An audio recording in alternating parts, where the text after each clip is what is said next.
Minister Valtonen, Excellencies, ladies and gentlemen, dear guests. A warm welcome to Crisis Management Now, Serving Peace 70 Years and Beyond. My name is Mikko Koivumaa. I'm the Director General of Communications at Ministry for Foreign Affairs of Finland. Today I am the Master of Ceremonies and will be guiding you through this conference. Crisis Management Now conference is a globally unique event. It brings together a wide variety of stakeholders, including academia, practitioners, policymakers, and NGOs for a deep dive into crisis management. It is also organized in cooperation with partners who all have their own unique roles in crisis management. What comes to crisis management, this is a very special year for Finland. In 2026, Finland marks 70 years of crisis management, and to celebrate this milestone, this conference gives us an opportunity to reflect on the evolution of comprehensive crisis management and to chart the course for the future. Now, it is my great honor to invite to the stage Elina Valtonen, Minister for Foreign Affairs of Finland. Please, Minister, the floor is yours.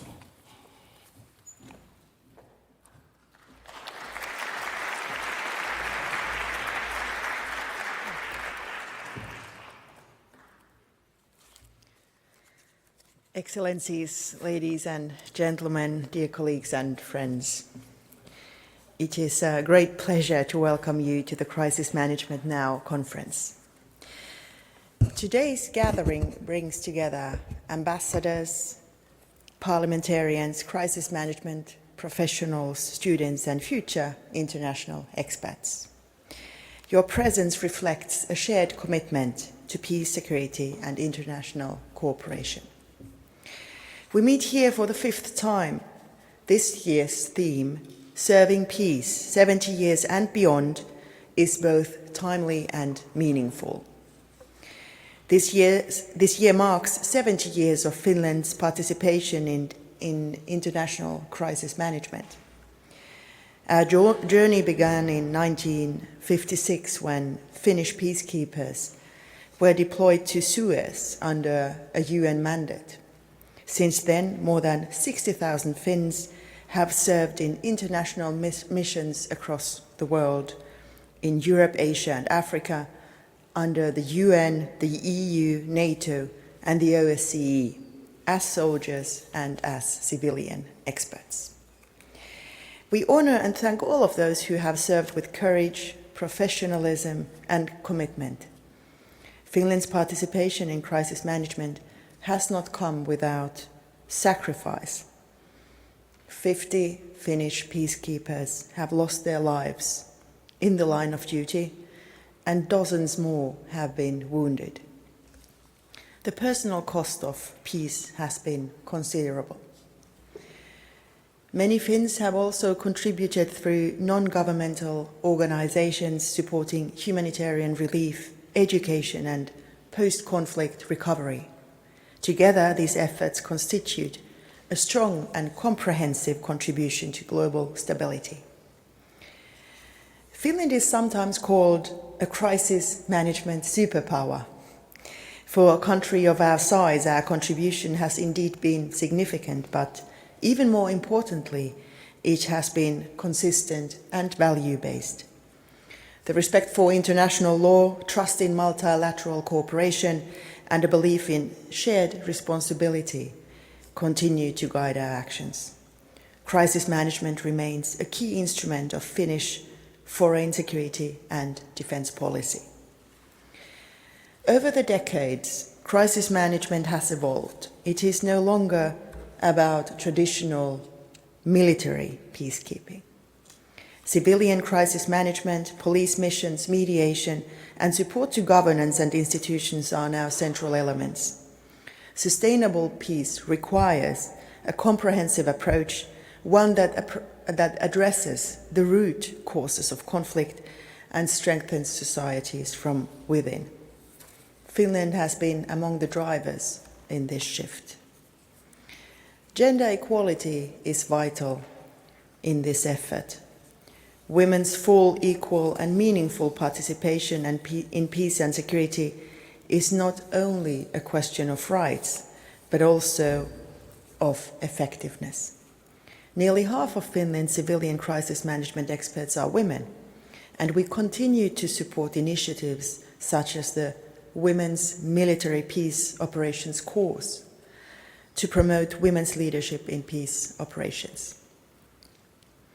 Today, Finland participates in 10 military crisis management operations with approximately 400 soldiers deployed. Our largest contingent serves in UNIFIL in Lebanon, alongside other key contributions, including KFOR in Kosovo and various forms of participations related to Ukraine. Civilian crisis management is equally important. Finland deploys around 130 civilian experts annually through the EU, the UN, the OSCE, the ICC, and NATO, particularly in Europe, the Middle East, and Africa. Recent changes in the security environment have shifted the focus of crisis management closer to Europe. From Finland's perspective, the most significant factors are Russia's ongoing war of aggression against Ukraine, the instability in the Middle East, and the increasingly challenging conditions faced by peace operations. Finland remains firmly committed to supporting a just, comprehensive and lasting peace in Ukraine based on international law and the UN Charter.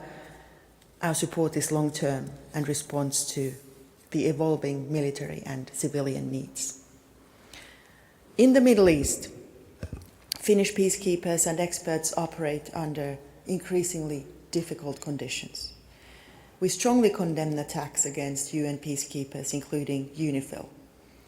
Their safety must be guaranteed by all parties, and I express my deepest condolences for the fallen peacekeepers who were serving under the UN flag. Finland is a long-standing troop and police contributing country to the United Nations. UN peace operations have, over time, succeeded far more often than they have failed.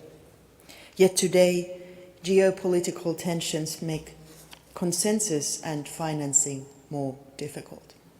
As a candidate for a non-permanent seat on the UN Security Council, Finland would bring decades of experience, a constructive mindset, and a strong commitment to practical results. The review of future UN peace operations offers an important opportunity to ensure that missions remain effective and fit for purpose. Finland has emphasized the need for better command structures and stronger evaluation of impact and effectiveness. Crisis management itself is changing. Alongside traditional institutions, we see more flexible operations, training missions, and capacity-building efforts, often carried out through partnerships and coalitions.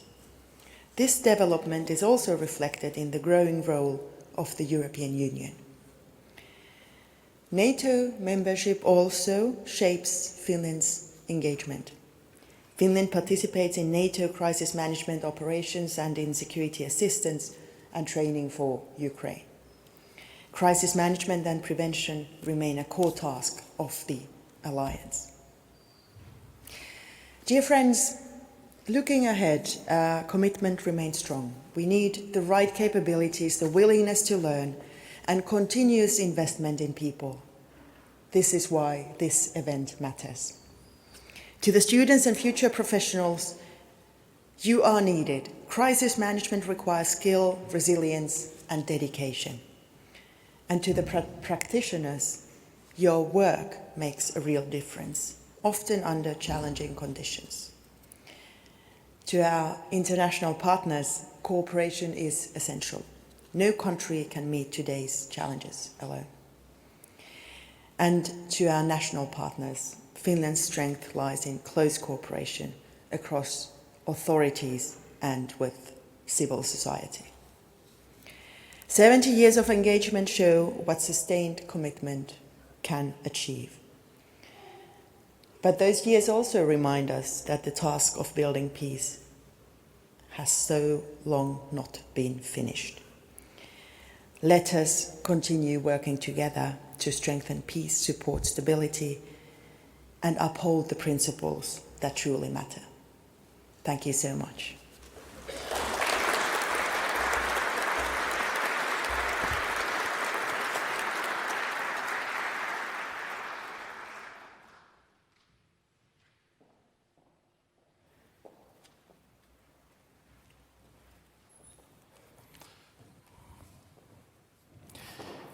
Thank you, Minister. Next, we will hear from Jean-Pierre Lacroix, United Nations Under-Secretary General for Peace Operations.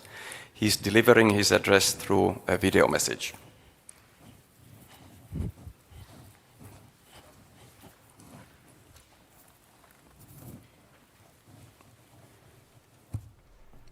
I am pleased to address you today at the Crisis Management Now 2026 conference, and I would like to thank Finland for its strong commitment to promoting peace. Over the past 70 years, many Finnish troops have participated in United Nations peacekeeping operations, including 163 personnel who are currently serving. In a time of increasing tension and record levels of conflict, I applaud your country's commitment to peace and security. Finland has demonstrated a steadfast dedication to peacekeeping, and we will never forget the sacrifice of the 46 Finnish peacekeepers whose lives were lost serving under the UN flag. For nearly 8 decades, UN peacekeepers have served around the world. Their blue helmets are a recognizable symbol of peace for people trapped in conflict. Bringing together UN member states under the UN flag, UN peacekeepers has stood as a model of effective multilateralism in action. In fact, peacekeeping is one of the UN's most impactful tools to address threats to international peace and security. The presence of peacekeepers has significantly reduced civilian casualties, shortened conflicts, and helped to make peace agreements stick. Many countries where UN operations concluded in recent decades are now relatively stable.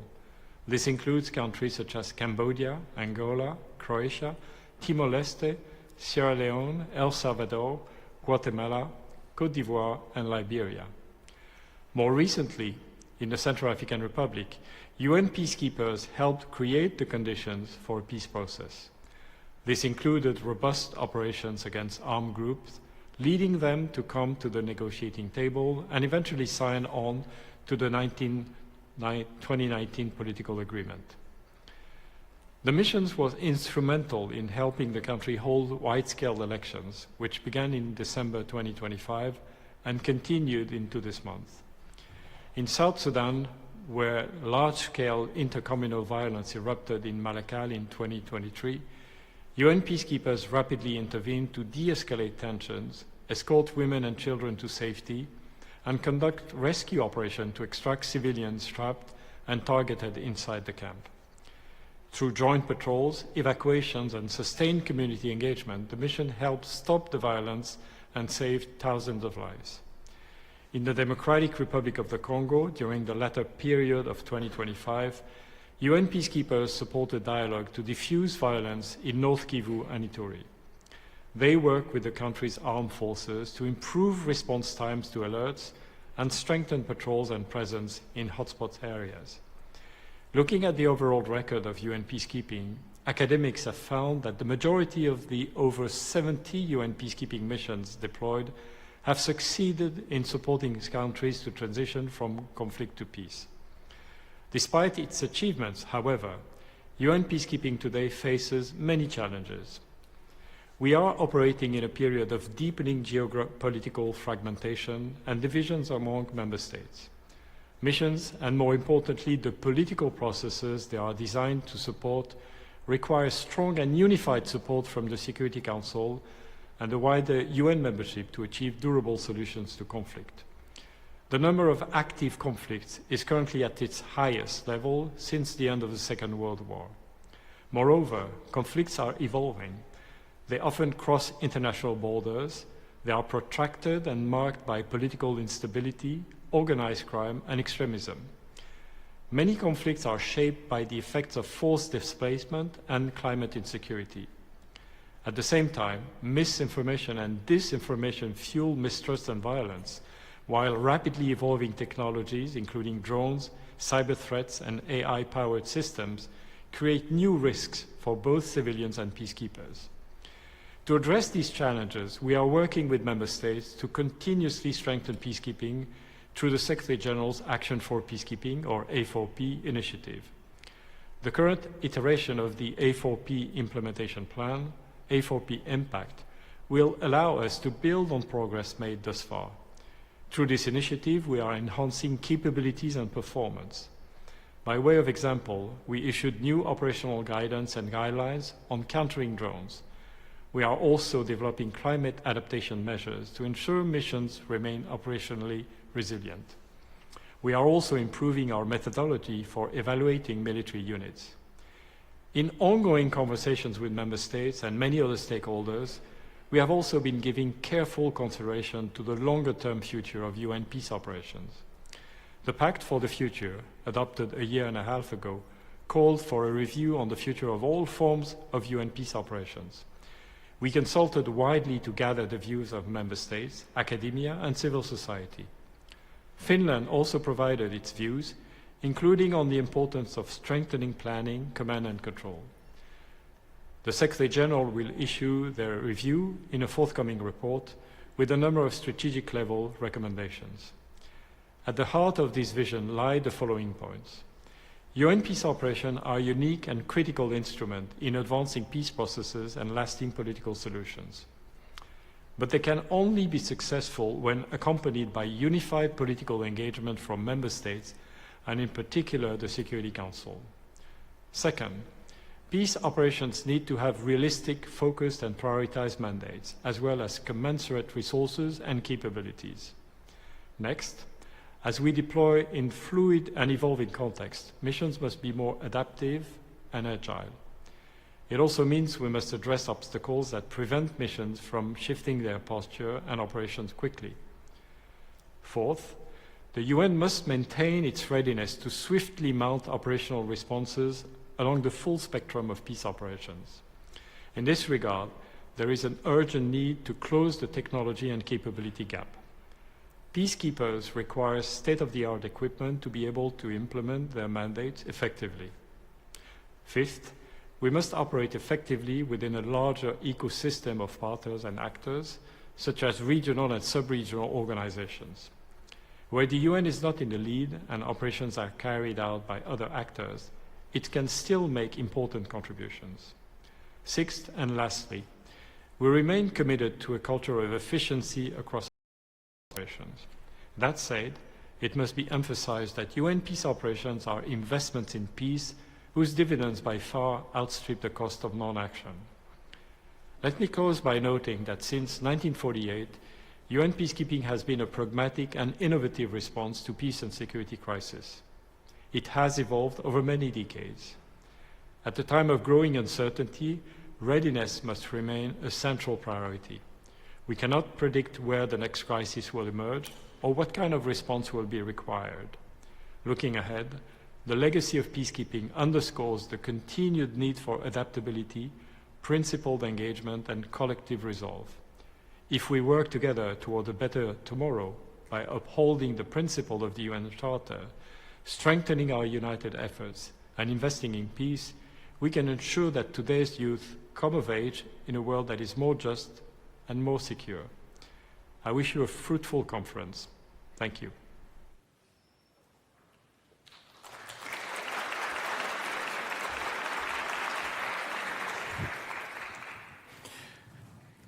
Thank you, Under-Secretary General Lacroix. And next we will hear a video address by Pekka Haavisto, Personal Envoy of the Secretary General for Sudan, United Nations.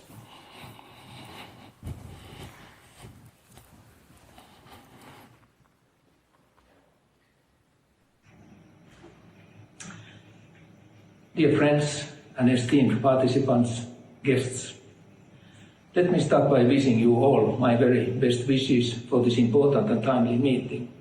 My apologies for not being able to join you in person. However, I'm grateful to be afforded the opportunity to share a few thoughts with you. Even though the UN is being challenged and the rules of its charter are being violated, the organization remains the only truly global forum and actor for promoting international peace and security. We have witnessed an increase in the number of violent conflicts in recent years, and it has become increasingly difficult to address them in a sustained and coordinated way. However, this does not imply that peace mediation, dialogue and confidence building have become obsolete. On the contrary, the case and the need for resolving and preventing conflicts by political means have never been stronger. From a peace mediation perspective, the United Nations system remains relevant and well placed to address conflicts in a principled and comprehensive manner. There is no doubt that the UN must adapt and reflect the world as it is today and not what it looked like decades ago. It would, however, be a serious mistake to dismantle a system that is still of vital importance, including in crises that do not make it to the headlines. There has been a sustained effort over the past decade to strengthen the capacity of the UN in peace mediation. The work also reflects the fact that peace mediation increasingly is about enabling some steps in the right direction, for example, a ceasefire or unhindered humanitarian access and protection of civilians. But it's also about making mediation more effective by including women and young people, by working more closely with regional organizations, and by making full use of new technologies. Having technology and structures does not help if it's not translated into action. Too often we see a lack of political will in addressing conflicts. Too often narrow national and regional interests are an obstacle to peace agreements. And too seldom the underlying drivers of conflict, including poverty, underdevelopment, weak governance and climate change, are addressed. Without the United Nations, there will be even more opportunities for spoilers to allow conflict and impunity to continue. It's very important that a significant number of UN member states continue to defend mediation as a way of addressing conflicts, including the central role of the United Nations and its Secretary General. Finland has for several years played a visible role in this context as co-chair of the UN Group of Friends of Mediation together with Turkey. I have recently been appointed the personal envoy of the Secretary General to Sudan, returning to the file many decades after initially grappling with it. Sudan is a case in point where coherence is strategically essential to limit the space for possible competition, which can undermine the prospects for peace. Sometimes peace is a very competitive area and there are many actors competing with each other. Sometimes also it's very important that we increase the coordination. For that reason, we will be directly focused on promoting international diplomatic cooperation to de-escalate the conflict and build trust. We all need to maximize the mediation space in many of the challenging internationalized conflict contexts. In this way, the work of the United Nations continues to be indispensable in this new world. It must be ready to lead mediation and preventive diplomacy efforts, as well as to support efforts led by others, as well as mobilizing international support for promising initiatives and helping to link mediation initiatives to longer-term efforts for sustainable peace. My good friend and former colleague Martti Ahtisaari reminded us that the task of the mediator is to help the parties to open difficult issues and nudge them forward in the peace process. The mediator's role combines those of a ship's pilot, consulting medical doctor, midwife and teacher. Even with all those combined approaches, mediation and diplomacy may not always succeed. To do so, they require parties to conflict and member states to be willing to genuinely pursue negotiations and make strategic and effective use of the UN, regional organizations and other key partners to help bridge deep gaps in trust in the current polarized environment. I wish you all fruitful discussion and exchange. Thank you.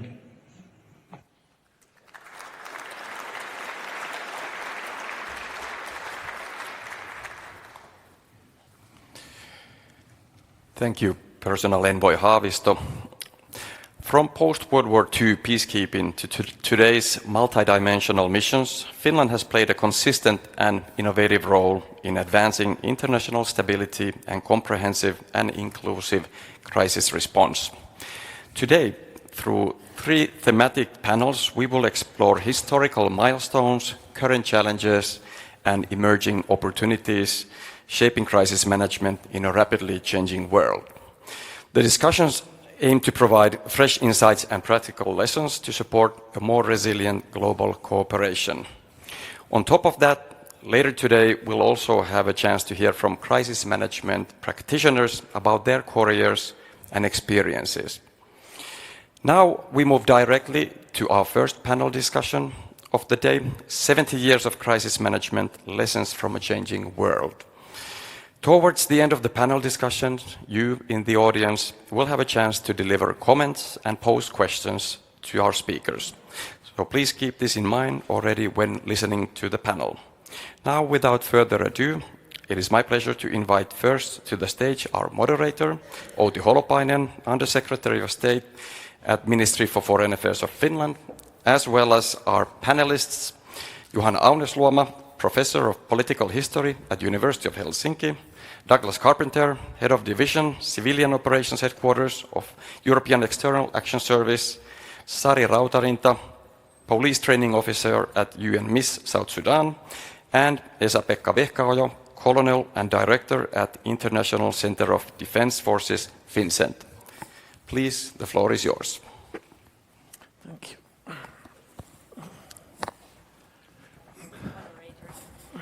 Excellencies, ladies and gentlemen, dear audience. Welcome to our first panel, 70 Years of Crisis Management, Lessons from a Changing World. Also a warm welcome to our panelists. Thank you. My name is Outi Holopainen. I'm Undersecretary of State for Foreign and Security Policy at the Ministry for Foreign Affairs of Finland. And I have the pleasure of moderating this panel discussion. As we have already heard, this year marks 70 years since the first Finnish peacekeepers were deployed to the UN emergency force in 1956. Since then, as the minister said, tens of thousands of Finns, military personnel, police officers and civilian experts have contributed to international crisis management under the United Nations, the European Union, NATO and the OSCE. And over the decades, crisis management has evolved profoundly, from interstate ceasefire monitoring to complex multidimensional operations involving state building, civilian protection, rule of law and security sector reform. Today, it is our intention to reflect on key turning points in that evolution and ask what lessons Finland's long engagement offers for modern crisis response at a time when conflict dynamics, geopolitics and international cooperation are again undergoing rapid change. So I am delighted to be joined by a distinguished panel offering historical, civilian and military perspectives. And let me introduce our panelists one by one. Professor Juhana Aunesluoma from the University of Helsinki. He has written on and researched extensively Finland's foreign and security policy. Thank you for being here, and I would invite you to give a short introductory note on your experience with crisis management. Well, thank you so much, and thank you for the invitation and the presentation. As a scholar, I have studied Finnish foreign and security policy, but also the foreign security policies of smaller European countries, including our neighbors to the west in Scandinavia. And in the Cold War context, Finland participated, as we heard from the Minister for Foreign Affairs earlier today, in United Nations peacekeeping missions, in something that we scholars talk about classical UN peacekeeping. And my work has dealt with Finnish foreign policy at the time and Finnish defense security policy, where these were combined in peacekeeping. It had political dimensions, but also it was significant for the development of Finnish defense forces and Finland's defense capabilities. Very good, thank you. And Mr. Douglas Carpenter, you are the head of division at the EU Civilian Operations Headquarters, bringing the deep experience in EU civilian crisis management. So welcome to Helsinki. And would you shortly tell us about your role and perspective to crisis management? Thank you very much, Chair, and good morning, everyone. The first thing I'd like to share with you is that the shoes are not meant to be a fashion statement. I had a slight luggage malfunction on the way here, so I mean no disrespect with this choice of clothing. I would like to focus. I have a long personal association with Finland, and going back 30 plus years, and I'm very happy to be back in Helsinki. The first Finnish organization I worked with was the Ratahallintokeskus, which some of you might know is the State Rail Administration. It's nice to be back here in a different capacity, and I'd like to be focusing on maybe three things today. The first one, of course, is what Finland has brought to European Union civilian crisis management. The second one is to look a little bit about where we are with this European Union policy and where it can lead us in this changing world. And the third one is to focus, based on my own experience as an EU ambassador and diplomat in countries where civilian CSDP and military CSDP are in the field, on this strange animal that we call the integrated approach, and to try and draw some lessons on that. Thank you. Very good, thank you.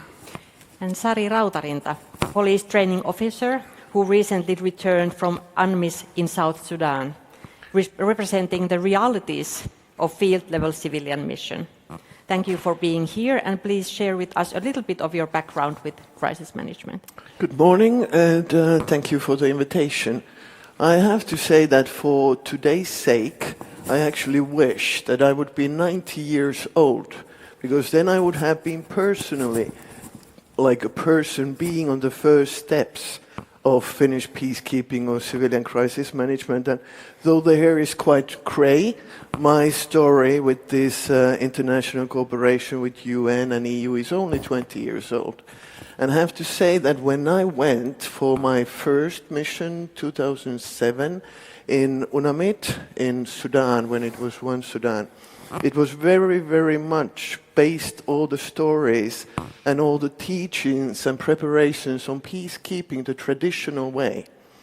And as I traveled through the 4 long-term operations with UN and EU, the diversity that we are working today is very, very prominent, and the skills that are needed are quite different than what I was told 20 years ago that what are the skills that I need. So it's been, well, challenging and fun to be growing together with traditional peacekeeping turning into civilian crisis management that Finland is so active nowadays with. So happy to be part of that and very proud to be here today. So thank you. Thank you. It was good to hear about this variety of operations and tasks. I think we will come back to that. But first, Colonel Esa-Pekka Vehkaoja, Director of the International Center of the Finnish Defence Forces, FinCENT, and a key figure in military crisis management training and doctrine. I invite you to open briefly your extensive background in crisis management. Yes, well, thank you, Outi. Good morning, ladies and gentlemen. So I come from FinCENT, Finnish Defence Forces International Center.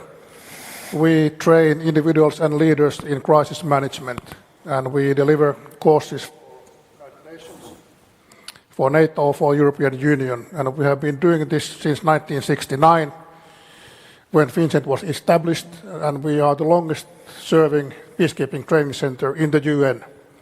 So we have been doing this business now for 57 years. And for example, military observers for the UN, we have trained 5,300 from more than 100 nations participating on our courses. And in addition, we cherish the heritage of the unit mentioned here. The Finnish company of United Nations deployed to Sinai Desert in December 1956, and we still hold and keep contact with some of the surviving peacekeeping veterans of that unit. And that unit has a remarkable history. They served in Port Said, middle of the Sinai Desert, Sharm el-Sheikh, and finally in Gaza and Rafah before returning to Finland in 1957. So thank you and good to be here. Thank you so much. I think this is a very promising start. But let us now begin at the very early stages of Finland's crisis management and peacekeeping experience.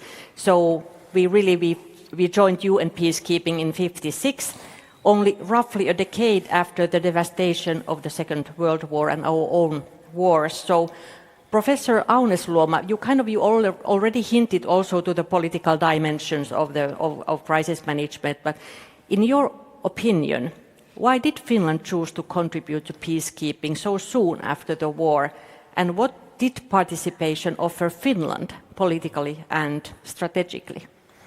Well, thank you. In 1956, when Finland joined in the UN mission in Suez, it was an exercise of the art of improvisation. It came very suddenly. It wasn't prepared almost at all, and the reactions, political and the technical reactions, had to be taken really quickly here in Finland. Finland had just joined the United Nations in December 1955, so it had taken quite a few years for Finland to be able to join in the United Nations. It had already applied in 1947, but due to Cold War tensions, the membership road was blocked for several years for a fairly large number of countries due to the differences of the then Soviet Union and the United States and their allies. But in 1955, the gates were opened, or the doors were opened, Finland joined, and right after it had joined in the United Nations, the call came for this operation. There was it was unexpected, and then in a way, let's say, to put it diplomatically, the initiative didn't come from the Finnish side. So it was expected that there was a kind of a political expectation that new members, just like as Finland, would in one way or the other contribute in the operations. There was no shortage of countries willing to join in the operation, and that created pressure also for Finland to participate in it. The Finnish government found a way to do this. The Nordic countries, the Scandinavian countries, were active, especially Sweden, but also Norway and Denmark. And in this way, when Finland then decided, okay, we are going to contribute a company in this operation, it also paved way for a development of Finland's relations with the other Nordic countries, especially with Sweden, because Finland joined in a contingent that was led by Sweden. That was the main contributor in that unit. So in a way, Finland found its way to put itself in the position of the Nordic countries right away in the beginning of its UN membership, and then subsequently Finland has been part of the Nordic group of countries in the United Nations. And so in this peacekeeping mission, Finland also developed early on an identity as part of this bloc of Nordic countries. We might feel today that this is self-evident, that Finland is a Nordic country. Why doesn't it want to associate, and why cannot it associate with other Nordic countries? But at the time of the Cold War, this was really difficult, because the Soviet Union didn't like the idea of seeing Finland being too closely connected with other Nordic countries, two of them, in this case Norway and Denmark, who were also NATO members. So in this way, by joining in the operation, Finland served well as a new member of the United Nations, but also it managed to carve out right away an identity as a UN country that is constructive and finds its place with like-minded countries to its west, especially in close cooperation with Sweden. So I think the improvisation went rather well from the political point of view, and the operation was not very long. And this was the Finnish troops were then sent back home after the initial phase, but I think in a political sense this was a success. I think, Professor Aunesluoma, what you just said, I think that very well reflects something that we take as actually for granted today, and that is that participation in international crisis management is a central part of our foreign and security policy. So you were talking about the political dimensions and our really developing our cooperation and relations with our partners, very important dimension. But how about Colonel Vehkaoja talking about Cold War realities? So how did peacekeeping support Finland's position as a small state navigating in those Cold War realities? Well, the beginning with the first deployment to UNEF operation, then the troops only had the conscript training, reserve training, so there was no specific training for peacekeeping or crisis management. There was no cultural awareness training, but this thing evolved quite fast since then, since 1956, and when decades went by, everything of course developed and evolved, and coming towards a Cold War, then the peacekeeping activity that Finland was able to deliver to UN and others was already, in my mind, on a really high quality, high level of quality. So we have been doing this consistently and learning from our mistakes, of course, and learning from our partners and our allies, which is of course important as well.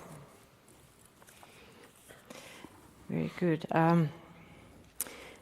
So if the early UN missions were reserved represented one era, then the end of the Cold War marked a profound shift. And we could now ask, so what were the key triggers and turning points that transformed crisis management from traditional peacekeeping to today's multidimensional operations? And now I would put my next question to Douglas Carpenter. So from an EU perspective, how did the Balkans experience shape civilian crisis management and the EU's integrated model? Well, let me try and link a little bit to some of the earlier contributions as well, because I'd like to say a word about Finland's contribution, which is related to this in terms of the evolving world of crisis management, and a world which, because of the experience in different regions, not just in the Balkans, but also the experience in Africa and elsewhere, has broadened very much the scope and the scale of civilian operations, broadened them into monitoring, into security sector reform, but also into areas within that we haven't seen in the past. Let me talk about water and forestry, linked to drivers of conflict. Let me talk about revenue mobilization and other areas as well. So civilian crisis management is not just about people on the ground. It's also about quality, because if we don't have quality, what can distinguish European Union crisis management and civilian operations from other civilian operations? Because there are other actors in this field. And when I think about Finland and the job that I do, I think about, first of all, the thematic issues that our civilian operations are based around core principles of human rights and the rule of law. I think about a commitment to lesson learning. I can see at the back of the room Ville Savoranta, who is a good example of a Finnish colleague who was working with us on the architecture of our evaluation and monitoring structures. I think about a clearer definition of what it means to be a leader in civilian CSDP based on the lessons of the past. And I see the deputy head of our civilian mission in Ukraine, where leadership is not just about experience and intellectual capability, it's about courage and resilience in the face of very, very real daily threats. And I think about, lastly, and you referred to it, the integrated approach. I think that Finland has been, from the beginning, and I brought with me an evaluation of Finland's activities in Afghanistan, crisis management support to Afghanistan in the past, Finland has never been afraid of facing uncomfortable truths, of looking at impact and effectiveness, and of sharing with the public, did we achieve what we set out to achieve and what could we do better? So that's one thing. In terms of the changing world, we're at a crossroads moment. And the scope of the interventions that we had at the beginning of civilian crisis management of the European Union, which were very much focused on a kind of a set of core activities, are now much more unlimited and much more unpredictable, and that affects the changing nature of the threat. And the Minister referred to it herself. Conflicts which are closer to the European Union, but also new elements as well. Misinformation, disinformation, hybrid threats and so on. They cannot but have an influence on the future of CSDP. It's a critical moment because the Bible of civilian crisis management of the EU, the Compact, is about to be renegotiated, we hope. I see the Irish ambassador here, and it will be the Irish presidency of the European Union that will have that difficult job. So all of these challenges are there. But last but not least, I think that a lesson that we have learned in the last 5 years, which perhaps we didn't consider in the earlier years of the operations, Afghanistan, Balkans, and others, is that the integrated approach has to be understood for what it is. It needs to be a way of making more resources available to achieve the overall objectives that the European Union has in different countries. That means that civilian crisis management has to be aligned with other EU policies. It also means that the financial instruments need to be used in a way which is coherent and also integrated, because civilian CSDP is not a rich instrument and civilian missions are not attributed with very, very large amounts of money. And last but not least, I think that this instrument has been relatively isolated in its early years. It was in the institutional structures of the European Union with the Council, away from the Commission, and I think that we have learnt as the years have passed that for the integrated approach to truly work and for us to be able to coordinate on the ground with other actors, we have to be one EU, what we call Team Europe, and we are trying to learn that lesson every day. I'll stop there. Thank you. Let's come soon back to the idea of comprehensive approach to crisis management, but before that I would have a couple of more specific questions, and first to Sari Rautarinta. So of course you are welcome to comment also on what your co-panelists have already said, but also on your specific experience, so, and from the field perspective. So how does the inclusion of police and civilian experts contribute to mission effectiveness, and what has been the involvement in this regard in the crisis management?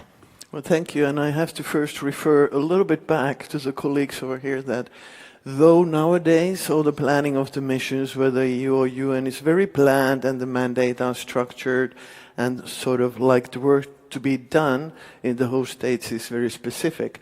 At the same time, when you are really boots on the field, it's a lot of improvising that you have to come up with, partly because, like said, money is scarce. Member states, unfortunately, are not paying all the dues. There's a drastic cuts in the funding.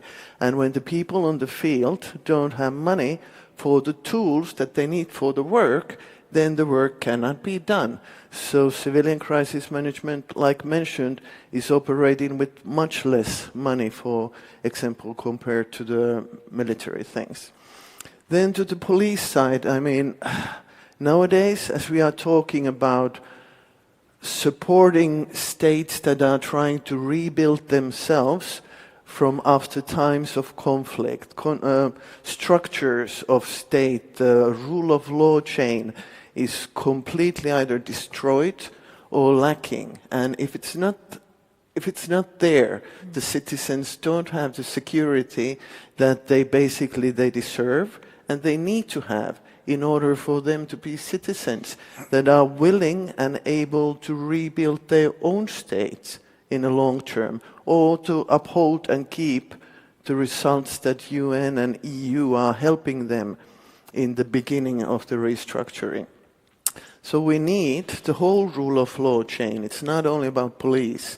Police can do perfect job, but after that, if you don't have prosecutors, if you don't have courts, if you don't have prisons that take care of the final stage, sort of rehabilitating back to the society, the police work is irrelevant. And again, I go back to the money. If a police officer, like in South Sudan, where I just came back from, for 2 years, a police officer doesn't get a salary, what kind of commitment and morals does that individual police officer have? Do they choose to take bribes, or do they choose to withhold the human rights of the citizens?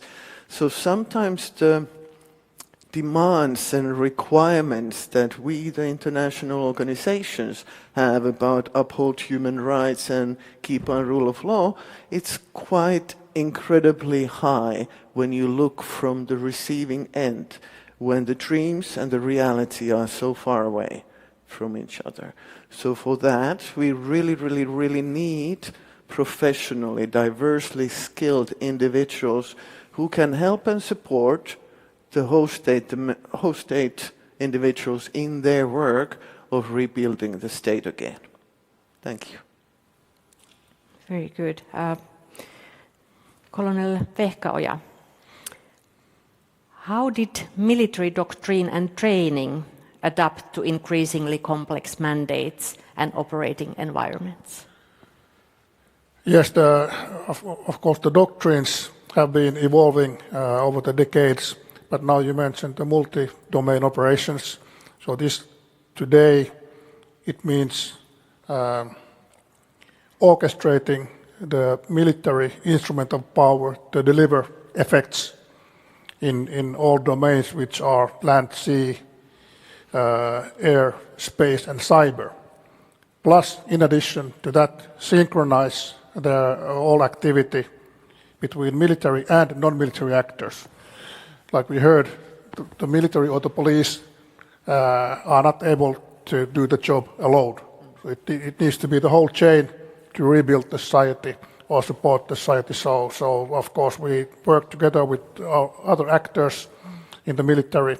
We develop our doctrines, our ways of thinking. And the money-wise, you mentioned money. That's of course a problem for all of us, and especially in the field, so that the support gets where it's supposed to be.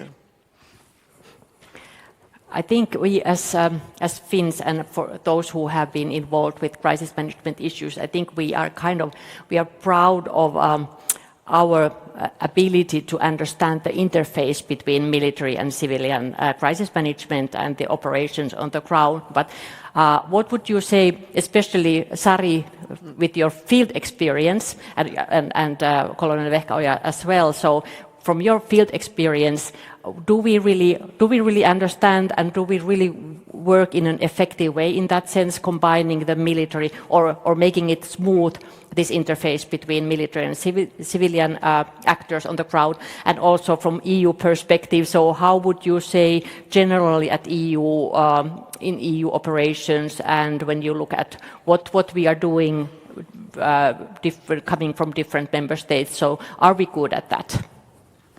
Maybe you can start from the EU perspective, and then we come to the national level. Thank you very much. One of the jobs of a European Union ambassador is to provide local political guidance, that's the phrase, local political guidance, to other members of the European Union family in a particular country. So when I was in the Central African Republic, that included a military mission, European Union military mission, EUTM, and it included a European Union civilian mission, EUAM. Nobody really tells you what local political guidance is, so it's something that you have to teach yourself. But what I think it means is that, first of all, we coordinate with each other, which sounds like a very simple thing to do, but ultimately this is a question of human beings interacting with each other, that we understand and respect each other's mandates. Easier said than done, because military and civilian missions and ambassadors all operate under different chains of command. And thirdly, that we communicate collectively in a coordinated fashion. So for me, the first step was basically to understand the mandates of the two missions that I was working with. Secondly, to coordinate with them on a regular basis. And thirdly, to figure out how each of us could help each other. And I would once again give the example of money. The European Union delegations around the world are not necessarily supporting classical core security issues, but we are involved in the justice sector. We are involved in water and forestry, and you were talking about the justice chain earlier. We are involved in governance, and through those kind of programs and the political dialogue that goes with them, I think that we are able to improve the way that we work in tandem or collegially with the military and civilian crisis management colleagues. Well, the uncomfortable truths were mentioned earlier, so let's deal with some of that. On paper, cooperation and coordination and working together and aiming for the same goal, absolutely perfect, no problem. But in the field, even though everybody wants to work together, but everybody has their own little sandbox. Mm-hmm. And with your mandate and with your role in a peacekeeping or civilian crisis mission, you have the job related to fill your own sandbox. And if you're shoveling too much of the sand to the other one's sandbox, then your box is not filled. So everybody has their own tick the box. And for the reporting up to the New York HQ or to the EU HQ, you have to have certain ticks the box that we have done this and that. And when starting to share, let's say, successes and fame, very quickly there can be jealousy and envy, and I'll keep this one, you'll take the next one. So the cooperation then starts to fail partly because maybe the agreements on the top level have not been so defined till the end that we could comfortably share the knowledges and everybody to look to the same common goal. I'm not saying that actors don't get along, but the fact is that when you have to fill your own ticks in the box report in the bureaucracy, that sometimes restricts. Plus everybody has their own money. Military has own money, police has own money, etc., etc. Very difficult to share. But luckily, being a police officer, I'm in a happy middle place. We are quite capable of talking with the civilian side, and we also understand a little bit of the military structures and the language that's being used. So in that sense, in the operations, police is quite a very useful tool also for EU and UN, because we talk both languages. We can behave with both actors and understand their culture, their working culture. So, yeah, police is mediator back home in the normal police work, but also in the peacekeeping operations and civilian crisis management. Would you like to continue that? Yes, so today there's no such thing as purely military crisis management operation. Everything works together with a variety of actors or sandboxes, including the host nation, NGOs, so hundreds, if not thousands of actors. And synchronization or comprehensive approach between all of them on paper looks good, but definitely in the field maybe not that good always. So I'm sure we can do all of us, we can do better in many ways, but at least that we should understand that cooperation, this synchronization is required because it helps all of us at the end, and especially it supports the host nation the best way possible. So yes, we are doing it, but we can do better, I'm sure. Yes, it seems that there can always be a better coordination at all levels, from the headquarters to the field and everything there between. But of course, we are now talking about very multi-dimensional operations, and of course it is our belief that in order to secure lasting results on the ground and make sure that there are like good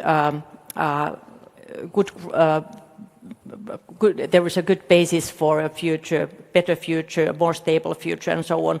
It is often about the military part, but it's also about building the society, building the security structures, the rule of law, legal structures, and everything else that is required in a functioning society. And then a variety of different experts are also needed.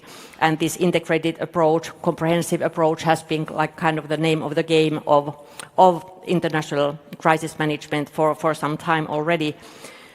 And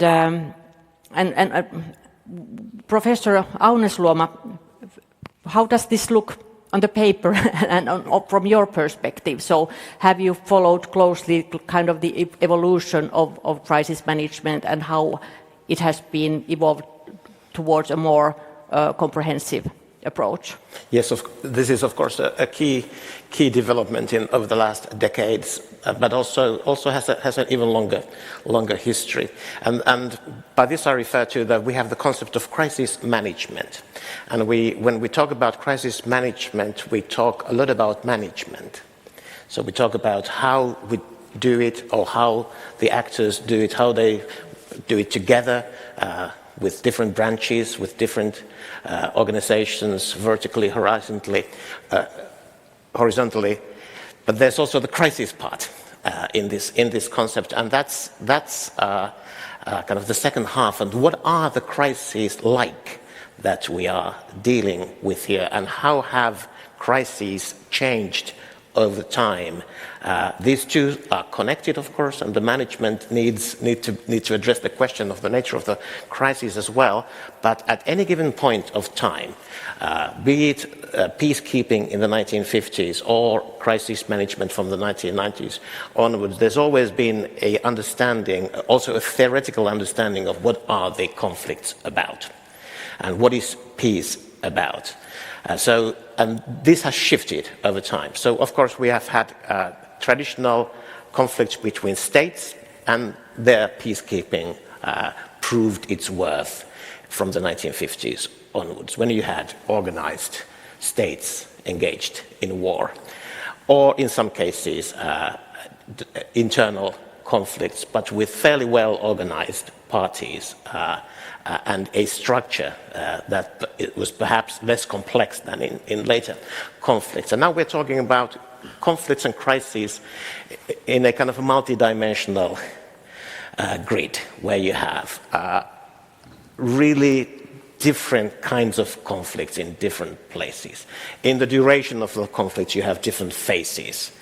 Conflicts don't necessarily have a linear structure. They revert. They go back to time doesn't go forward all the time. I'm sure you have this experience in the field as well, that successes achieved years ago are not necessarily there forever, and may not even lead to how the ongoing conflicts should be handled. So I think the management side is difficult, but I think the crisis part is even more difficult. And in today's world, it's especially difficult because we have both old-fashioned conflicts and new kinds of conflicts of all kinds simultaneously. And this creates a confusion also about what we talk about crisis. We have crises all the time. Can we have crises all the time? Does that concept lose its usefulness if we have an ongoing crisis? Many of these operations are very long. So how do we conceptualize, how do we communicate what this is about? It was not easy to communicate what peace was in the world of the Cold War, and I think today it's even less easy to explain what it means in today's world. So from a scholar's point of view, that I take it from the library, so there are thorny, difficult conceptual questions that translate into the difficulties you face on the ground every day. Very, very good. And I let Douglas Carpenter comment on that. And also, you already, I think you before, you referred to the toolbox that EU's toolbox, and of course EU is very well placed in dealing with different conflicts with its variety of different tools and so on. So maybe you can also elaborate a little bit more on that. Yes, please. Well, I just wanted to say that this although you might describe it as a scholarly intervention, it has a real operational relevance as well, because I think that the nature of the threats that we are facing has a direct impact on this principle that we call capability, which is a key thing in civilian operations for the European Union. And we have people here like Johanna Sumovori from the Centre of Excellence, whose job in many ways, his vocation is to try and encourage and assist our member states in providing us with the people that we need. But some of the tasks that they're facing are very difficult to define. And everyone says now, for example, the big new thing is cyber, hybrid threats, and FIMI, disinformation. These are things that have become immensely fashionable. But the whole nature of hybrid is that it involves multiple things. It can be the instrumentalization of migration, it can be the instrumentalization and manipulation of elections, it can be cyber attacks, it can be FIMI, it can be all kinds of things. Hoax telephone calls in Moldova was a very interesting example as well, because these things are so disparate and diverse. The very idea of recruiting experts from the member states to deal with them is a bit of a paradox. And I think that to take your argument a bit further, we're going to have to break down a lot of the new phenomena that we're facing in order to be able to understand the kind of people that we actually need to recruit.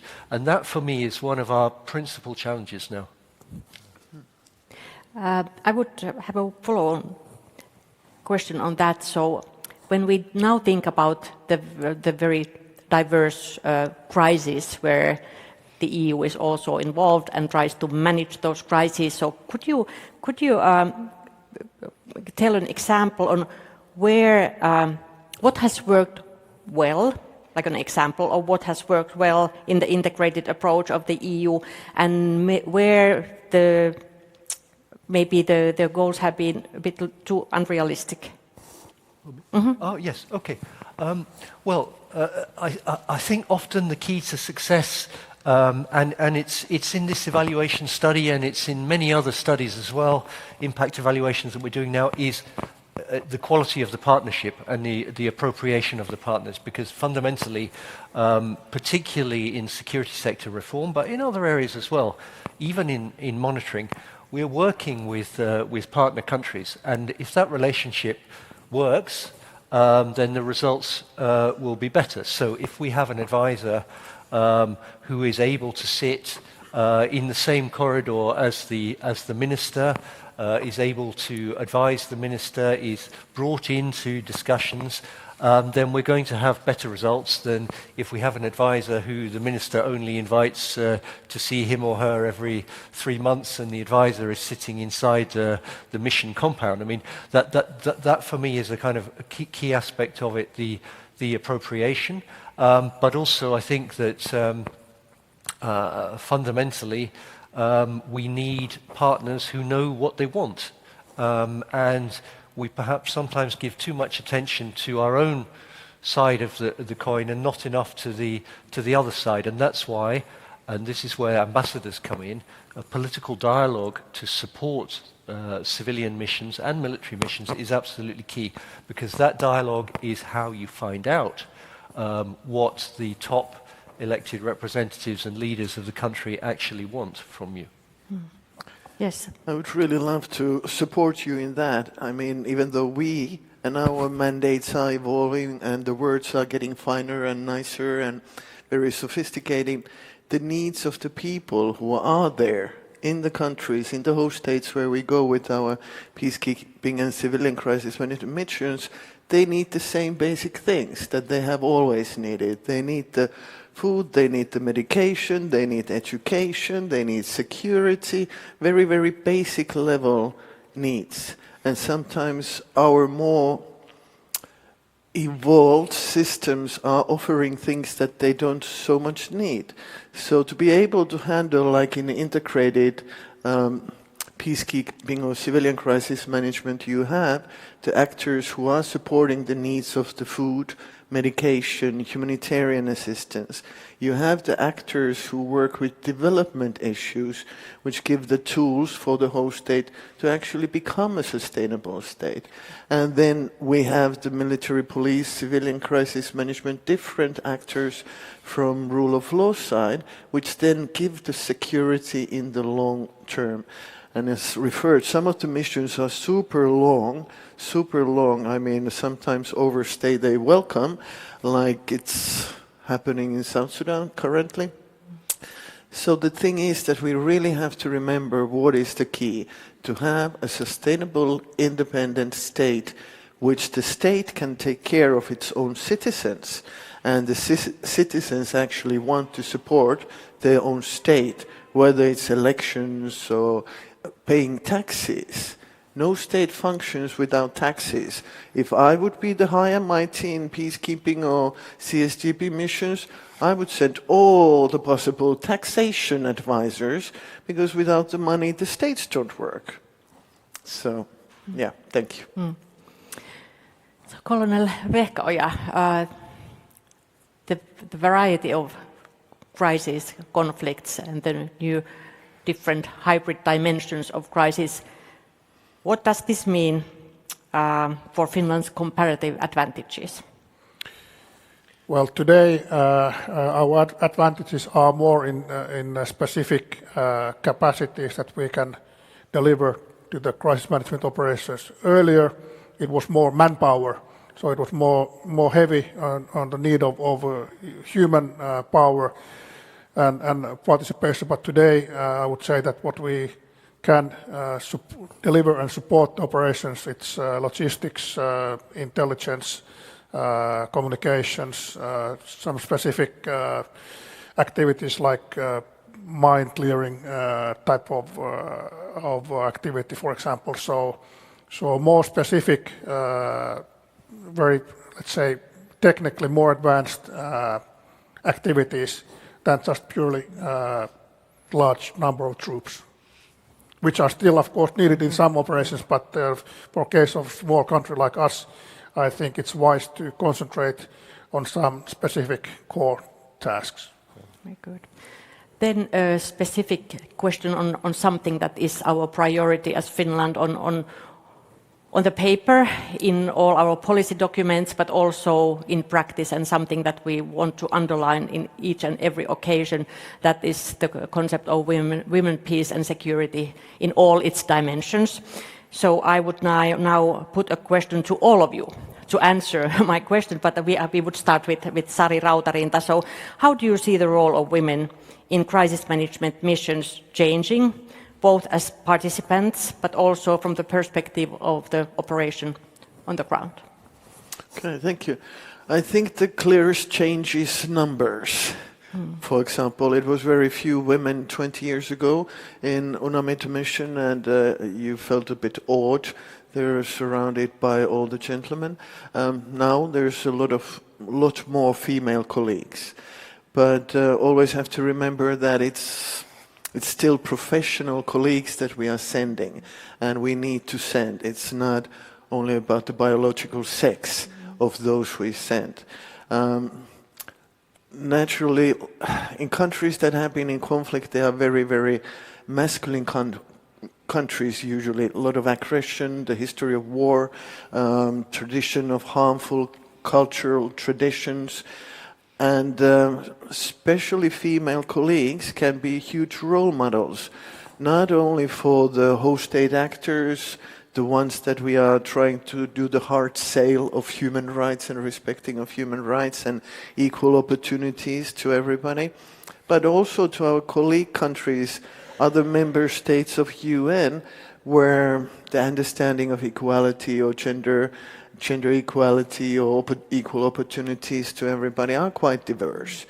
And I would have to say, for example, in UNMISS, quite a lot of my work, especially training about human rights and equality and this kind of prevention of sexual violence, it was quite a lot of that was directly towards our colleagues in UNMISS.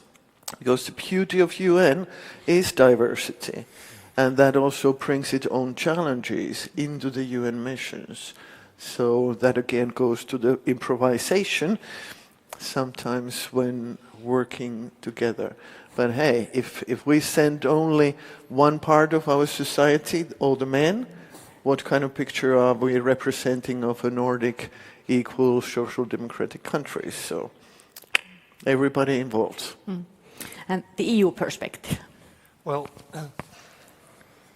disregarding the moral arguments, which are clear, and I hope that we're all agreed on them, the member states set us a clear target in the Civilian CSDP Compact, which is that we should achieve 40% female representation among the international staff of the civilian missions. And we made progress, and we reached 24, 25%, and then we got stuck. And we are stuck, and so we need to look at how to improve that, because the arguments are clear. If we're going to provide a support which is representative of the EU's values, but also representative of the EU as it is, we have to work on that. That means not just training, but it means recruitment, and we have jobs fairs and other activities which are there to try to include more female staff and in particular female leadership, but it means more than recruitment. It also means retention, because retention is also key to these figures. There's no point in recruiting somebody and losing them 2 months, 6 months later because the working environment of the mission is not conducive. And so we've introduced what we call the safe and inclusive working environment, which we hope will address many of the issues in management, but also the environments of these missions, and make them places where people not only want to go to work, but want to stay as well. And of course, the style of management is a factor as well. So we have a long way to go, but as was already said, some of the best stories that we have to tell are stories, I'm thinking of Iraqi police, for example, as a good story where female police officers are themselves narrating, you know, in some of the communication products that we produce, how their lives and their careers and new opportunities have been given to them by some of the trainers that we have, who are working in the context of introducing a clear gender policy in the country with a direct impact in transforming the composition of the police and also the management of the police. So we have to keep working on this, but we're not there yet. And Colonel, what does it look like from Finnish Defence Forces perspective? Well, Outi, as you know, the basic requirement for applying to any crisis management operation is basic military service.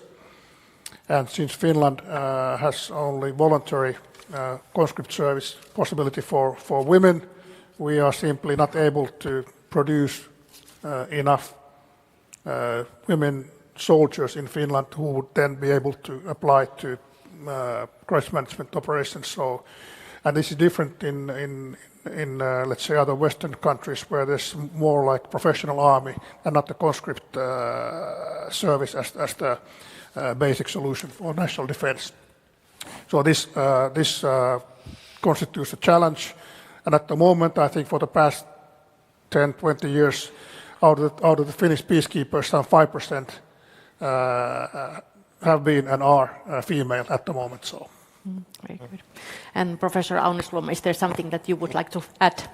There's the practical side, and when you ask a professor, there's also the theoretical side. So in the way we understand security has changed considerably over the last 20 to 30 years, more or less, coinciding with the evolution of the contemporary concept of crisis management. And in this kind of reconceptualization of security, what we call the deepening and broadening debate in the 1990s, when security, the meaning of security was broadened considerably from the traditional threats and the traditional conflicts to more societal, comprehensive concepts of security. And in this discussion and in this development, both scholars, female scholars, and also the questions of gender have been at the core of the understanding of societal security. So we can see how the face or the faces of crisis management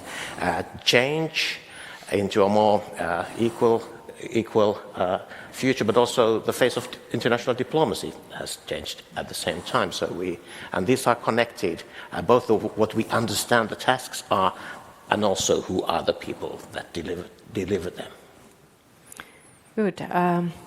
Now, before we give the audience the opportunity to ask some questions, so I would still have, let's take one more round of questions with you, dear panelists. And if you look back at the decades of crisis management, peacekeeping, and so on, so what are the most important lessons for the future crisis management? Who wants to start? Professor? I can volunteer. So it's about the hearts and minds. So when we think about security and crisis management operations, and I think that the conversation today has also touched upon this, it's really important what people think about all this. Not only the people who are involved directly in the management side of these things, but the people who live in the crisis areas and the people who are suffering from the conflicts, and how significant it is to address that as well. But not only that, also the hearts and minds of the people who live in the countries that deliver these capabilities and capacities, who recruit the policemen, women, the military personnel, and who pay the budgets of them. So traditionally in this country, peacekeeping, especially United Nations peacekeeping, has had a very good name. The general acceptance of Finland contributing significantly resources, people, and financing has been quite high, and it still is. And that is, I think, a core issue when we are facing a more uncertain future in many countries that have been traditional contributors to crisis management. So the hearts and minds on two fronts, both on the side of the countries that are financing the operations, but also the people there whose lives are meant to be changed by this, is highly significant. And in Finland's case, I think it's a good example of the high acceptance of these resources that the country has accepted, and it's not a political issue, for example, to use those funds in this way. Very good. Thank you for reminding us of their hearts and minds and how important it is, be it the taxpayers or be it then people on the ground in those countries where the crisis operations function. And sometimes I'm sure it's kind of difficult to also manage the expectations of the local community, depending on also the mandate of the mission and so on. But one follow-up question still. So in your view, where should Finland focus its contributions in the future? So I think the way we just heard about how the concentration is on fairly skilled tasks, I think a country of Finland's size and its economic, educational, technological, administrative capabilities would direct into that kind of a role, where missions of different types that require that kind of expertise would be a natural strategic choice also for this country in the future. So please. I'm not really qualified to talk about Finland, but what I would say is, and of course, for those of you who are Finnish, you don't understand what it means not to be Finnish. But outside Finland, we talk a lot about the whole of society approach, and the whole of society approach is a thing that you are supposedly doing, okay? But we need to understand what that is. And I first really kind of got a glimpse of it when I was a guest at Santahamina at the end of last year, I think it was, where you see not just soldiers, but you see people from many, many different types of state administration who are all undergoing training, and you begin to understand a little bit what it means for all these different parts not just of the state, but of civil society, citizens as well, to be coming together in this one activity. And so I think that you have a real comparative advantage there in teaching the rest of us how we can maybe broaden a little bit the scope of experience and expertise in this field. I just wanted to go back to the beginning of the previous question and say, I think that the one thing I've learned is this is all about political will. And maybe we need to see political will in a slightly different way, because I think the cruelest thing that we can do for people who are living through crises in the countries where these terrible things are happening is raise false expectations.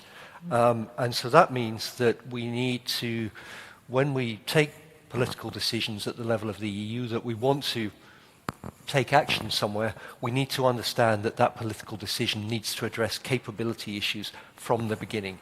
Because the worst thing that you can do is to make a promise in EU Council conclusions or statements and declarations and then not be able to follow it up with people on the ground. Sari Rautarinta.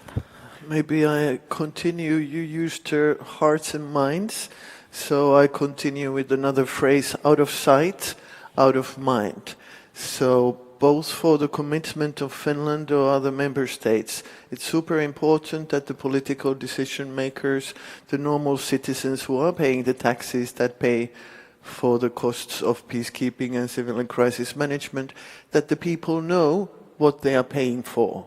They know what they are paying for and what is the aim and goal of those euros that you are paying for your state to be involved.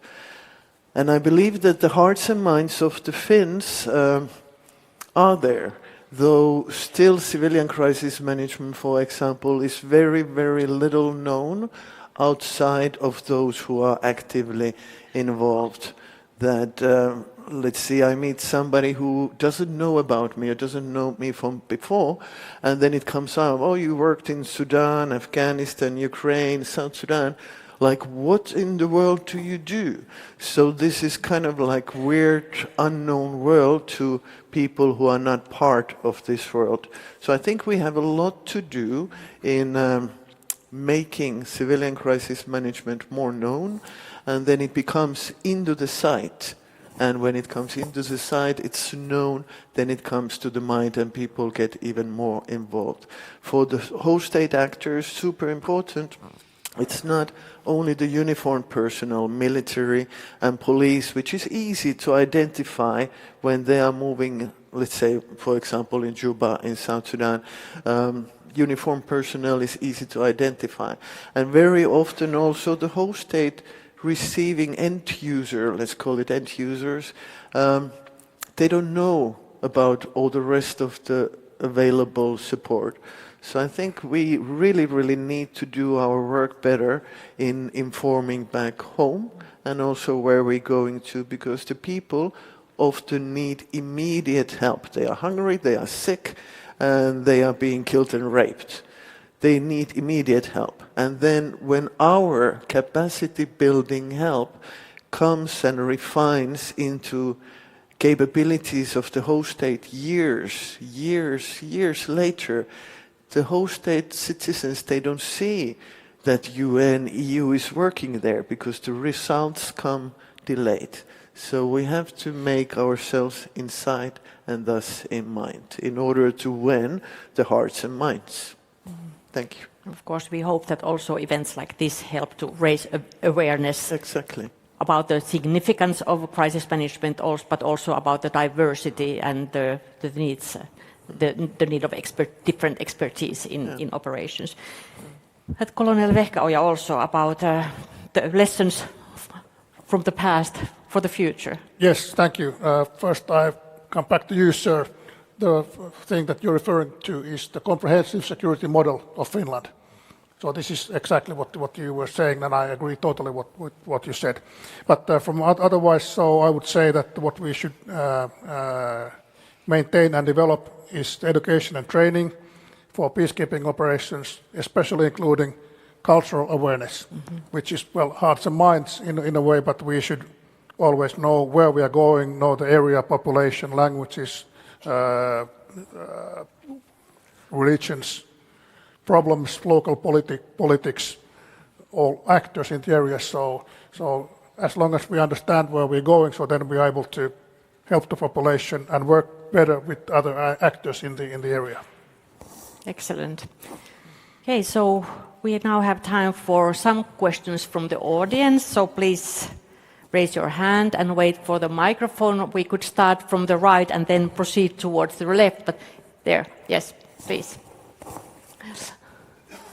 Thank you very much. Petteri Vuorimäki, Foreign Ministry. For the past hour and a half, I've listened to 8 superbly intelligent and experienced speakers sharing their reflections on the various facets of crisis management. There's one aspect which I find striking and intriguing, that not one of them once referred to the biggest crisis that the whole of mankind is faced with, and that is climate change, which is existential in nature. So my question to you, distinguished panelists, is how do you see the role and impact of climate change in crisis management operations now and in the future?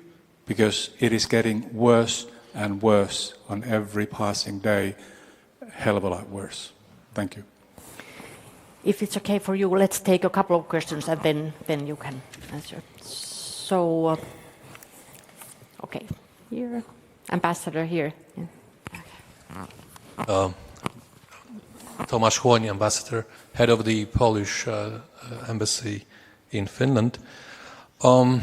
In 2005, at the World Summit,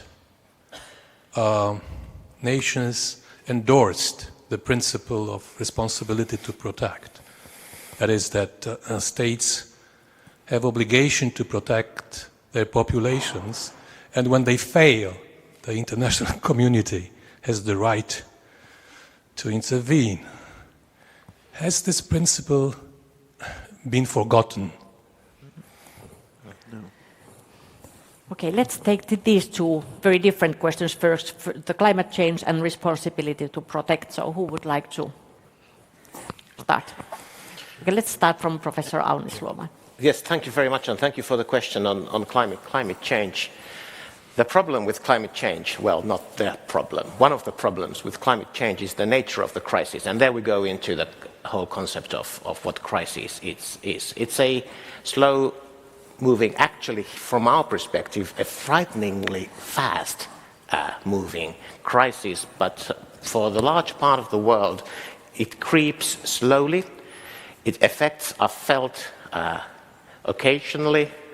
The trends are clear, but the sense of crisis is not yet there. There are crises in plural, events, extreme weather events, droughts, feeding into other forms of conflicts and crises.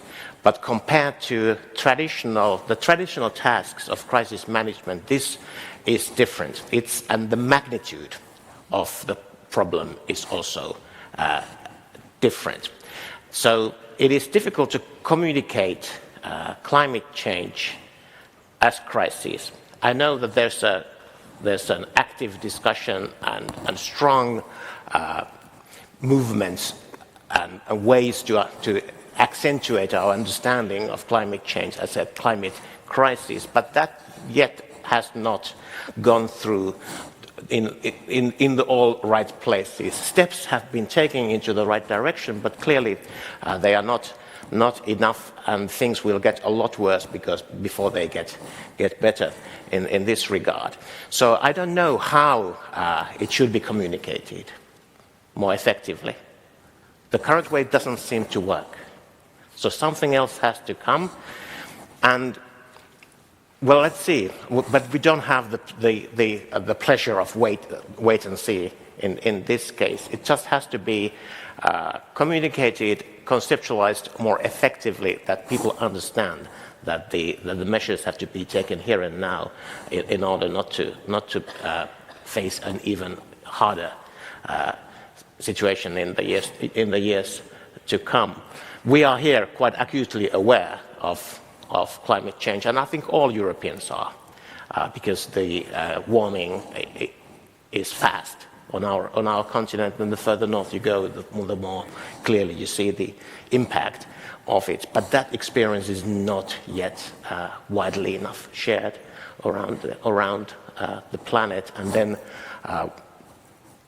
measures have fallen short of that. Well,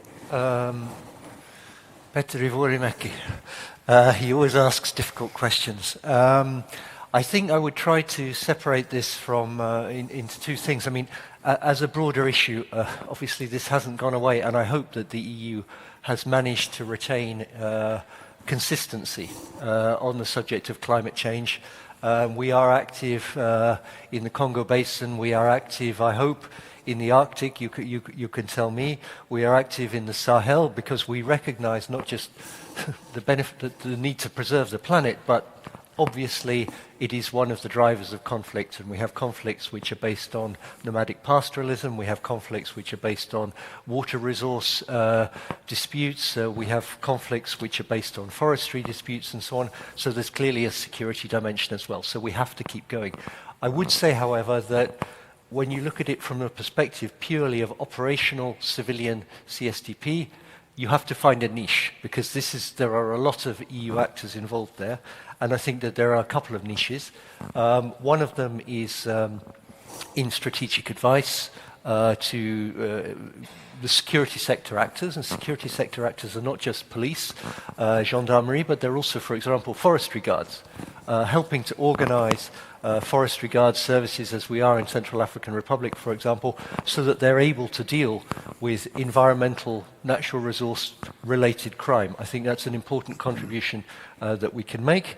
Another one I would say is in training, how to deal with nomadic pastoralism-related legal violations and so on. So I think for me the challenge here is a little bit, as it often is in civilian CSDP, finding the right niche, not trying to do too much, but trying to do what we're supposed to be doing, which is to provide our own European Union expertise and to help in terms of strategic advice and training. On responsibility to protect, I'm very glad that you mentioned that, because the international humanitarian law dimension of civilian CSDP is something which has really been growing recently. I'm very pleased about that.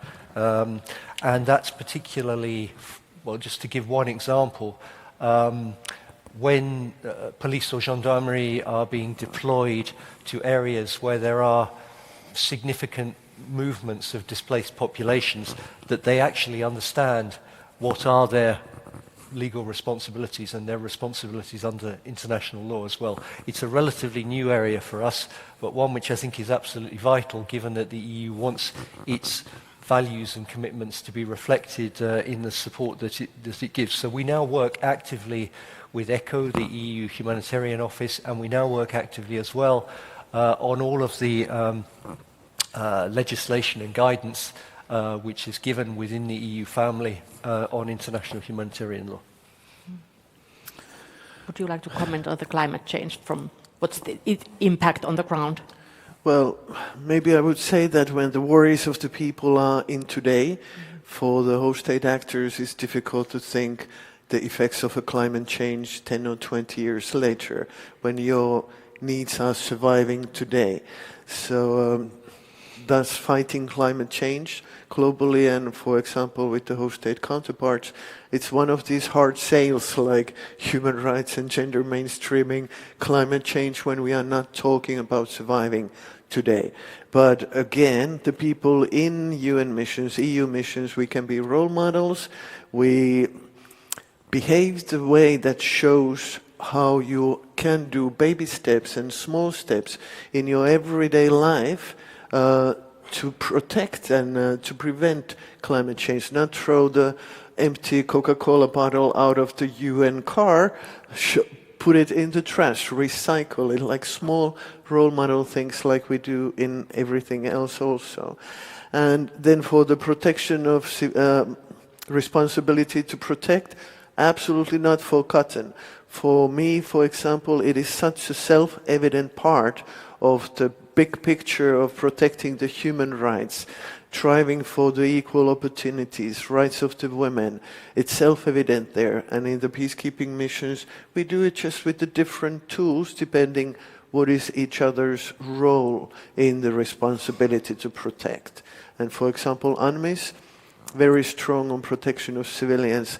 As we all know, there's massive threats, security threats against the civilians. And there we can very much trust our military colleagues in the same mission, because we go armed with this and this. We don't have the guns to protect active, violent, armed violence towards civilians, unlike the military colleagues.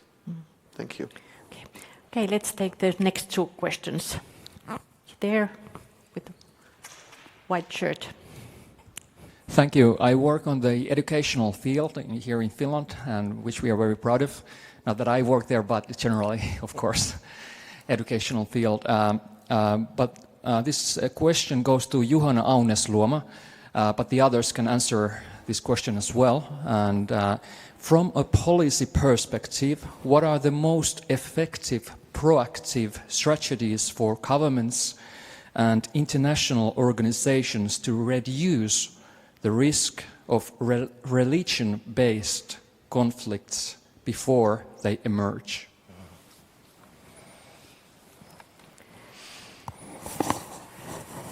And another one, maybe, yes, here, there, back there.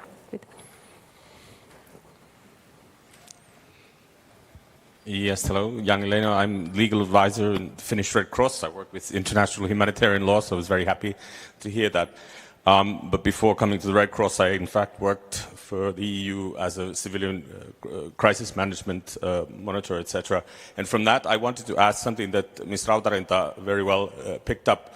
What would, in your opinion, would be the most significant, impactful focus for civilian crisis management? Is it ensuring revenue for the state, proper salaries, fighting corruption? I remember there's a World Bank report saying systematic corruption takes 25 years to go away.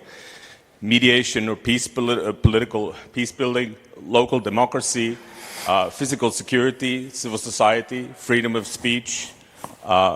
These are all areas that you could focus on. If you would, what would it be? And also, do you think that some missions they try too much? You know, they try to do a little bit, but it's not necessarily impactful. Should there be more focus for missions? Thank you. So we are almost running out of time, so very important questions, interesting questions, but now I would ask for brief answers. Okay, I'll try to be concise and address the question of conflict prevention. So we're talking about conflict prevention here, conflicts that are basically driven, fueled, or based on one type of identity or another. In this case, religious identity. So what I have learned from my colleagues working on radicalization, which might be a way to look at these anti-radicalization measures before something happens. And the thing that I've learned from my colleagues is that there's no one way to address radicalization. So there's no one magic formula of how to address it. There are different mechanisms, different forms, and often simple explanations are just plain wrong. So you need to understand the dynamics of the particular case, and this is disappointing. So there's no magic formula of how to address it. The second, so you need to look at the case and understand what goes on there. That requires a lot of cultural skill and knowledge of the actors. The second thing that I've learned from my colleagues working in this area is that not all radicalization necessarily leads to violence. So you have to be able to distinguish between the radicalization that may lead into violence and then other forms of radicalization that may have to do with polarization and the way the society works. And to a certain extent, that might be also a constructive force, as long as it doesn't lead into conflict, doesn't lead into violence. You have to know which one is dealing with, and that is really difficult, of course. Okay. Well, on the first question, none of us are immune. I mean, in Scotland, I'm looking at where I came from. You know, we still have religious-based tensions. The origins of those are very different from conflicts or tensions that exist in other parts of the world. As you said, Professor, we have to know what we're dealing with, and I think this is an area where there's a lot of generalization, also not just about the characteristics, but about whether in fact religious conflict is going on at all. I think a lot of people have said about Central African Republic over the years, this group are basically Muslim and this group are basically Christian, but at the same time, there's a lot of evidence to suggest that that's not what it's all about, and we've had incredible leadership shown by the cardinal and the imam traveling together around the country, reconciling their own communities. So, I mean, I think it's an area where you have to do your research before you really get into it on an individual basis. On the other question, so difficult to answer because you raise so many different things. We have to find a menu based on our own added value and our own capacities as to where we can help and where we can't help. And then we have to break that menu up into the different areas that the European Union has, humanitarian aid, partnerships, classical development aid, common security and defense policy, other instruments, short-term instruments. There's a lot of stuff there, and see which instruments are suited to which areas. But for some of the big issues, and you mentioned, for example, salaries, that needs a whole campaign of domestic revenue mobilization. It's something which is a problem not only in the security sector, it's a problem in the core sectors of health, education in many other countries as well, which affect their stability. So you need to have not just donors or partners going in there, but you need real government leadership to coordinate them as well. So I think we always start with identify the problems and identify the tools that we have, try to put them together, not do too much, and respect the added value of different partners. But it's perhaps the hardest question of all to answer when you first arrive in a new country. Very true. First, to the religion-based conflicts, I would say no matter what, when we have culture, we are talking about two things. We are talking about actual behavior, and then we are talking about values. And culture is basically behavior plus values. And very, very difficult for somebody from outside go and change the values of a society or a country. But we can change behaviors of people. And when people's behavior, whether it's through legislation or through enforcing the legislation, basically rule of law, when the behaviors change little by little, then also the values start to change. And maybe then there's a day when faith-based conflicts get less and less, when the values get more respectful for everybody in the society. And for the second one, impossible to answer what is most important, but I would love to say that maybe instead of every country, every organization trying to be expert on everything, it might be great to concentrate on what a specific member state is good at. And I would never, again, I'm taking a position of head of UN, if I would be deciding, I would never send a Finn advising on anti-corruption, because we don't really understand corruption. It is not our way of life, and thus it's kind of like labeled on the top when we go advise how not to be corrupt, because we can say the nice words, but we really don't understand how it's almost a way of life. And yeah, so. Nothing to add. Okay, dear audience, join me in thanking our wonderful panel. Thank you.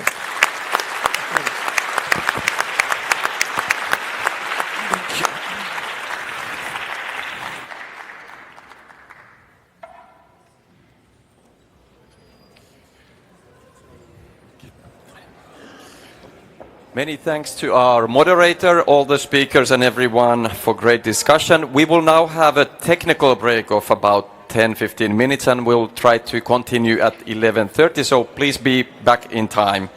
Thank you.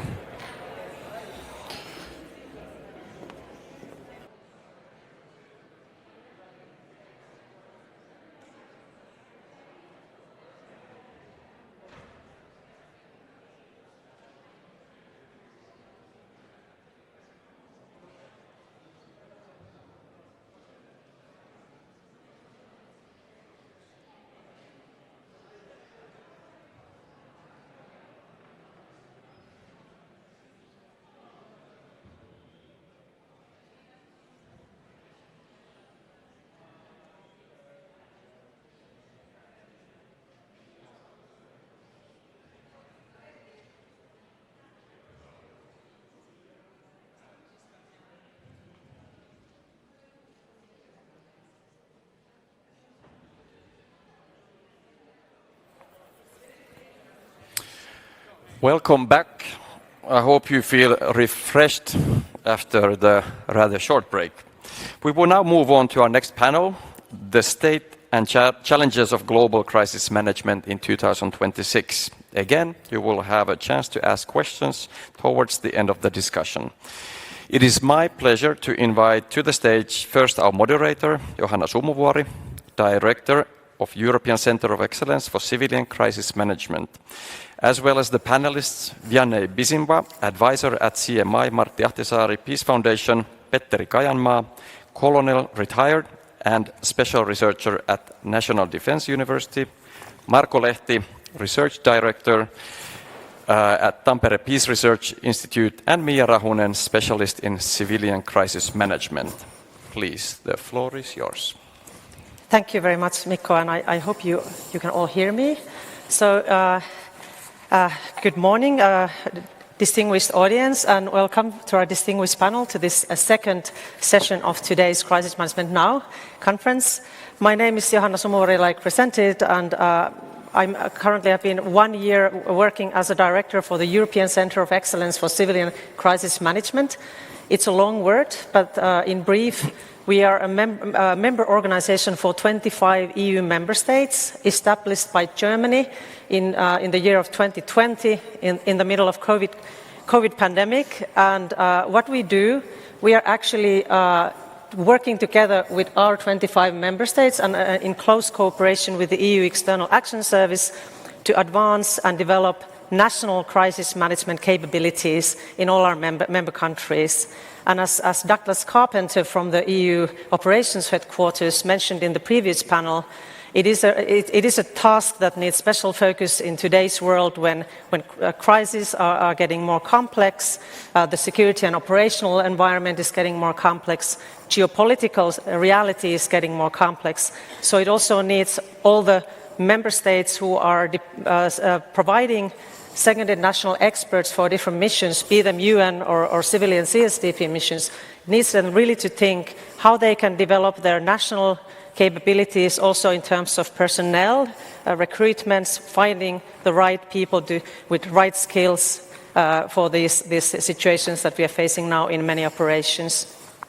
And today I'm really happy to be joined by our very seasoned experts, 4 seasoned experts in the panel today. I will present all of our panelists one by one, and I would welcome them to also give brief opening remarks. First, I would like to introduce you to Mr. Vianney Bisimba. Vianney is an advisor for the CMI Martti Ahtisaari Peace Foundation. Welcome to Helsinki, and I would like to invite you to give a short introductory note on your experiences on civil protection, humanitarian diplomacy, mediation and crisis management with a special focus on Africa. Welcome. Thank you very much. I traveled from Nairobi to come here to Helsinki, and I'm from Congo. I'm from Eastern DRC. I'm from a small town called Goma. And I'm coming from a country that has been experiencing instability and violent instability for almost 3 decades. And it is within the Great Lakes region. And because of my work, I moved to the Sahel. I was based in Bamako and covering the Sahel and West Africa for almost 5 years.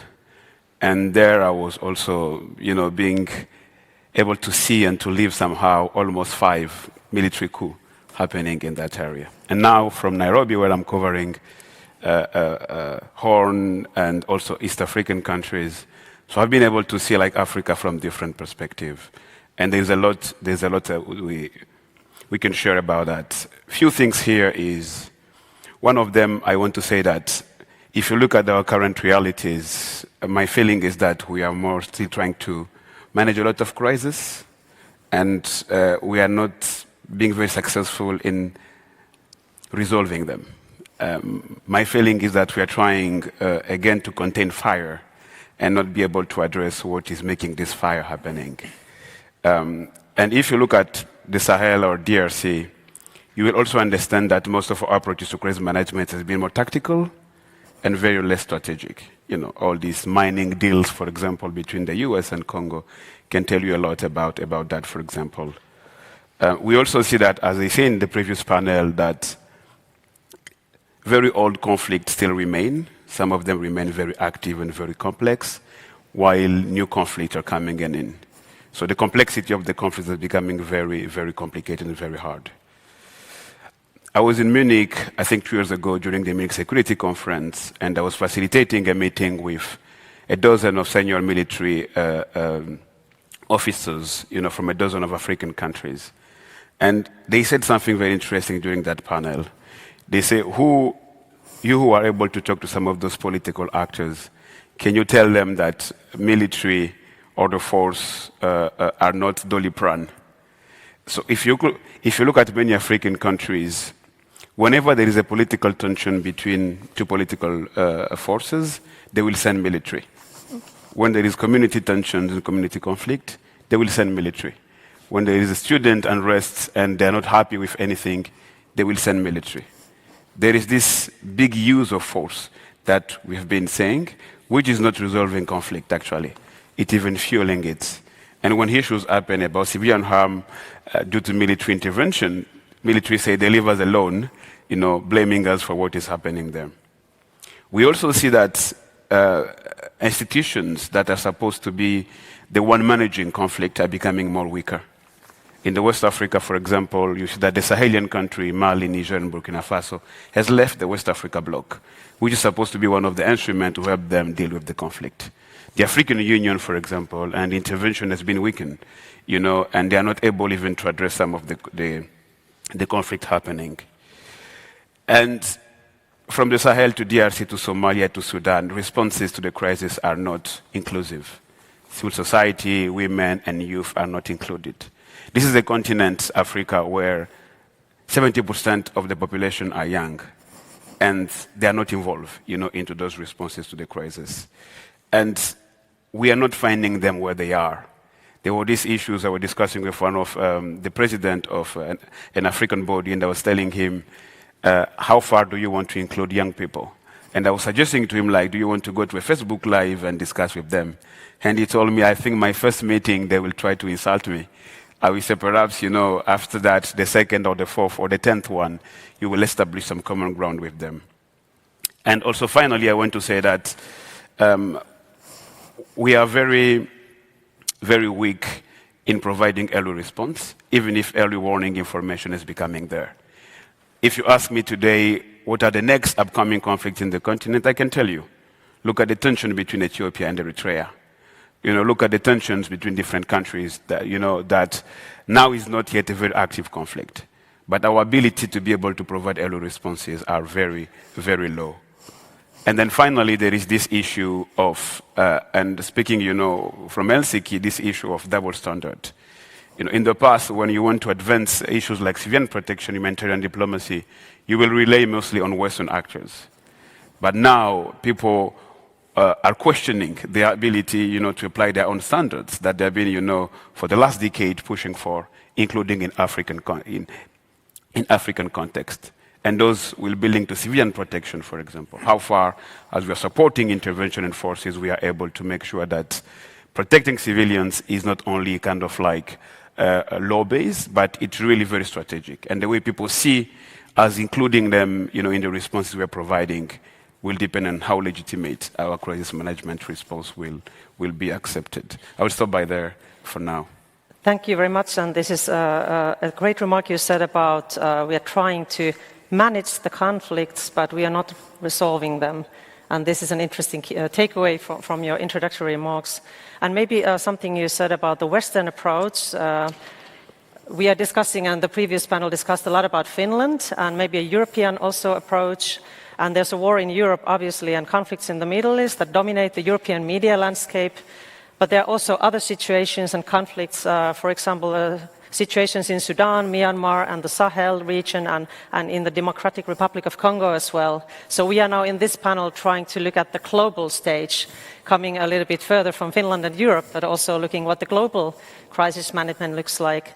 And I would like to introduce you to our second panelist in the row, Mr. Petteri Kajanmaa, Colonel, Special Researcher, and National Defense University expert. You have served in multiple crisis management operations as well, and also as Finland's first national military representative at NATO. NATO's operational headquarters, and you're a graduate of the US Army War College, so you have a very interesting professional background. And I would like you to reflect from your professional background point of view, how do you see this changing landscape for the crisis management operations, considering all these geopolitical shifts? And what was also discussed in the previous panel, how we have moved from the classical UN peacekeeping towards more diverse crisis management approach. Yeah, thank you, Johanna. Good day all, and it's my honor to be here. So, as you said, I have served almost 5 years in different military crisis management operations in Middle East and Kosovo and Afghanistan. Above that, 3.5 years, I observed quite closely how NATO is planning and leading its existing crisis management operations, in which Finland is part of 3 of those. Right now, I'm researching. My key topics are NATO strategies and the war itself, and I was really happy about the previous panel. They talk about how we have to understand conflicts. So I try to understand war, why we still have war, and that leads to your question. So those global trends which we are seeing, and last panel already mentioned a couple of those, are more or less such that they are making crisis management, either military or civilian side, more complex, more difficult. And if we think about global power competition or democratic pressure, the growing population, they are creating dilemmas to fulfill mandates of the crisis management. Also, previous mentioned climate change. It's not only fighting against climate change, it's also how the climate change will change the crisis management operation itself. So how we have to prepare ourselves, what are the requirements of the military troops to go into the areas which are extremely warm or extremely cold or without water and so on. If we look at other trends, technological advance, which previous panel mentioned, mention about it, how it creates requirements for the military. And from all that, of course I'm looking at the crisis management from the military point of view, and I think that war itself is so complicated, so we can't solve the war. We have to help those nations who are participating in the war crisis to solve it by themselves, and that has been mentioned several times. So our Supreme Commander, our President, he likes to present 3 facts or 3 points, and I will give my 3 points as a conclusion of this whole panel from my side. The first, we will face armed conflicts in the future, that's for sure. The second one is that conflict prevention and crisis management, it is much more difficult than earlier. It's not just going between parties, it's the solving and creating solutions for the bigger problems. And thirdly, those more complicated operations or environment, they will affect Western militaries so that Western countries are not capable or willing to send military units to the conflict zones. Thank you very much for this introductory remark. And maybe I could introduce the third panelist, Mr. Marko Lehti. Marko is a research doctor at Tampere Peace Research Institute, TAPRI, and you also have a long experience of studying peace mediation, peace building, multilateralism, and global order, and particularly in the Nordic and Baltic regions, the South Caucasus, Ukraine, and the Balkans. And given that we are talking about global developments in crisis management and peace mediation efforts, maybe reflecting the previous panel and what they discussed about this comprehensive approach, or the need for comprehensive approach, a whole of society approach on the other hand, but also coordinated approach on one hand, that how international community can coordinate better to give better responses to resolve the conflicts. How do you see it from the research point of view? How it has evolved and where is it going? Okay, thank you. Great to be here. Indeed, I look at things a bit more from research perspective than the practitioners, but On the other hand, I don't go on that, but we can do also peace building through the research and through the higher education that I've been also engaged a lot in recent years. But more on your questions and the things how the world is changing, that has been much already noticed, and I think that we need to start on that. That we all know that the world is changing, and the old liberal order, rules-based order is gone, and are we entering a multipolar or kind of a disorder? I would call the splintered world, but that's the kind of framework. I think it's a world where the mighty makes rights. And they are less restrained for the use of violence, especially there are more interstate wars. There are more you can use genocidal kind of tools without no kind of too much on any kind of reactions on that. And indeed, this world is really have a great impact on for example, the European Union. European Union has been kind of losing its leverage, is losing its normative power, and it's become more marginalized actor in that. How it can be more kind of relevant is also one question. Another is the disappearance of multilateralism, or at least classical forms of multilateralism, and that comes a bit on a question about the comprehensive security, or do we need to have this kind of comprehensive approaches? I think that actually perhaps we should think about beyond that, not more fragmented things. It's better than this kind of thinking on a whole. And that's the couple of the thing about the 4 points in my mind which we need to think about in this time of the change, and we don't know where it's going on. But the first thing is that when you think about the peace building, crisis management, peace mediation, we have to think about how it remains relevant in this changing world. Not believing that the old word remains there or returning somehow all the time, make the question in different level, from policy making to the operational level, how it's still relevant, how it changed, how we adapt on the changes, and maybe the comprehensive approach is not the one. And I think that might also not the things is another thing that when I'm seeing that, for example, the European Union is still very much unneeded in this time of the kind of a world.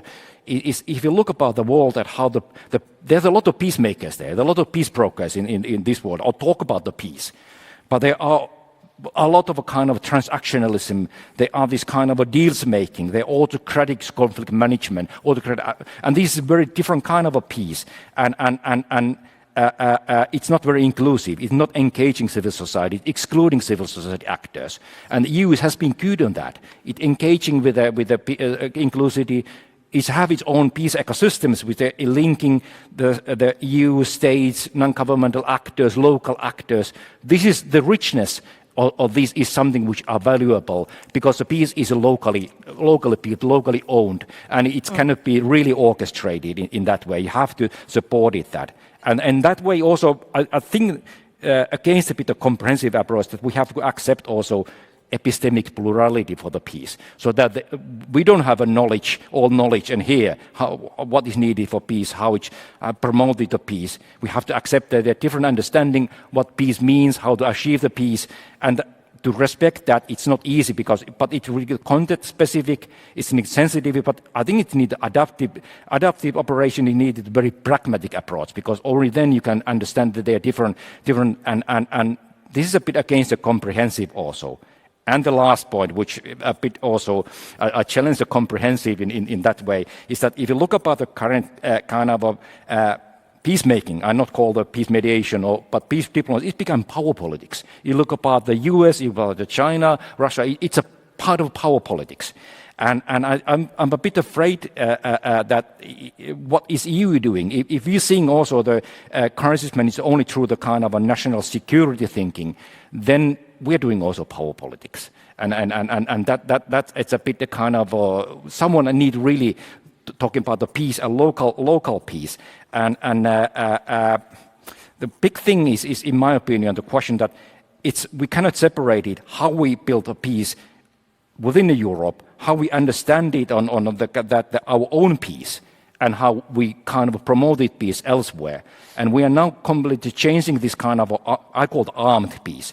We are more preparing the war. We are making the deterrence, we make an armament, we are talking about the preparedness against something. And I think that's okay. I know the world is evil and there's a lot of things to kind of, but at the same time we should be kind of seeing another kind of a peace. And if you don't see it within Europe and how much this created attention within Europe, it's difficult to build a peace in elsewhere. And that's why seeing the comprehensive security model, it's not a good model. It's a maybe good model in Nordics, but it requires a Nordic context, Nordic society, and you cannot import it in that anyway. And I think that we needed more kind of fragmented, more kind of perhaps not coordinated kind of processes which supported really local actors throughout the world. And I think that is perhaps more important for peacemaking in this weird world where we are going. Thank you. Thank you so much, Marco. This was an excellent kind of a basis for the next panelist, because you, on the other hand, you talked about power politics, but also the local level. And our fourth panelist, Ms. Mia Rahunen, is a specialist in civilian crisis management, and actually someone who has an extensive career in international crisis management in missions as well, civilian CSDP missions. So, Mia, you have worked around conflict prevention and sustainable development and civilian CSDP, both in the EU missions in the field, but also in CMC Finland at a national level. And maybe to ask your introductory remarks, maybe to frame it from the perspective that we have been discussing here. One of the civilian CSDP experts in the EAS once told me that even if we would see missions as quite technical instruments of EU civilian EU common foreign and security policy, they are not perceived in a partner country as technical. They are always perceived as political. And maybe when Marco talked about power politics, but on the other hand, we are talking about technical implementation of a mandate, how does it look to you when you have been actually there in the field, working together with the local partners, and currently in your capacity also as Deputy Head of Mission in Ukraine? How do you kind of bridge this gap between power politics and field level, working together with the local actors? That was an extensive question to start with. Hello, everybody. Very pleased to be here. So, indeed, my angle to this question is civilian crisis management, and I've been working in the EU, especially European Union civilian crisis management operations. Georgia, Mali, and now Ukraine. In general, these civilian crisis management operations, I mean, their goal is to improve the capacities of these crisis societies so that they can ensure the human security for their citizens. Most of the missions, most of the current EU missions, they are advisory or capacity building missions, so their contributions are done via the civilian security sector. Sari mentioned in the previous panel that civilian security, civilian crisis management missions are not so well known that we talk about civilian crisis management without people necessarily knowing what it is. Well, in practice, these missions, advisory and capacity building missions, they work with the police, border guards, National Guard, justice system, improving their capacities and competencies. We also, in Ukraine, we work on the strategic level, contributing to different kind of national level strategies, plans, legislation. Then on the operational level, more capacity enhancing activities combined with project activities. It can be even question about the material support. It all basically goes down to the rule of law principle, which was also mentioned by the previous panel, so that the aim is to enhance the kind of societies where citizens can trust the justice system, where the civilian security actors, that they work transparently, responsibly, with accountability, and that there are independent institutions that prohibit the misuse of power. And this willingness to reforms, as the fellow speakers here mentioned, this motivation and ownership has to come from the local partners, and that requires political willingness, coming back to your question, Johanna. For me, actually the whole word of crisis management is a little bit misleading, because we from outside, we are not managing anything, not from the civilian operations or from the military operations, but yes, we can contribute and support the locals to manage the crisis. All these civilian missions, they are very strong political signal. You mentioned that they are very technical as their nature. Basically, I would say technical operations used for political purposes. I slightly disagree that the locals would perceive them very political. There are gaps between these layers. I mean, we have political goals, and then we have the missions who come with certain types of solutions and support. But for example, the example that I had in Mali, Janne, I'm not sure if we were there at the same time, but there were a couple of military coups and all kinds of things happening. So we had very good cooperation with the local partners there, despite the situation, despite the political situation, despite some of the international forces thrown out, despite Wagner coming in. There were very dynamic changes in the context. However, what we were somewhat frustrated with at some point was that the decision-making was lacking behind. And certain decisions were made at the Brussels level, perhaps to give a political signal, but it didn't matter. That signal didn't go through on a local level. So definitely there is a gap, and also, as Douglas mentioned in the previous panel, that there needs to be support for the missions also politically. But of course, I mean, we also work with the other EU actors, EU delegation who is providing the local political guidance, especially in the Ukraine, where a core part of our work is to work with the law enforcement sector with all these reforms that are required for their EU accession. So I don't, from my view, from the field and from the EU operations, I have never questioned the relevance of these civilian crisis operations. I think in this situation there is more need for the civilian crisis management than ever. There is lots of talk here in Finland, but also internationally, about kind of hard security topics, and for a reason. Living and working in Kyiv, that's very tangible. But at the same time, we cannot stop the wars or conflicts or crises by military means only. So we need all these other tools at the same time. We need civilian crisis management, we need peace mediation, conflict prevention, working with the civil society. Because otherwise we cannot address those root causes of the conflicts in order to achieve sustainable peace. This kind of a conflict development, I think it was Johanna in the previous panel who mentioned that it's not linear anymore. So this kind of a basic crisis cycle, it's not happening like that anymore. Civilian missions were originally established to go to a post-conflict situation and then support the reconstruction efforts. But now we are working in the middle of the full-scale war, not just in Ukraine, but in some other countries either.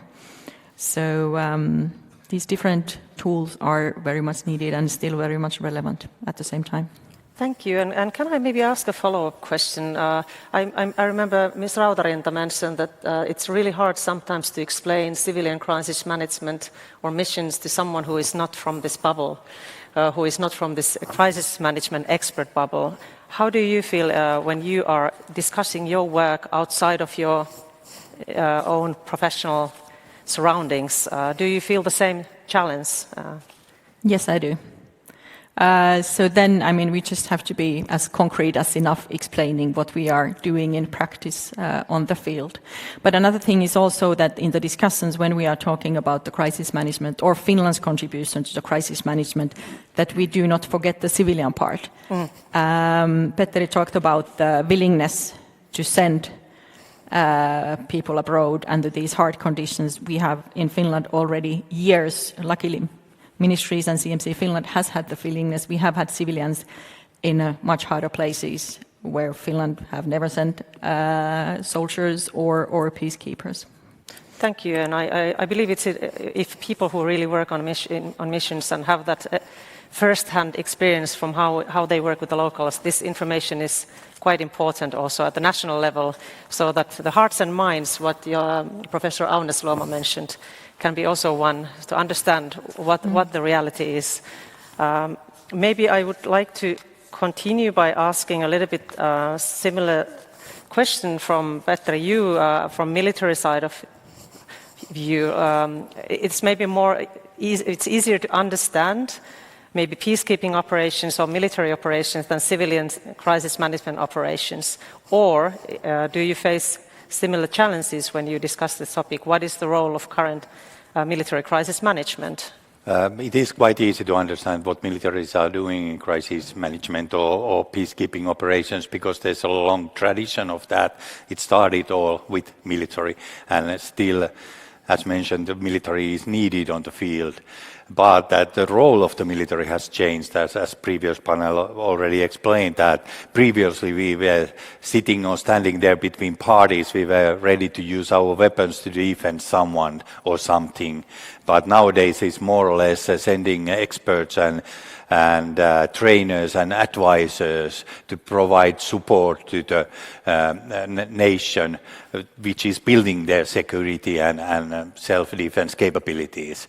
And those missions, like one in Iraq and one in what was the latest part of the mission in Afghanistan, actually. It is building the national capabilities, and that is also the role of NATO's support to Ukraine right now, training Ukrainians and giving material support for them.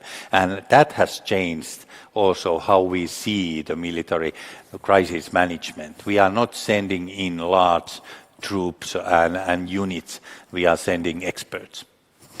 Thank you, yes, and maybe kind of reflecting both of the responses and still going back to this comprehensive, coordinated approach. If you think of a single country, a partner country, let's say Ukraine or Mali on the other hand, and you think of a diverse set of actors that have their flags up. They might be civilian CSDP mission, they might be a military mission, they might be other NGOs, humanitarian actors, there might be EU delegation, there might be different peace mediator projects. Bjarni, how do you see this diverse set of actors thinking of any given context, like based on your previous experiences? Does that coordination or cooperation or information sharing work? And what could be done? So, first of all, I think military or force should be used as part of a political framework. And it's very important when it is a crisis to define the political framework. I can call it a mediation architecture or any kind of framework. Then we will use force as part of that framework. In some cases, force can create a space, but only a political resolution can create durable peace. What I've been saying is, in many cases, you will see force, being deployed and acting in a specific area. For example, in DRC, you will have the UN mission, for example, being deployed in a specific area without any kind of link or close link with civilian mission or political mission. That we call also civil mission. And the fact that there is no link and better coordination is having forces, trying to secure some spaces, and there is nothing else happening in the same time. And usually military that are deployed in the past will not have kind of mediation or political skills or diplomacy to be able to address some of those grievances. So I think an integrated approach is not only needed, but what we need also is to make sure that there is a clear framework from the UN, from regional blocs, that is clearly defining what is the role of military, what is the role of civilians, and what is the role of the states, within the countries. Secondly, we cannot even now dissociate what is happening at the global level with what is happening at the local level. In the past, in 2014, when I was working in CAR, we were able, with few colleagues doing emergency mediation, be able to hold villages almost at peace. No force will be able to intervene for months. Same in DRC, where there was some very local peace processes that was happening, and village could be at peace for 6 months. In Mali, for example, Farabougou was almost at peace, for 6 months because local imam was able to negotiate that. Now it's not possible. The global power competition is felt even in very localized village. For example, in northern Mali, a few years ago, Ukrainian was supporting some unit to be able to use drones as they wanted to hit some of the African crops present there. But this has resulted in those people having capabilities now to attack, including the capital city, Bamako. So you cannot even see the Ukraine and Russian conflict only in Europe. You can see the consequences happening in northern Mali. You cannot even see what's happening in northern Mali as only an African issue, conflict between Mali and Algeria. You will see, clearly the presence of African Corps and Russian presence as having a huge influence on what has been dealing there. Same in DRC. If you look at the current US and DRC mining deal, it comes from Ukraine. The US president was asking to have access to the Ukraine critical, material, and then Ukraine was thinking twice. DRC said, I have also, gold and all of those resources. If you come to support DRC and give us military support and protection, we will be able to sign the deal.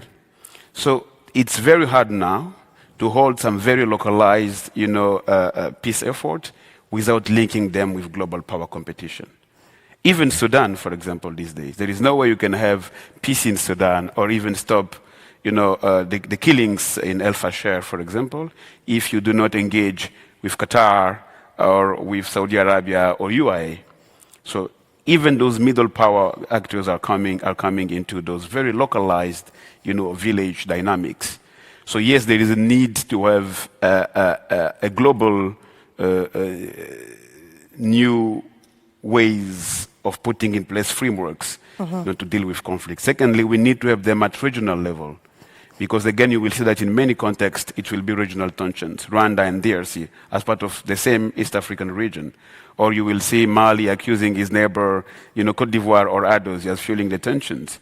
You will see, if you look at the Horn of Africa, Sudan, Ethiopia, Somalia, they have their own interest tensions, but also they are fueling other countries' tension.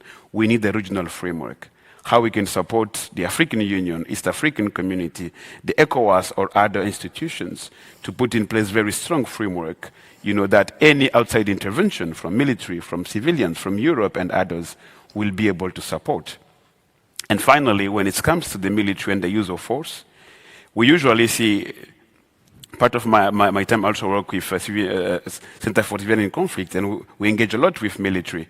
What we also see is that military now requires civilian skills to be able to operate in the current crisis regions. For example, there is no way you can win heart and mind of people and stabilize the region without mediation skills, for example, even for a military point of view. If you missed engagement with communities, you will not get information, you will not get intelligence, and even you can find yourself under threat. We have seen peacekeepers being attacked by civilians in Eastern DRC. And what those unit and company needed is somebody within the unit being able to have some mediation skills, or some community engagement capabilities to talk to people. And this should be from day one. What we see is the force will arrive, they will have their camp, and then they will wait until they receive orders to go out. But now the question is, how do you use civilian skills, even within military capabilities or military presence? Can I ask a follow-up question? Do you see there should be more focus on regional level framework setting in the future? And I was thinking, I spend a lot of days thinking of EU and EU external action and national capabilities in civilian crisis management, but how do you see, you mentioned ECOWAS, for example, there are other RECs as well, but also African Union. How do you see the regional framework setting? Should it take a more prominent role in this new landscape?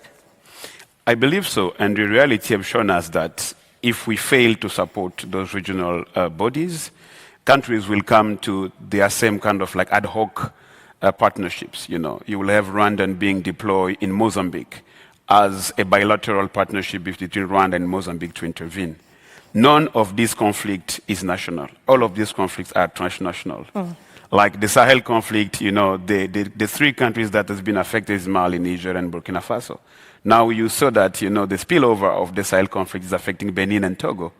So unless there is a regional responses to that, a single country will be able to respond by itself to the issues. And what we see is those existing regional bodies doesn't have enough support and power and capacities to be able to address those conflicts. Same if you look at DRC, Rwanda, Burundi, and Uganda. These are countries member of the former CEPGL, and currently all of them are member of the East African Community. So how is that regional body can have sufficient resources and power and tools to be able to bring those neighborhood countries together, to be able to work on peace. And this should be important, because if we fail to do that, we will see countries coming to some can be positive, others can be very vicious partnerships, as a way to deal with the neighbor conflict. If you look, for example, at the current tension, I was following yesterday that, people in Sudan were saying, we took this man in from Ethiopia and he's fighting the war in Sudan. Unless there is very strong regional, including the African Union, capacities to deal with those conflicts, we will end up, by having neighbors, fighting toward each other to issues linked to, border resources, land, power, and influence. And what we have seen in the past is Europe and many Western countries were using one powerful country in that region to be able to feel the tension.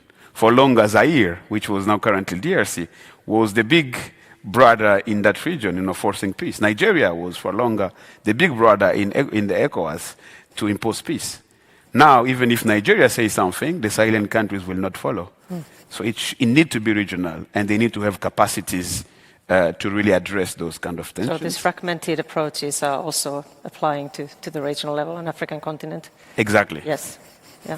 Petteri. Yeah, can I comment a little bit about those military skills that you mentioned about it? It's not only that we need to have more skills to negotiate during the conflict. It's other skills which military needs today, and it's anti-hybrid skills. It's protecting themselves against cyber attacks and so on. The old version was that we need to send female soldiers on the ground, otherwise we miss the half of the population of that crisis or conflict zone.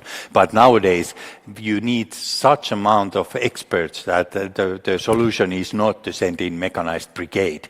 You need to send some tailor-made unit which can have all those skills you mentioned about.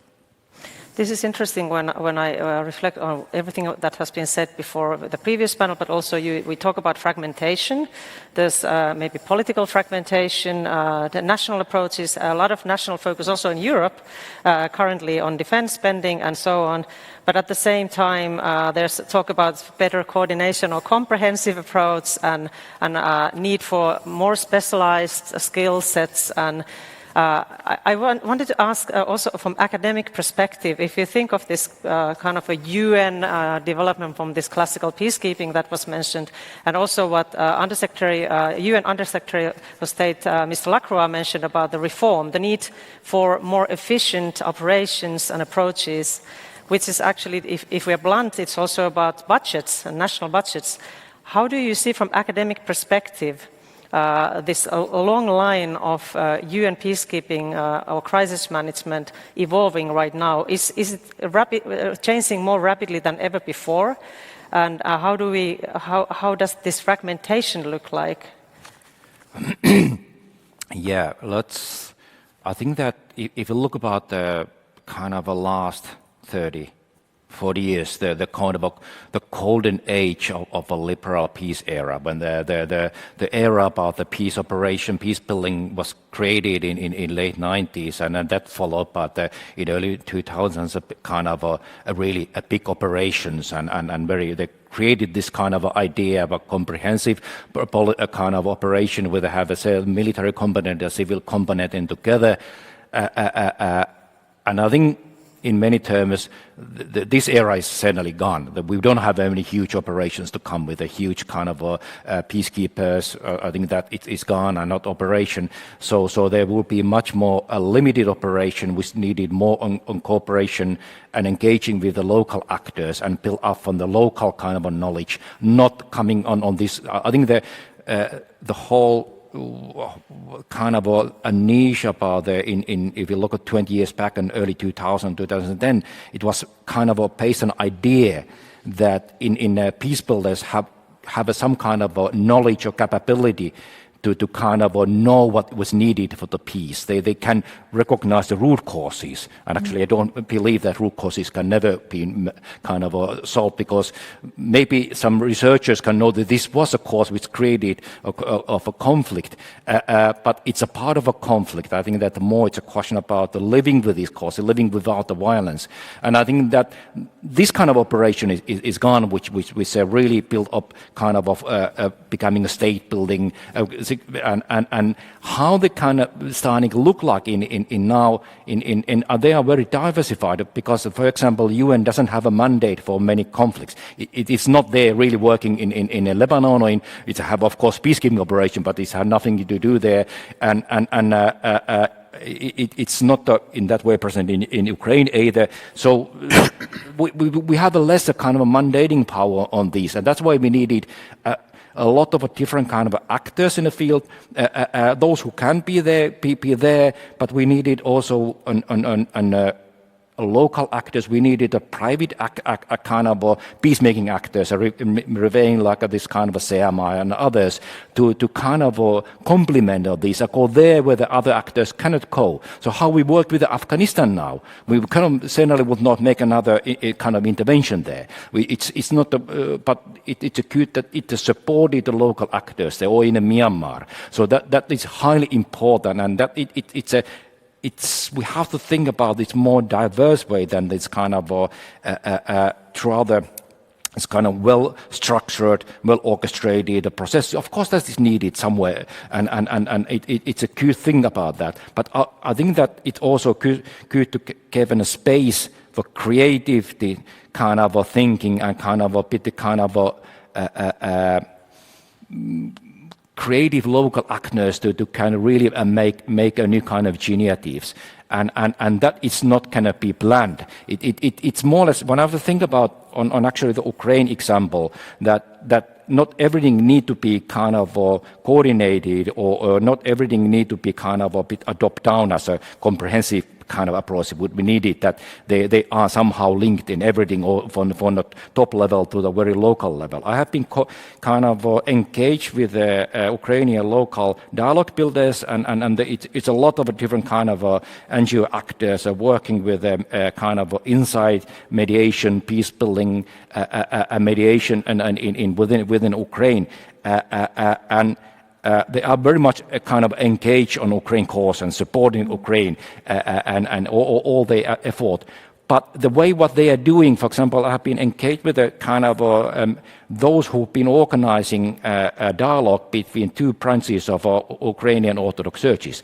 One is in the under the Moscow, and the one is the Ukrainian one. And we know that it's a part of a conflict, it's a part of hybrid warfare, it's a part of a colonial legacy there.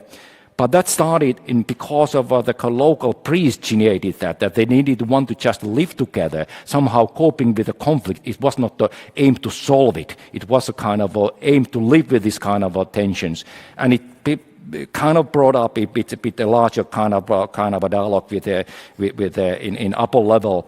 But the main point is this kind of non-coordinated initiatives is just help the societies to live with the conflict without no violence or threat of violence. And it's important also in a country with in a state of war that this is kind of issues which are part of a hybrid warfare are not creating the kind of a violent conflict within Ukraine. And I think this is needed more kind of a non-coordinated also kind of actness.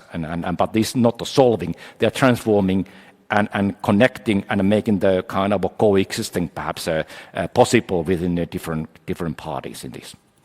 So is the conclusion that we have to learn to maneuver around this fragmentation more than before? That's what I took from that. Okay, thank you so much. And maybe if you go back to the mission level again, we hear a lot of, nowadays we hear a lot of need for specialized skills, modular and scalable solutions, visiting experts, and how, the tasks are also very diverse compared to where civilian CSDP started from. Now we are, like Douglas Carpenter mentioned, we are talking about hybrid, cyber and FEMI. Some time ago already we started to talk about climate change and environmental issues as part of mission mandates as well. So how does it look like from your perspective? You have been really there, like hands-on. How does this all talk about this specialized skill? Does it work for all contexts, or what would be, how does it look like from your perspective? It would work, but we are not always there yet. Okay. It's still a lot on the level of, now I have to be a little bit careful, there is a head from our headquarters here listening to what I say coming from the field. No, but it's still quite a lot of buzzwords and it doesn't play out at the practical level yet. Regarding my current mission in Ukraine, yes, that has worked on a certain level.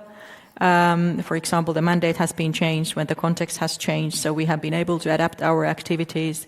We have been able to use some of the kind of new tools. We have had visiting experts, we have had specialized teams, but this is not the case for all the missions, and we still quite often, when we would like to do certain things to meet these changing demands of the locals, so we're still running to the hurdles because the system is still so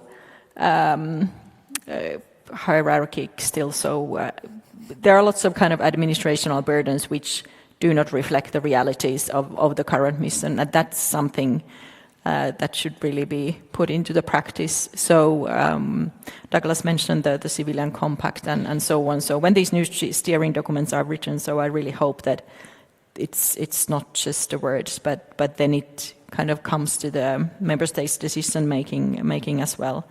So I think there should be even more liberties for the missions, of course, within their mandates to define their activities. And partly it's also about the not just the mandates, but the operational plans and the expectations. I mean, these traditional operations which have been focusing on the civilian security sector reforms, they are extremely long processes. They take long time. If you work at the mission 2 or 3 years, you don't really see the full impact. You have to have a little bit longer perspective. But unfortunately, still sometimes the kind of end states, how they are described in our mandates or in operational plans, they are not really realistic. The exit strategies, which sometimes exist, sometimes not, they are not clear.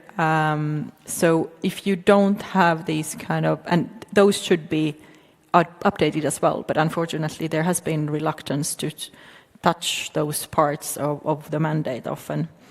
So in order to be able to also really evaluate and assess the impacts of these missions, so you also have to kind of be set proper criteria before you start these investments. You mentioned the new skills and the areas. So of course it is very much a capability issue. So personally, I would wish from the field perspective that every time member states sit down and decide to establish a new mission, or they establish to widen the mandate of any of the missions, that they at the same time actually would sit down that actually, who has these resources? Do we have this expertise in the member states? And if we have, are we willing to send them out? So hybrid threats was mentioned here, one of our priority areas as well. Ukrainian mission started as a very kind of traditional security sector reform mission. Now that reform part is part of the EU access, and after the Russians' full-scale invasion, the mission started also supporting investigation and prosecution of international war crimes. Now, one very hot topic is the support for veterans, their rehabilitation and reintegration. Big part of the law enforcement forces are fighting at the front. So there are these new thematics and topics coming up all the time, and it's not necessarily these kind of fixed structures which we still have, despite the wishes to have something else. They do not always match the need on the ground. Thank you. This is a really important discussion. I was thinking of also reflecting the previous panel when they said that you need a certain level of understanding in the society what these missions are for, be them UN peacekeeping missions or civilian CSDP missions. And some of the panelists said that there is a strong commitment from Finland's side to this world. But I would like to ask you, when we are dealing with this kind of geopolitical times that we're living and a lot of fragmentation and also political pressure as to the budgets and where to focus politically the attention and the money, do you see that there's a big shift? This can be both academic or practical question, big shift of how the political legitimacy of crisis management or peacekeeping has evolved. Petteri, please. Right now, I can argue that those big organizations, international organizations, are fading a little bit because about the mandates.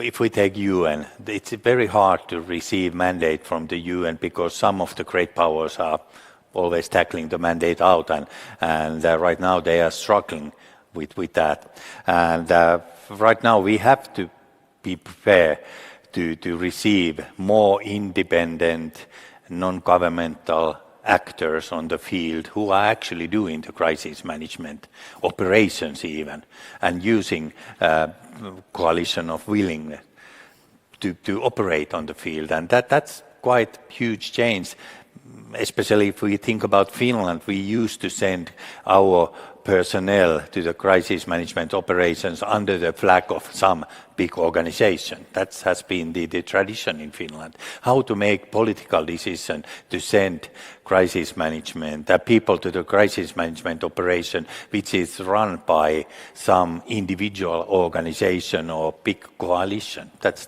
the question. Mm-hmm. This is interesting. Do other panelists want to comment on this? Marko? Yeah, I think that it's a good question, and I think they're looking for perhaps from the Finnish or Nordic perspective. I think that there have been huge changes since the kind of the beginning of Russian war in Ukraine to 2020, because it changed the kind of a fundamental perspective how our own position and that I referred already, but when it's starting to see that the kind of our own future, that we have to prepare somehow against the war and that living in the kind of some kind of emphasis on national security, that everything on the seeing in that way.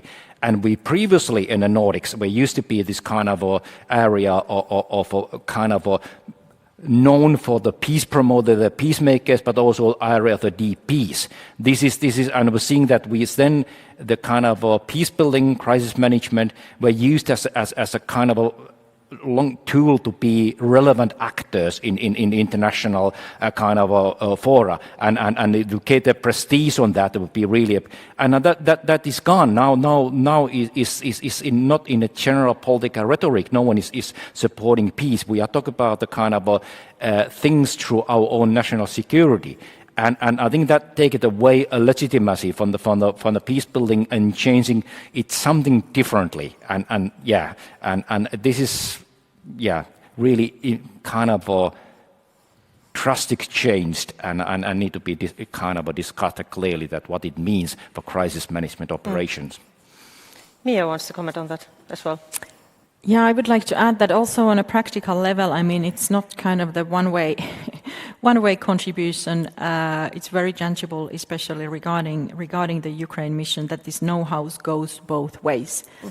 Ukrainians are way ahead some of our own countries in certain topics.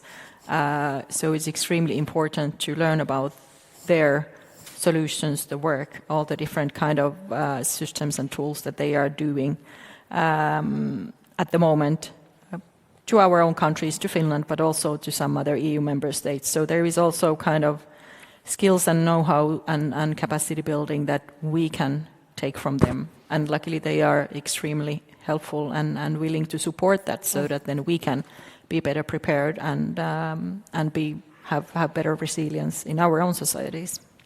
And potentially when experts from civilian missions come back to their home institutions, maybe they have learned something firsthand that can benefit their institutions as well. Absolutely. So it's not, as you said, a one-way road. Yeah. Yes. And Vianney, please. When we were seated there, I was asking you if there is a future for peacekeeping. Yes, you did. And the question is, I think those big missions that we've been seeing, I think will not happen again the way we are seeing them. Like I was there in Mali when the UN mission in Mali was kicked off. That is the word. You know, when the US was trying to intervene in Sudan, for example, there was this idea of using the right to intervene, you know, as one of the tools to allow a UN mission deployment.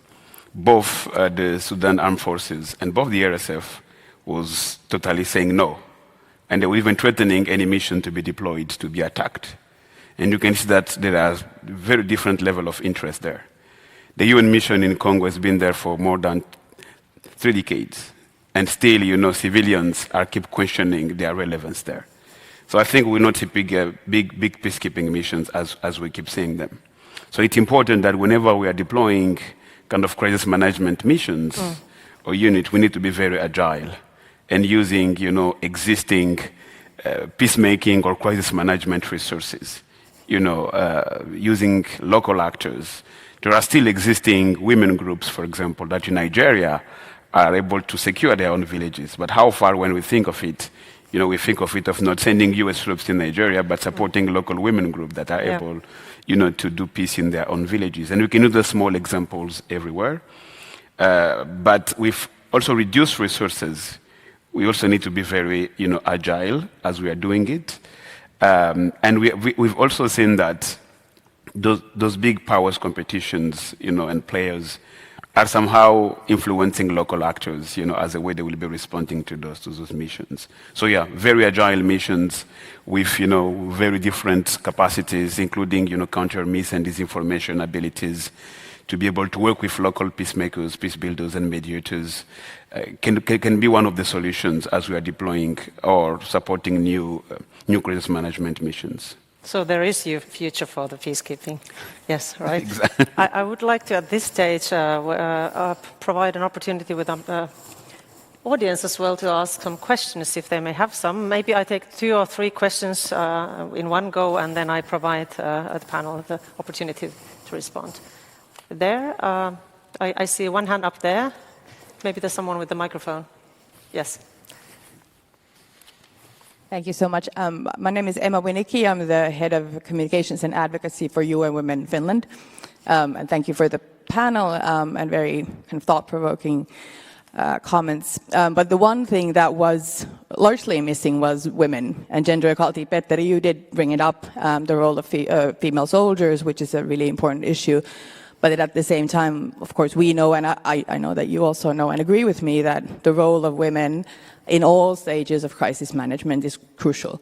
And what we're seeing is a global backlash against gender equality and women's rights on a broader level. And what I was interested in hearing from your perspective and your experience is how this is playing out in your field, in crisis management, if there is a pushback, and kind of looking at the title of this topic, what is the state and challenges of engaging women actively in these processes currently? And could that potentially, engaging women in a more comprehensive way, be a solution to some of these other challenges that you brought up?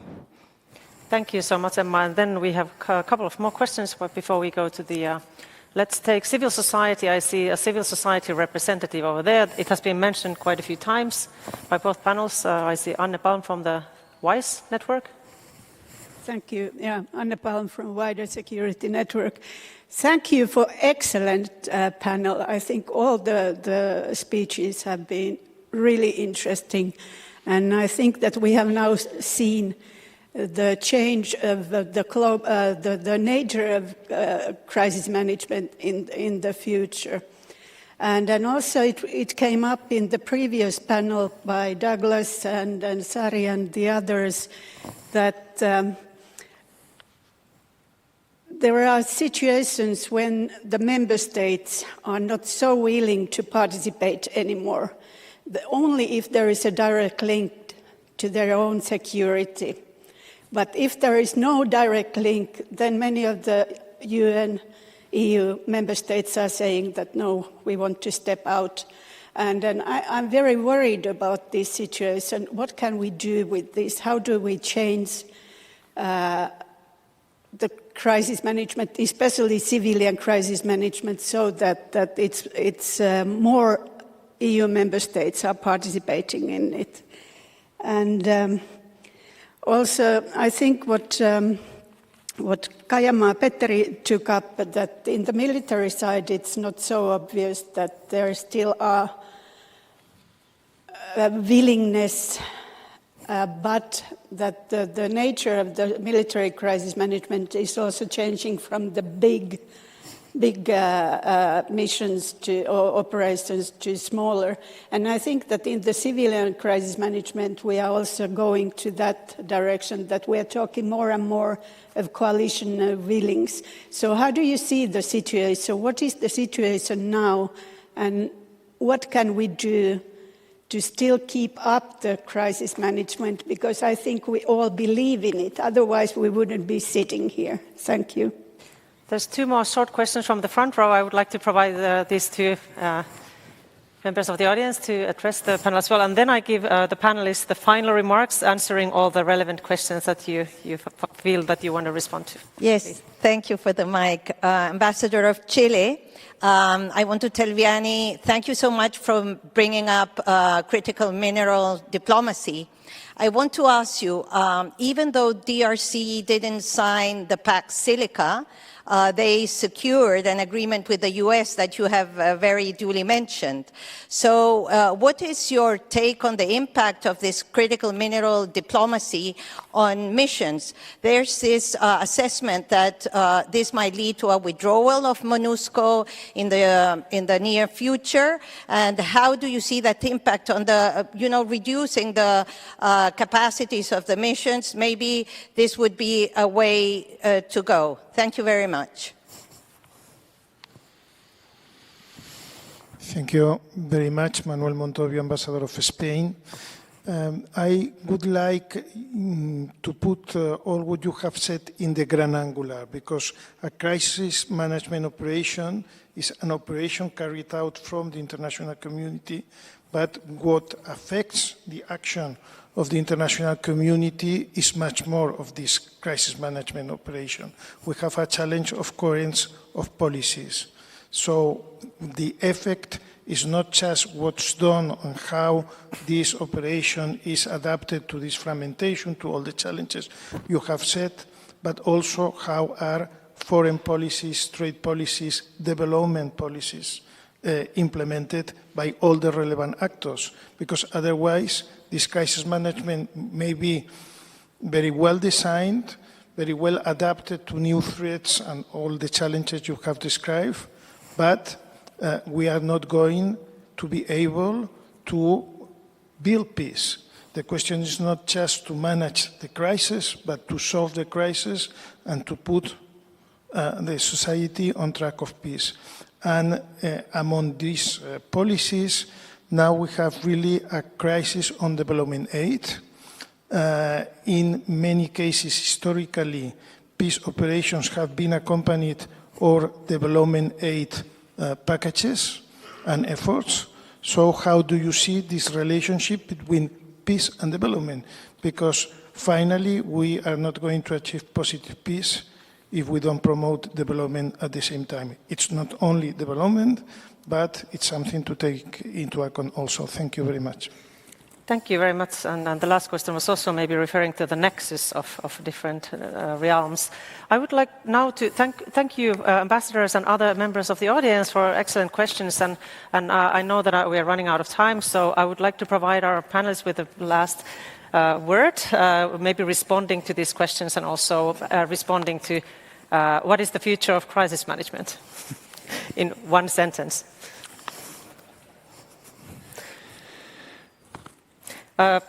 Mia, maybe ladies first this time. It will be a long sentence. No, but thank you for the questions.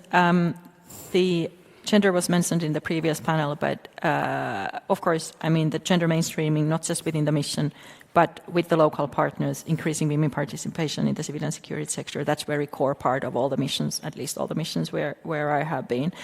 The future of the crisis management, I think it's about choosing the right tool from the toolbox for each situation and conflict at hand. Thank you so much. This was a really brief final response. Thank you so much. Marco. Yeah, excellent question about inclusivity, inclusive element, how to keep the kind of civil crisis management still alive and relevant and not only focusing on a certain technical issue. I think that we need a peace. We don't need to also talk about the civil crisis management. Of course, it's a terminology, but we need to think about what is a peace and how we understanding the peace, and also challenging in the same way this kind of autocratic illiberal peace model, which is kind of very state controlling kind of a model that is becoming popular in throughout the world. And think about that. If our peace is somehow, what are the values? Is there in a core the human life of civilians? Respect that. I still been quite kind of impressed about the kind of speeches of a pope in recent weeks. That this is the only voice who really talk about about the civilians and indifference or towards the civilian kind of life. I think that it's important to discuss and understand its value. Thank you so much, Marco. And Petteri, please. Thank you. First of all, the gender issue, it's two-way street, so we have to think about how we use female participants as a part of the crisis management missions. And second is how we can support local females on the ground, and that's more or less cultural awareness issue also. We had a and still have very bad example from Afghanistan, how it went really wrong if we don't have strategies, if we don't have exit strategy for the mission. Then the direct link to own security, that's a very good point, because from the military point of view, it seems that EU and NATO members, military forces or armed forces are not built for the future crisis management operations. They are built for defending that area where they are situating. And that will be the challenge for the future.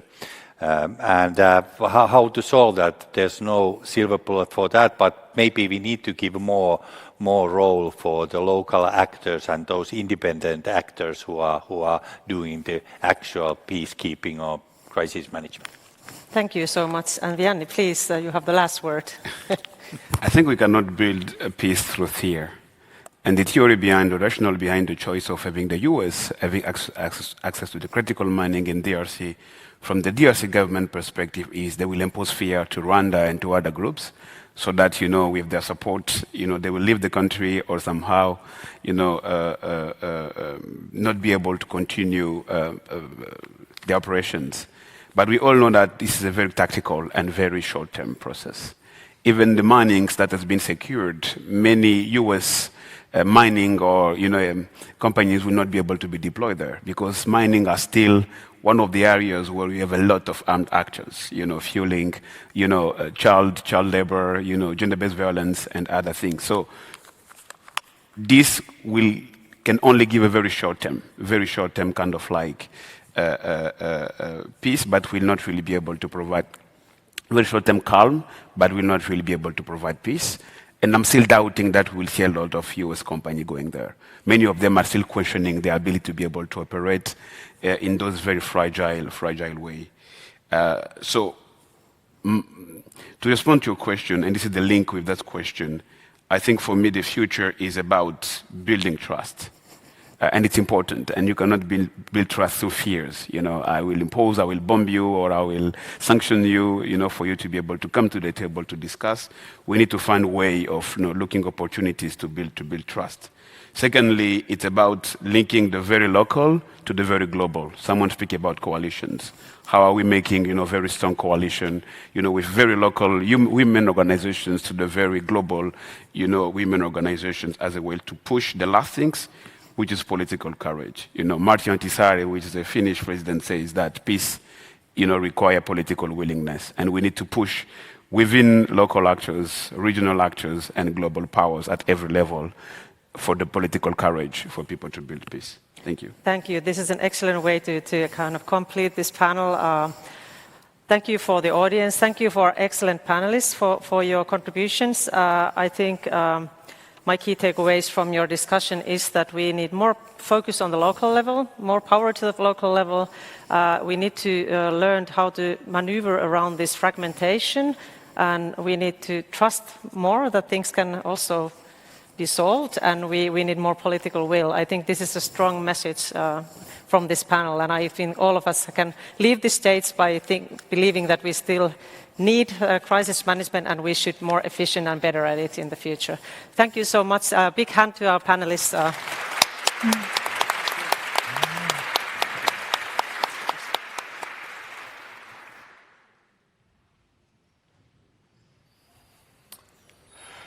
Many thanks to our moderator, our speakers, and everyone here for the discussion. We will now have a longer break of 1 hour, which gives you an opportunity to have lunch.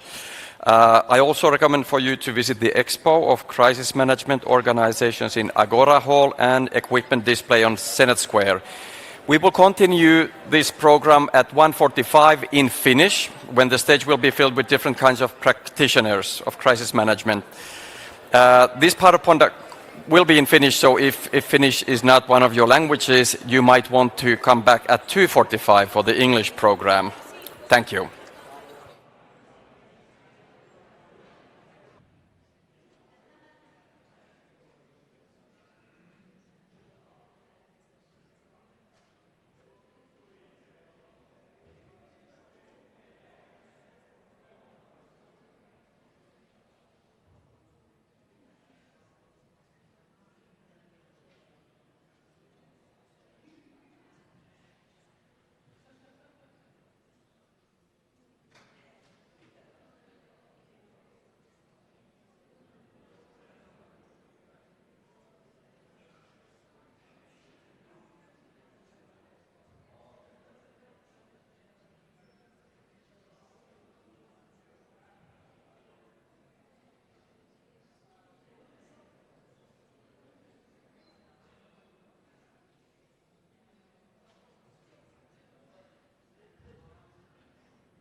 No niin, tervetuloa takaisin.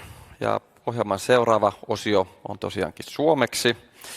Ja tässä osiossa teillä on mahdollisuus kuulla uratarinoita eri alojen ammattilaisilta ja kuulla heidän kokemuksiaan tehtävistään ja työuristaan kriisinhallintatehtävissä. Osion moderoi Anniina Westeri CMC Finlandista. Anniina, tervetuloa lavalle.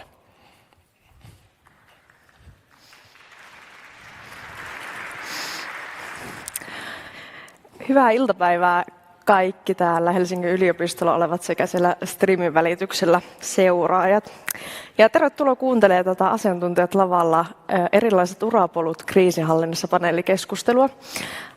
Me päästään hetken päästä kuulemaan 6 erilaista uratarinaa ja meidän panelistit pääsee jakamaan heidän kokemuksiaan, heidän työuristaan ja toivottavasti jakamaan meille hyviä vinkkejä ja oppeja, jos kun toivottavasti teillä tulee mieleen samankaltaiset uravaihtoehdot.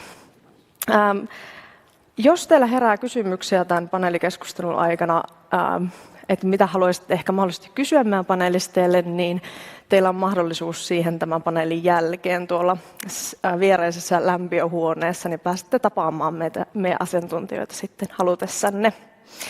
Mutta oikeastaan pitemmittä puheitta siirrytään minusta tärkeämpiin eli meidän panelisteihin.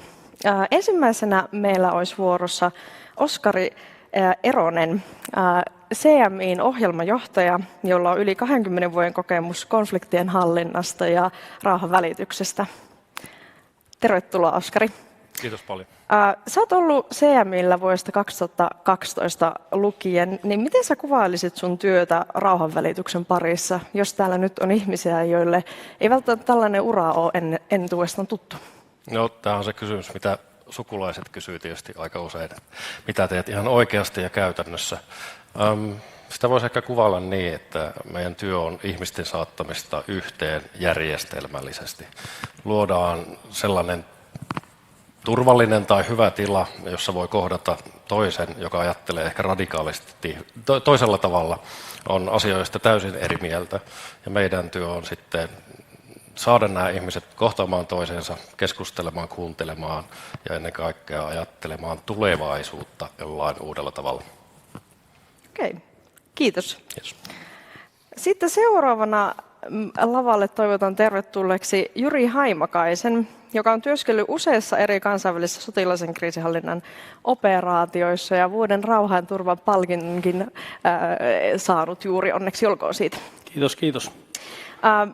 Sä työskentelet täällä koti-Suomessa sähköasentajana ja oot lähtenyt sun ensimmäiseen operaatioon heti armeijan jälkeen, niin mitä silloin, miten päädyit lähtemään ja mikä sua jännitti silloin mahdollisesti ensimmäisellä kerralla? No sen verran korjaan, että en lähtenyt ihan heti armeijan jälkeen, se oli 3 vuotta välissä, mutta mä päädyin hakeutumaan armeijaan Suomen kansainvälisiin valmiusjoukkoihin ja siellä vähän niin kuin harjoiteltiin näitä asioita ja sitten niin siellä syttyi kipinä ja päätin lähteä ja kun se sujuu hyvin, niin sitten tein muitakin reissuja ja tässä ollaan. No mikä, jos mietit sitä, että mitä ajattelit silloin ensimmäisellä kerralla, kun lähit, niin onko se muuttunut tässä vuosien varrella sitten, kun on operaatioita jo liuta takana? On muuttunut, totta kai, ja operaation luonteet on erilaisia ja nykyään koulutetaan paljon ja se on mun ehkä siihen suuntaan, että on sen neuvonantohommaa ja koulutusjuttu, että ei ole enää semmoista perinteistä rauhanturvaamista. Että siinä mielessä on muuttunut. Kiitos, hienoa. Kiitos. Ole hyvä. Sitten kolmantena panelistina meillä on Krista Jakobson, joka on asiantuntija, jolla on yli 10 vuoden kokemus tasa-arvo, ihmisoikeus ja kansainvälisten asioiden suhteiden alalta. Sä oot viimeisimpänä, Krista, toiminut EU-siviilikriisinhallintaoperaatiossa Keski-Afrikan tasavallassa ja oot myöskin toiminut tasa-arvo- ja ihmisoikeuden asioiden parissa Euroopan komissiossa ja Euroopan neuvostossa, niin miten tämmöiset tasa-arvo- ja ihmisoikeus ja naiset, rauha- ja turvallisuusteemat näkyy siellä kriisialueen arjessa? No siinä kriisinhallinnan arjessa tavallaan yritetään kääntää ne kaikki kansainväliset standardit ja kansallinen se kohdemaan lainsäädäntö ja sitten näiden siviilikriisinhallinnan missioiden päämajasta tulevat ohjeistukset hyvin käytännölliseen täytäntöönpanoon. Esimerkiksi Keski-Afrikan tasavallassa me tehtiin paljon yhteistyötä naispoliisiverkoston kanssa, varsinkin sukupuolittuiseen väkivaltaan liittyen. Järjestettiin esimerkiksi paljon infotilaisuuksia kouluissa. Me käytiin useasti puhumassa paikallisessa radiossa, mikä on naisten osuus kestävässä rauhassa ja puhumassa, että mitä on sukupuolittunut väkivalta ja mihin ottaa yhteyttä, jos tällaista näkee tai kokee. Ja järjestettiin paljon koulutustilaisuuksia paikallisen poliisin kanssa tai Santarmin kanssa ja niin edelleen. Se on hyvin semmoista käytännönläheistä työtä. Okei, mielenkiintoista. Kiitos. Kiitos. No sitten neljäntenä panelistina meillä on Mikael Loosso, joka on tiedusteluvalvontavaltuutetun toimiston johtava asiantuntija, jolla on 25 vuoden työkokemus eri tehtävistä oikeus-, sisäasiain ja puolustushallinnossa. Sä oot, Mikael, juuri kotiutunut EU-siviilikriisinhallinnan operaatiosta Ukrainasta, jossa työskentelit tällaisena vierailevana asiantuntijana, niin ensinnäkin mitkä fiilikset on nyt palata koti-Suomeen ja mitä sä siellä Ukrainassa teit? Kiitos Anjana. Näin päällimmäisenä on tietysti kiitollisuus siitä, että taas kotona näin kesän kynnyksellä. Olin siellä itse asiassa sen varsinaisen mission jäsenenä, vaan vierailuna asiantuntijana. Kyseessä on lyhyt 6 kuukauden pätkä ja se tehtävä vastasi hyvin paljon sitä, mitä teen täällä. Täällä toimin siis tiedusteluvalvontavaltuun sijaisena. Me valvomme suojelupoliisia ja sotilastiedusteluviranomaisten tiedustelumenetelmien käyttöä ja muuta tiedustelutoimintaa. niin suojelupoliisissa kuin sotilaspuolella siis, ja oikeudesta näkökulmasta, ja se tehtävä siellä Ukrainassa oli vielä samantyyppinen. Eli kyse oli heidän tiedustelun ulkoisen valvonnan konseptoinnista. Kysymys siitä, että minkälaisia institutionaalisia ja normatiivisia muutoksia tarvitaan, jotta heidän tiedusteluvalvontansa täyttää EU-lähentymisen kriteerit. Okei, kiitos paljon. Kiitos. No sitten 5. meillä on luvassa Jyri Rantanen. Jyri on Suomen Punaisen Ristin delegaatti ja pitkän linjan humanitaarisen alan ammattilainen. Sulla on, Jyri, viimeinen missio ollut Punaisen Ristin Gazan kenttäsairaalassa, ja tietenkin tämmöinen humanitaarinen työ konfliktialueella vaatii aika paljon, niin mikä on saanut sut lähtemään alun perin tälle alalle? No, mulla on tämmöinen aika pitkä korporaatiotausta siellä ulkomaan kaupan kehitystehtävissä, ja silloin jo liikun aika tämmöisissä, sanotaanko, eksoottisissa paikoissa, ja sitten kuitenkin life is learning, not earning, ja elämässä on muutakin, ja hakeudun näihin humanitaarisiin hommiin jo 25 vuotta sitten, ja tässä viimeinen keikka on nimenomaan on sinne Gazassa, ja se oli kyllä mieleenpainuva kokemus. Okei.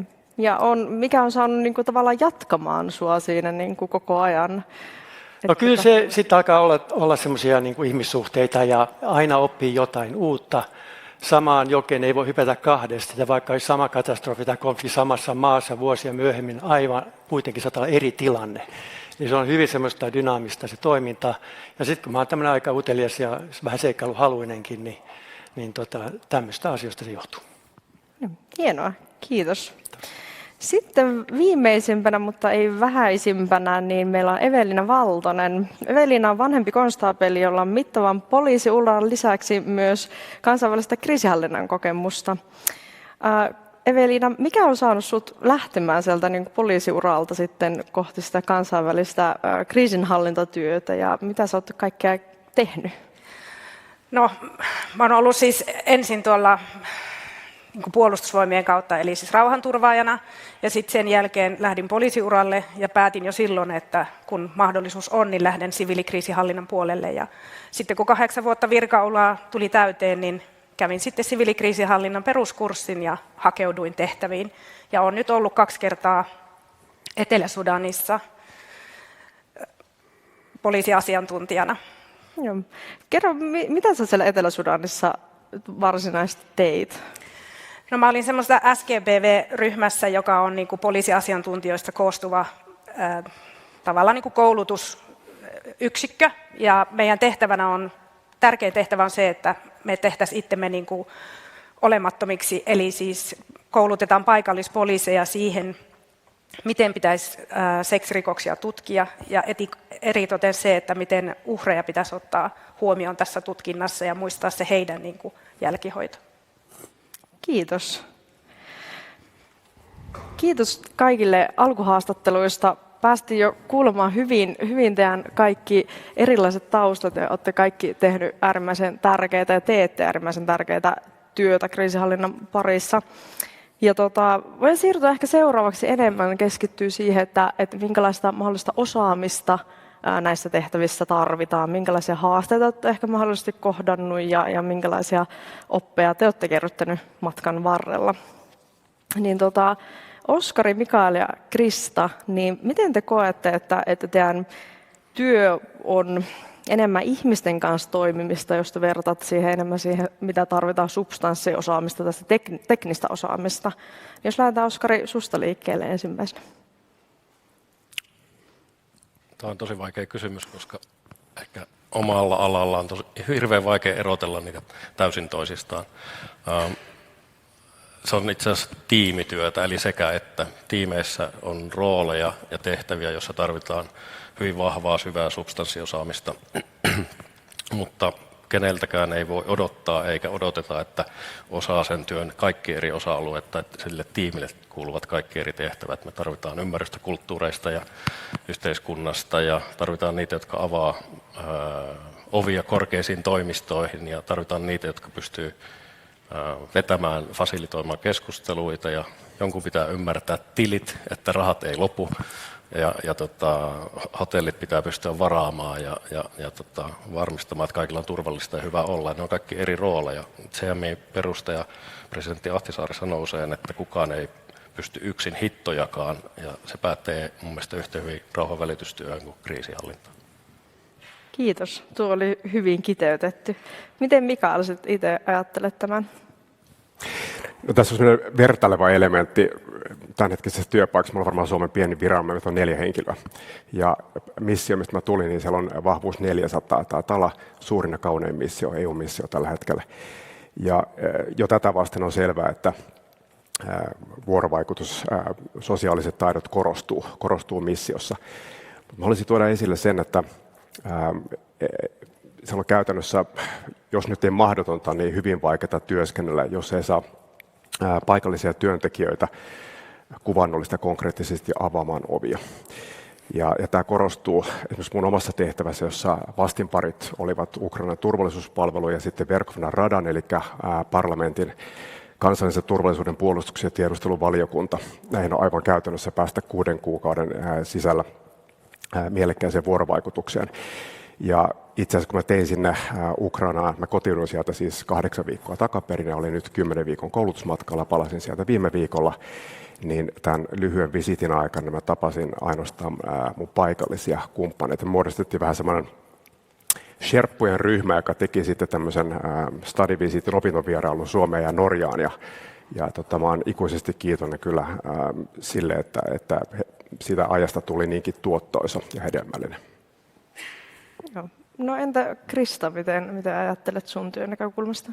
No komppaa varmaan tässä kollegoita, että sehän on kombinaatio sitä se työ, että sulla pitää olla substanssiosaamista, että sä voit tehdä yhdessä muiden ihmisten kanssa sitä työtä. Totta kai sitä vaaditaan, mutta ethän sä sitä yksin tee missään tyhjiössä. Ja varsinkin mä ajattelen noita tasa-arvo- ja ihmisoikeushommia, että toki esimerkiksi EUn siviilikriisinoperaatioissa meillä on valtavat ohjeistukset, mitä sitä työtä pitää tehdä, ja meillä on jäsenvaltiot ja johto on sitoutunut siihen, että nämä ovat tärkeitä periaatteita meidän työllemme.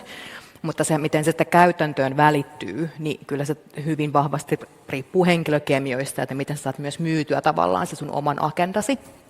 Ja varsinkin operaatioissa on hyvin tärkeää, että se johto on sitoutunut siihen, että jos sinne isketään 1-2 gender- tai human rights advisoria, niin jos että sehän ei ole tarkoitus, että he tai me yksin se teemme, vaan että se tulee johdolta se sitoumus ja sitten työyhteisöltä ja sitten niistä paikallisista kumppaneista. Niin se vaatii ihan valtavaa semmoista henkilökemiaa ja mä jotenkin ajattelen, että mä oon vähän sen niin kuin myyn kauppias, että mä myyn sitä, että miten tämä auttaa parantamaan meidän työtuloksia ja miten nämä ihmisoikeudet ja tasa-arvoasiat, miten se kontribuoi siihen, että nämä työtulokset ovat parempia ja kestävämpiä. Niin se vaatii ihan valtavasti tämmöistä huoneen lukua ja miten sä kommunikoit eri ihmisten kanssa. Sun pitää pystyä lukemaan, että okei, tämän ihmisryhmän kanssa sä toimit näin ja tämän toisen ihmisen kanssa sun pitää kommunikoida vähän eri tavalla. Mutta siis henkilökemiaa ja sellaista ihmissuhteiden luomista hyvin pitkälti. Kiitos. No sitten, miten Jyri H. ja Jyri R., niin mitä ajattelet, että mikä on ollut teille henkisesti tai ammatillisesti haastavin puoli teidän työssänne? Jos aloitetaan täältä Jyristä. Joo, helppo kysymys. Henkisesti raskainta, se on ehkä ollut noissa koulutustehtävissä, niin siellä kuitenkin tutustuu niihin kavereihin, ketä koulutetaan ja sitten kun ne tulee yleensä kriisialueelta jostain, niin, niin niillä on tietenkin perhettä ja tuttuja ja kavereita ja muuta ja siellä sattuu ja tapahtuu, niin sitten näkee sen niiden surun ja ehkä sen pelon, kun on lähdössä sinne, niin se on semmoinen, sitten sitä on vähän hankala kohdata jotenkin, että tarvitsisi pyrkiä tekemään sitä työtä ja kouluttaa ja silti vähän antaa myötätuntoa ja sovittaa niitä asioita yhteen. Et se on ehkä semmoinen, mikä itselle on kolahtanut niin kuin eniten. Ja muuten en ole kokenut semmoista hirveätä stressiä siellä, että PV antaa hyvän koulutuksen, kun ne lähdetään ja niin siellä harjoitellaan asioita paljon, niin siihen aika paljon luotetaan siihen koulutukseen ja kalustoon, että sitten jos jotain sattuu, niin se on sitten tosi huonoa tuuria vaan, että asioita on opeteltu hyvin. Onko se muuttunut siinä vuosien varrella, kun sullakin on eri operaatioita takana, niin onko se niin kuin suhtautuminen muuttunut noihin asioihin? No toki mä oon nyt viimeiset 3 operaatiota ollut puhtaasti koulutusoperaatiossa ja aikaisemmin olin niin kuin operatiivisissa hommissa, niin ne on vähän kaksi eri asiaa, että niin operatiivisissa hommissa liikutaan paljon kentällä ja muuta, niin en mä tiedä tottuuko siihen sillain ikinä, mutta ihminen on aika sopeutuvainen, niin ei sitä ehkä ensimmäisellä reissulla, se oli Kosovossa ja nyt ei hirveästi tapahtunut, mutta ensimmäisellä Afganistanin reissulla, niin voin myöntää, että jännitti aivan älyttömästi lähteä sinne, että nippanappa, että nostin käden pystyyn ja lähdin kotiin. Sitä jotenkin kuvittelin, että kuolee heti kun nousee lentokoneesta, mutta ei se niin paha sitten ollutkaan. Et sitten kun sieltä paikan päällä ja niin pääsit itse vaikuttamaan asioihin ja näkee, niin jännitys laantuu, että ihminen sopeutuu kuitenkin aika hyvin. Äitiä taisi jännittää enemmän kuin mun lopulta. Niin, ja jotenkin ihan inhimillisiä tunteita. No sitten, miten Jyri Äärä sitten ajattelet? No näin tiimin vetäjänä noissa katastrofi- ja konfliktitilanteissa, niin kyllä se, mikä siinä mieltä painaa ja ehkä on syytäkin painaa, on se oman tiimin turvallisuus, josta on vastuussa. Ja vaikka siinä voi olla tiimissä sitten tämmöisiä oikein niin kuin asian erikoistuneita tyyppejä, sitä vastuuta ei voi delegoida. Jolloin tiimiliiderin saat kuitenkin siinä vastuussa, niin se esimerkiksi just Gazassa, niin kukin voi kuvitella, että mikä se turvallisuustilanne siellä oli esimerkiksi, niin kyllä se välillä valvottikin myös.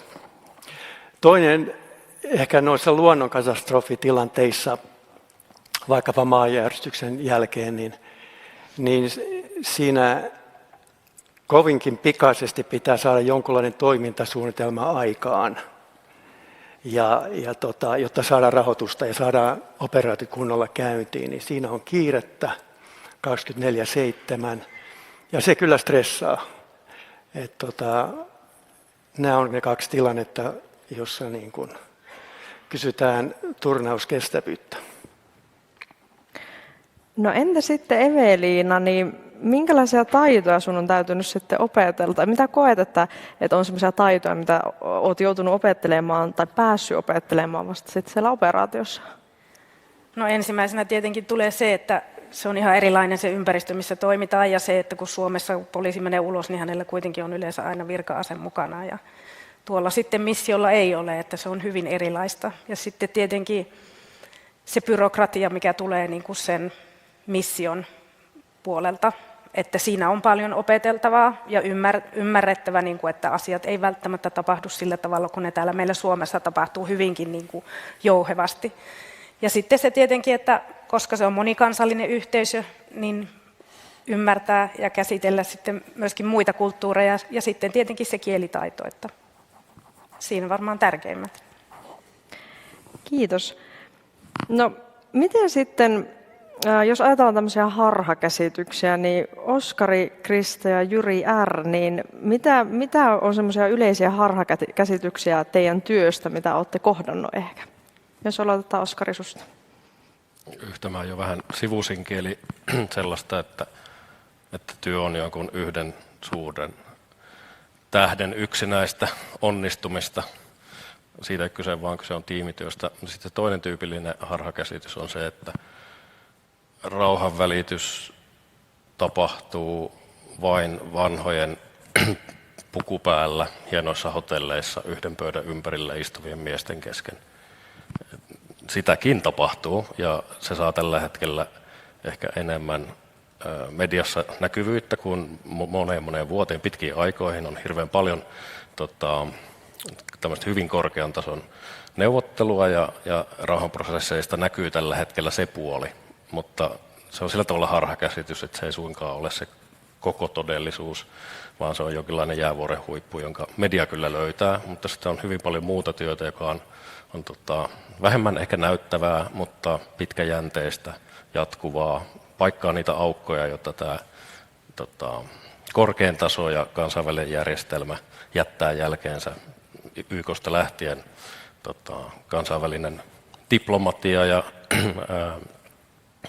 rauhan ja turvallisuuden ongelmien ratkominen rauhanomaisesti ei ole kovin toimivaa, on aika heikossa hapessa, mutta se ei tarkoita sitä, että työtä ei tapahtuisi. Ja sitä tapahtuu hirveän paljon myös paikallisten toimijoiden, kansalaisjärjestöjen, aktiivien, tämmöisten sisäisten välittäjien ja muiden toimijoiden toimesta, ei pelkästään meidän kaltaiset kansainväliset järjestöt. No entä Krista?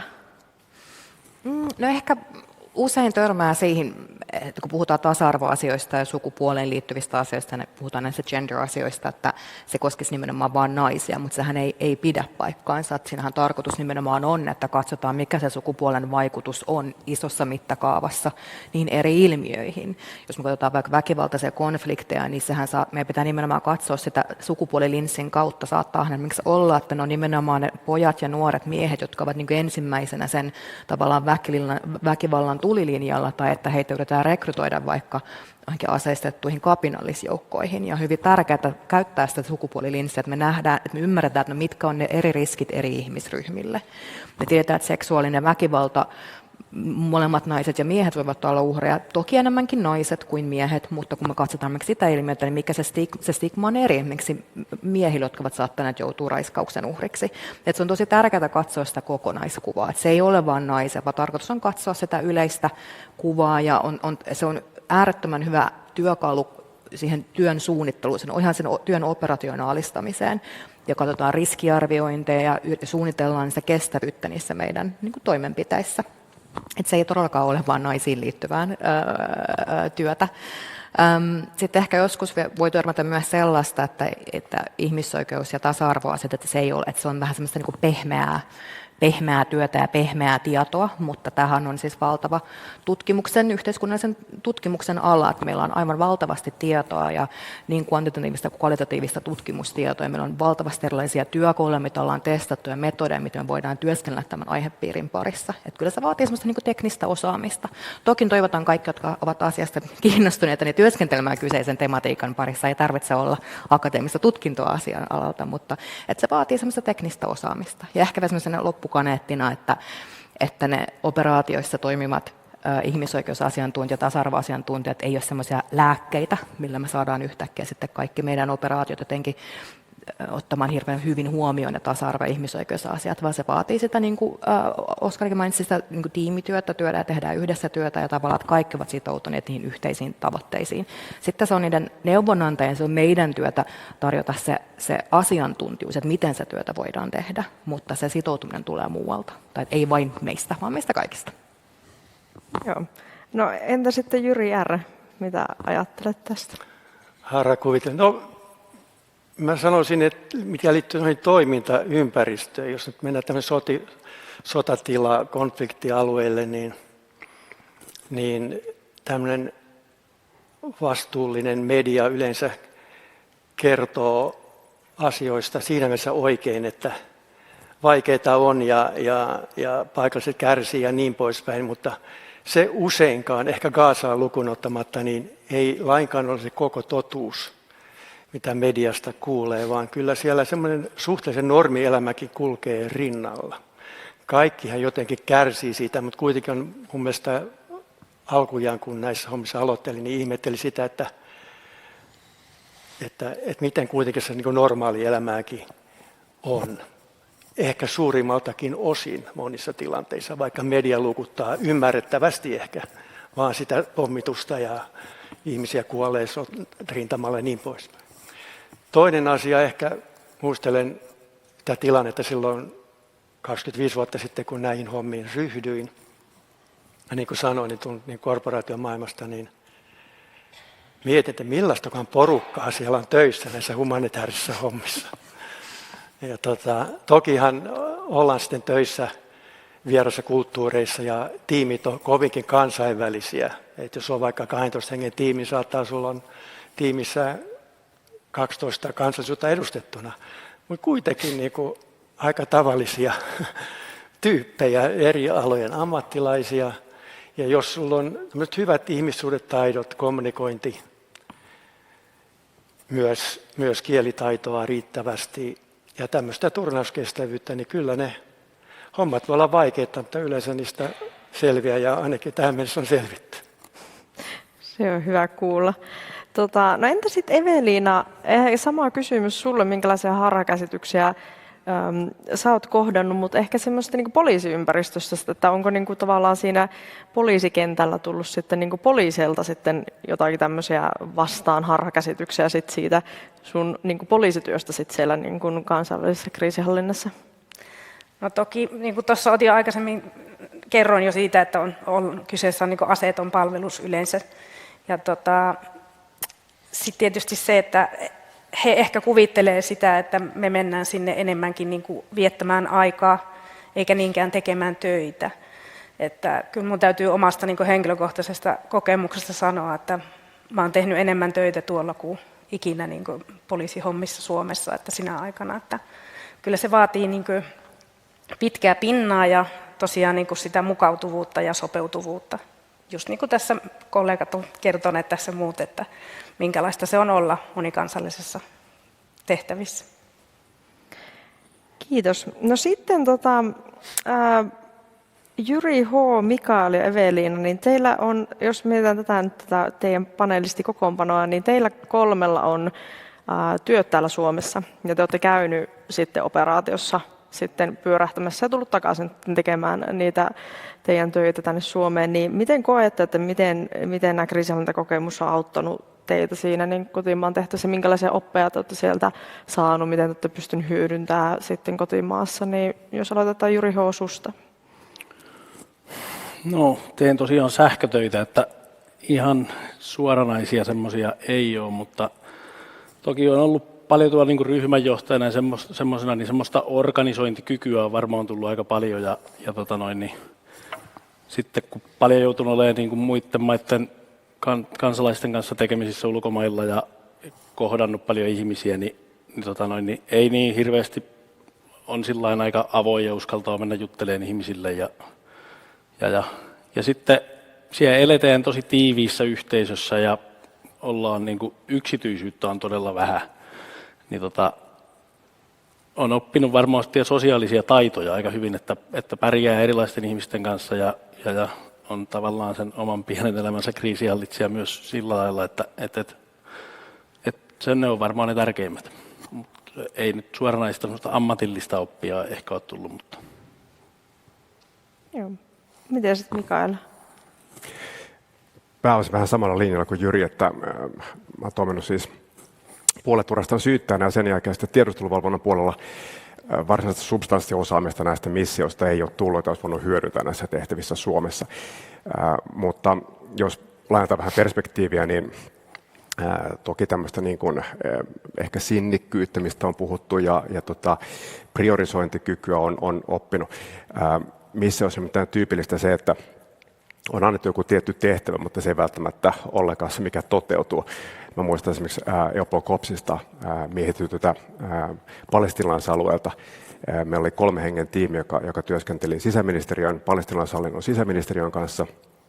Ja vierestä lähti kummatkin kollegat eri syistä pois, ja sen jälkeen priorisointi tuli hyvin vahvasti kehiin.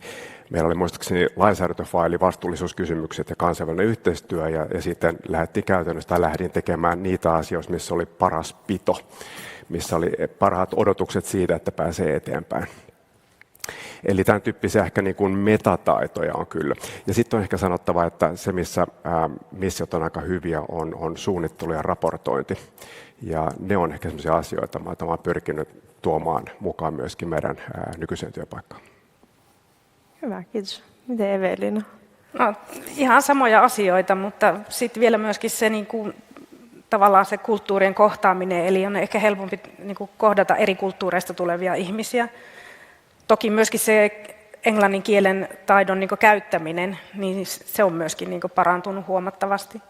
Ja sitten juuri nämä raportoinnit ja tällaiset, mutta sitten mä olen niin kuin sitä mieltä, että meillä ei ehkä välttämättä poliisihallinnossa osata käyttää sitä hyödyksi, että tavallaan ammennettaisiin myöskin sieltä, että meiltä niin kuin kysyttäisiin ja kenties käytettäisiin johonkin sitten sitä meidän kokemusta, mutta sitä ei ikävä kyllä meidän hallinnossa osata. Kiitos.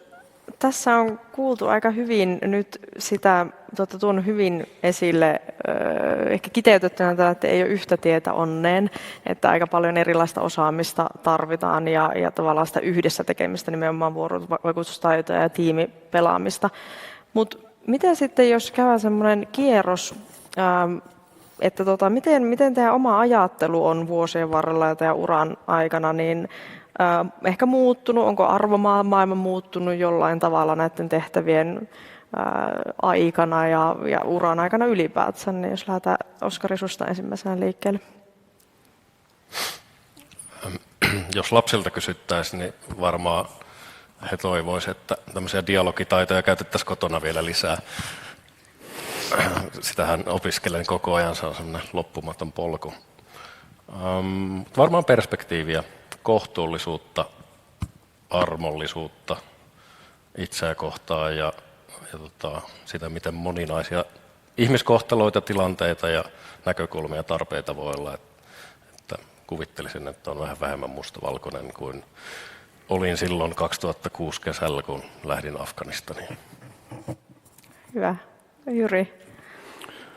No joo, varmaan sitä perspektiiviä, että ehkä joskus ajatteli sillain, että jossain kriisialueella, että miksi on niin vaikeaa ja miksi tiedätkö, kansa ei nouse vaikka barrikaadeille ja pääsääntöisesti ihmiset haluaa kuitenkin rauhaa. Mutta tuolla on hoksannut sen, että ne lähtökohdat niillä ihmisillä on niin erilaiset kuin meillä on esimerkiksi täällä. Et niillä se jokapäiväinen elämä menee suurimmalla osalla siihen, että ne selviää hengissä. Niin ei ne voi mennä yleislakkoon. Se ei toimi. Et semmoista perspektiiviä se on antanut, että se on, niin kuin ymmärtää paremmin sitä, että minkälaista se elämä siellä on ja mitkä ne vaikuttamismahdollisuudet on. Joo, hyvä. Krista? Niin, mä en tiedä, onko mut ehkä mitään radikaaleja uudelleen löytymisiä tullut maailmalla. Ehkä se on vahvistanut sitä ajatusta, mikä mulla on aina ollut, että elämä on aika sattumaa, että kuka minnekin sitten syntyy ja mihin olosuhteisiin ja millaiset eväät elämään saan. Että mä ajattelin vaikka Keski-Afrikan tasavallassa, että siellä oli varmasti naisia ja nuoria tyttöjä, jotka on taitavampia kuin minä ja kunnianhimoisempia kuin minä, mutta he ovat syntyneet tilanteeseen, missä ne mahdollisuudet on vähän rajoitetummat.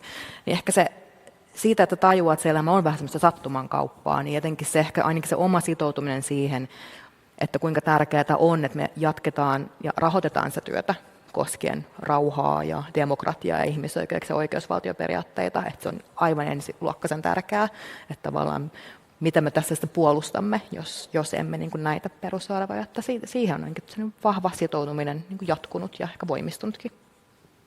Kiitos. Mikael? Mä ehkä nostaisin ja toistaisin tämän Oskarin sanaparin mustavalkoinen. Se on vähentynyt matkan varrella. Mulla tätä mustavalkoista ajattelua on ruokkinut Suomessa aina kaikkea työsyytteenä. Se voi olla hyvin kyynistävää. Siinä voi olla tyypillistä, tulee aggressiivisuuden tuntoja, kuuntelet vuodesta toiseen samoja seinäkiistoja. Ja tässä suhteessa mä luulen, että on tullut semmoista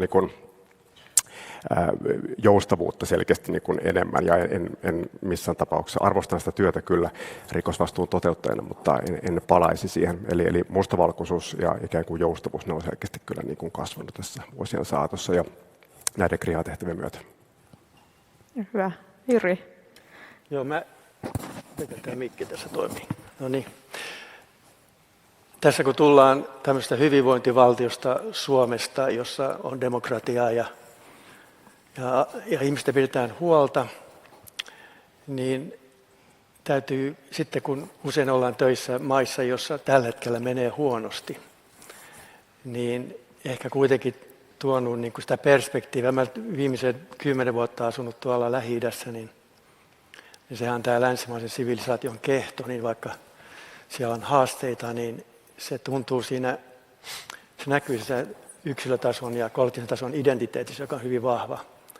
Ja sinne on turha vaan sen takia, että nyt suomalaisilla tai länsimaisilla menee hyvin, niin mennään takki auki selvittämään, miten asiat pitäisi tehdä. Niin ehkä tämmöisiä oppeja on tullut matkan varrella, että kärsivällisyyttä tietenkin, mutta myös tätä ymmärrystä. Ja on eri tapoja hoitaa asioita. Että tämmöinen länsi-eurooppalainen tapa on yksi, mutta ei se välttämättä. Katso sitä historiallista satojen vuosien, jos tuhansien vuosien perspektiivistä, niin tämmöinen länsimainen demokratia ja hyvinvointi on vain yksi tämmöinen silmänräpäys tässä. Niin sitä on ehkä hyvä pitää mielessä, koska jos menee takki auki, niin saattaa olla yllättäen huomata, että asiat ei kovin hyvin sujukkaan. Että tämmöistä kärsivällisyyttä ja nimenomaan tämmöistä historiallisesta kulttuurisesta perspektiivistä. Kiitos. Evelina?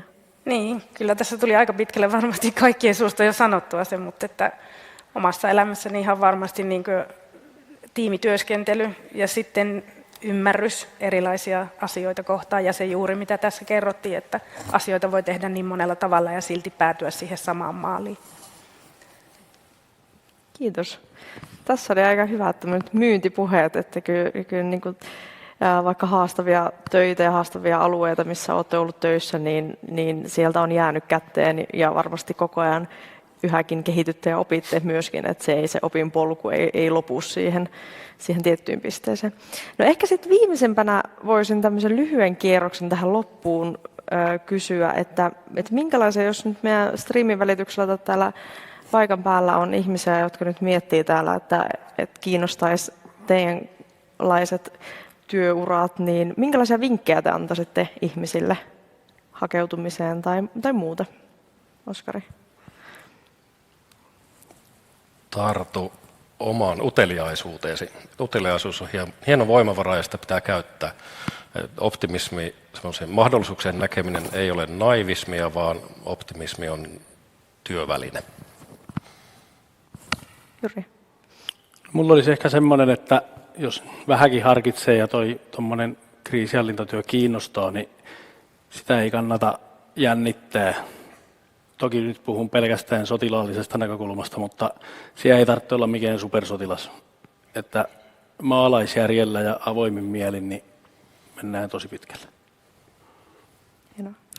Mä sanoisin ehkä vain ytimekkäiset, hakekaa niihin tehtäviin. Että mä oon ollut melkein 20 vuotta pois Suomesta ja mä muistan, kun mä silloin lähdin sen ensimmäisen, tai kun lähdin pois, niin mä ajattelin, että aina pääsee takaisin, että jos ei se tunnukaan omalta, että hakekaa, että ehkä se lohduttaa, että jos tulee niin kuin paha paikka, että kyllähän se takaisin voi palata, jos siltä tuntuu, mutta usein sitä ei sitten palaa, kun sille tielle lähtee ja pääsee tekemään mielekkäitä töitä ja mielenkiintoisessa ympäristössä, että se on ehkä se mun vinkki, että hakekaa, ja sitten kun te pääsette niihin tehtäviin, ja ainakin itselle sanon, että pitää löytää, on se ympäristö mikä tahansa, että olisi ihan vaan täällä Euroopassa tai jossain muualla, missä on ehkä on kriisi päällä, että joku sellainen rutiini, mikä pitää sutselleen jotenkin maadoittuneena, että joillekin se pitää olla joku tietynlainen aamukahvi tai sulla on joku tietty urheilurutiini ja pitää olla joku asia, mikä pitää sut niin kuin kiinni siinä päivässä. Hyvä. Mikael? Voisin tämmöisen teknisen näkökulman. Tutustukaa organisaatiokaavioon. Nimittäin EUn siviilikriisinhallintamissio takautuu karkeasti ottaen operatiivisen osaan ja tukitoimintoihin. Vähän nolo myötä, mulle aukesi vasta toisella missiolla, että näin todellakin on. Ja vaikka sanotaan, että kriisinhallintatehtävät ei ole ura, vaan pistemäisiä tehtäviä, niin siitä huolimatta voi tehdä epälineaarisen uran, mutta silloin suositus on, että pitäytyy jommalla kummalla puolella. Juristitaustalla voi menestyksellä hoitaa myöskin tukitehtäviä, vaikka Predissä, eli suunnittelu-, raportointi- ja evaluointihommissa. Mä olen itse toiminut operatiivisissa tehtävissä ja sanoisin, että silloin siellä tulee tiettyä jatkuvuutta ja se luetaan hyväksi, jos on aiempaa kokemusta nimenomaan sitä toiselta puolikkalta. Hienoa. Juri? No sen verran tässä on promo tätä Suomen Punaista Ristiä, että siellä onko pari kertaa vuodessa järjestää tämmöisiä delegaattikursseja, jossa koulutetaan kansainvälisiin tehtäviin. Ja olen todellakin samaa mieltä, että jos vähänkin resonoi, niin kannattaa mennä esimerkiksi just Suomen Punaisen Ristin kautta. Ja jos palaute on kurssilla hyvää, niin vielä se steppi, että myös lähtee sinne keikalle. Ettei sitten kiikkustuolissa tule kaduttua, että eipä tullut lähdettyä. Että sittenhän se selviää, että normi-ihmiset näitä hommia tekee kuitenkin loppupeleissä. Että siinä kompaan kyllä kollegoita. Juurikin näin. Kukaan ei tule kotonta hakemaan, korkeintaan poliisi ja mononen. Ja ilman muuta kannattaa hakeutua, eli siviilikriisinhallinnan peruskurssille ja sitä kautta. Ja näitä kokemuksia ei rahalla voi ostaa. Kiitos. Tässä tuli erinomaiset loppuvinkit vielä ja kiitos teille kaikille panelisteille. Tässä tuli hyvin konkreettisia tarinoita ja esimerkkejä ja kokemuksia ja kiitos, että jaoitte ne meille ja toivottavasti meidän kuulijat otti sieltä koppia ja toivottavasti pääsette kohta tapaamaan meidän katsojia täällä paikan päällä sitten tuolla lämpiön puolella ja toivottavasti saatte hyviä jatkokysymyksiä sieltä. Kiitos.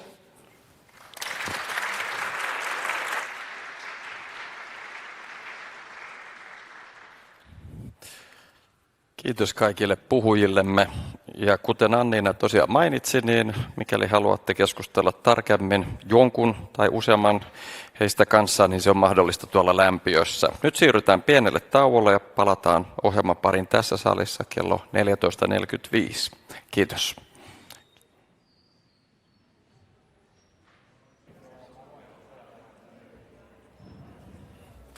Ei vielä siis. Okay, welcome back everyone. We will now move on to our last panel discussion of the day, the future and possibilities of comprehensive crisis management. Again, you will have a chance to ask questions towards the end of the discussion. It is now my pleasure to invite to the stage first our moderator, Katariina Mustasilta, Senior Research Fellow at the Finnish Institute of International Affairs, as well as panelists Mikael Antel, Deputy Director General, Political Department at Ministry for Foreign Affairs of Finland, Janel Galvanek, Head of Department, Berghof Foundation, Andreas Hirdlinger, Senior Research Fellow, Norwegian Institute of International Affairs, and Camilla Ojala, Coordinator, Finnish Youth, Peace and Security Network. Please, the floor is yours. Thank you. Your Excellencies, ladies and gentlemen, welcome back and good afternoon, and welcome back to our third panel, The Future and Possibilities of Comprehensive Crisis Management. My name is Katariina Mustasilta. I'm a Senior Research Fellow at the Finnish Institute of International Affairs, where I work a lot on international conflict and crisis responses. And therefore, I'm really honored and happy to moderate this discussion. As we have heard several times today already from different perspectives, crisis management is undergoing a profound change and transformation.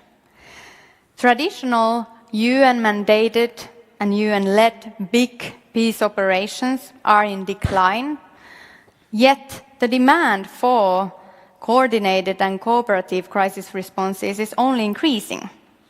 While the UN and regional organizations are really hampered by the intensifying great power competition and the headwinds against multilateral cooperation, ad hoc coalitions, groupings of like-minded states, coalitions of the willing have emerged to respond and manage conflict escalation.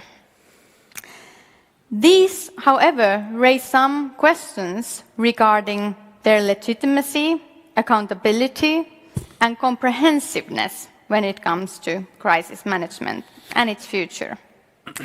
At the same time, accelerating digitalization and the development of new technologies is really shaping the global operational and operating environment for conflict management. Diverse hybrid threats are blurring the distinction between war and peace, and the cyber dimension is becoming a key domain and a means for waging conflict. Different crisis management actors, such as the EU, have already responded to these changes. The EU, for instance, with its hybrid rapid response teams. What does this mean, and what kind of implications do these changes carry for the future of conflict management? And of course, digitalization and the development of new technologies can also be a huge asset in the future and already today in conflict management. All of this has also huge implications for inclusivity in crisis management.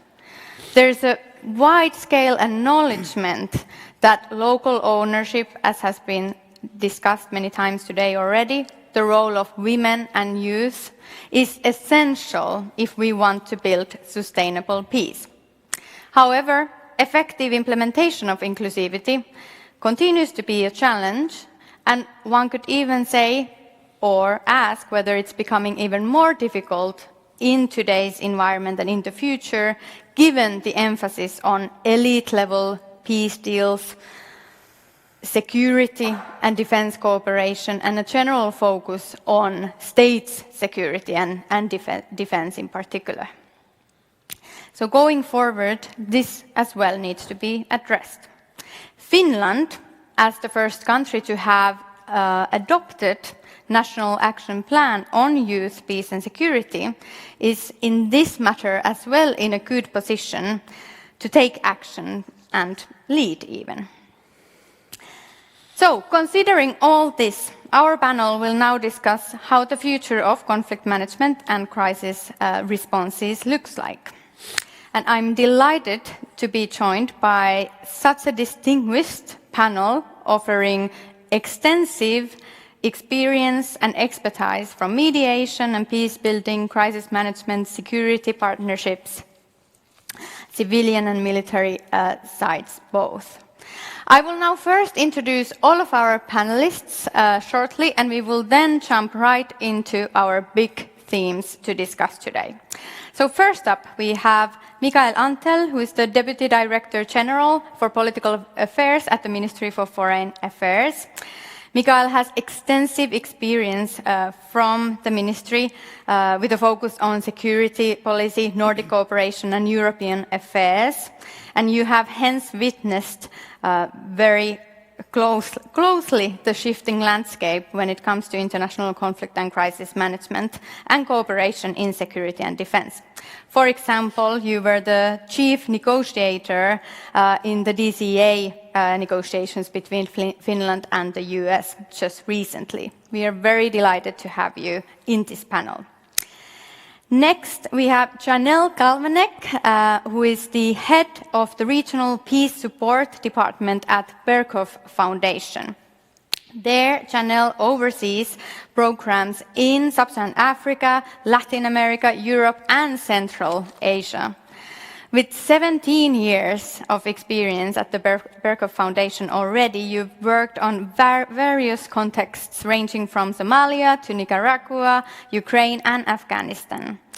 And you've built your career working closely on topics that are really incremental for this question of sustainable peace efforts, such as insider mediation and mediators, infrastructures for peace, and environmental peace building. We are really happy to have you here, and welcome to Helsinki. And welcome to Helsinki also to Andreas Hirblinger, who is a Senior Research Fellow from the Norwegian Institute of International Affairs and the Global Order and Diplomacy Research Group. Andreas conducts research on international efforts to prevent conflicts and build peace, focusing on digitalization and new technologies, including artificial intelligence. And you've also been engaged in several peace-building organizations as a consultant, advisor, and trainer over the years. We are very happy to have you here. And last but not the least, we have Camilla Ojala, who is the coordinator of the Finnish Youth, Peace and Security Network, working at the YMCA Finland. Camilla is an expert on global education and peace work.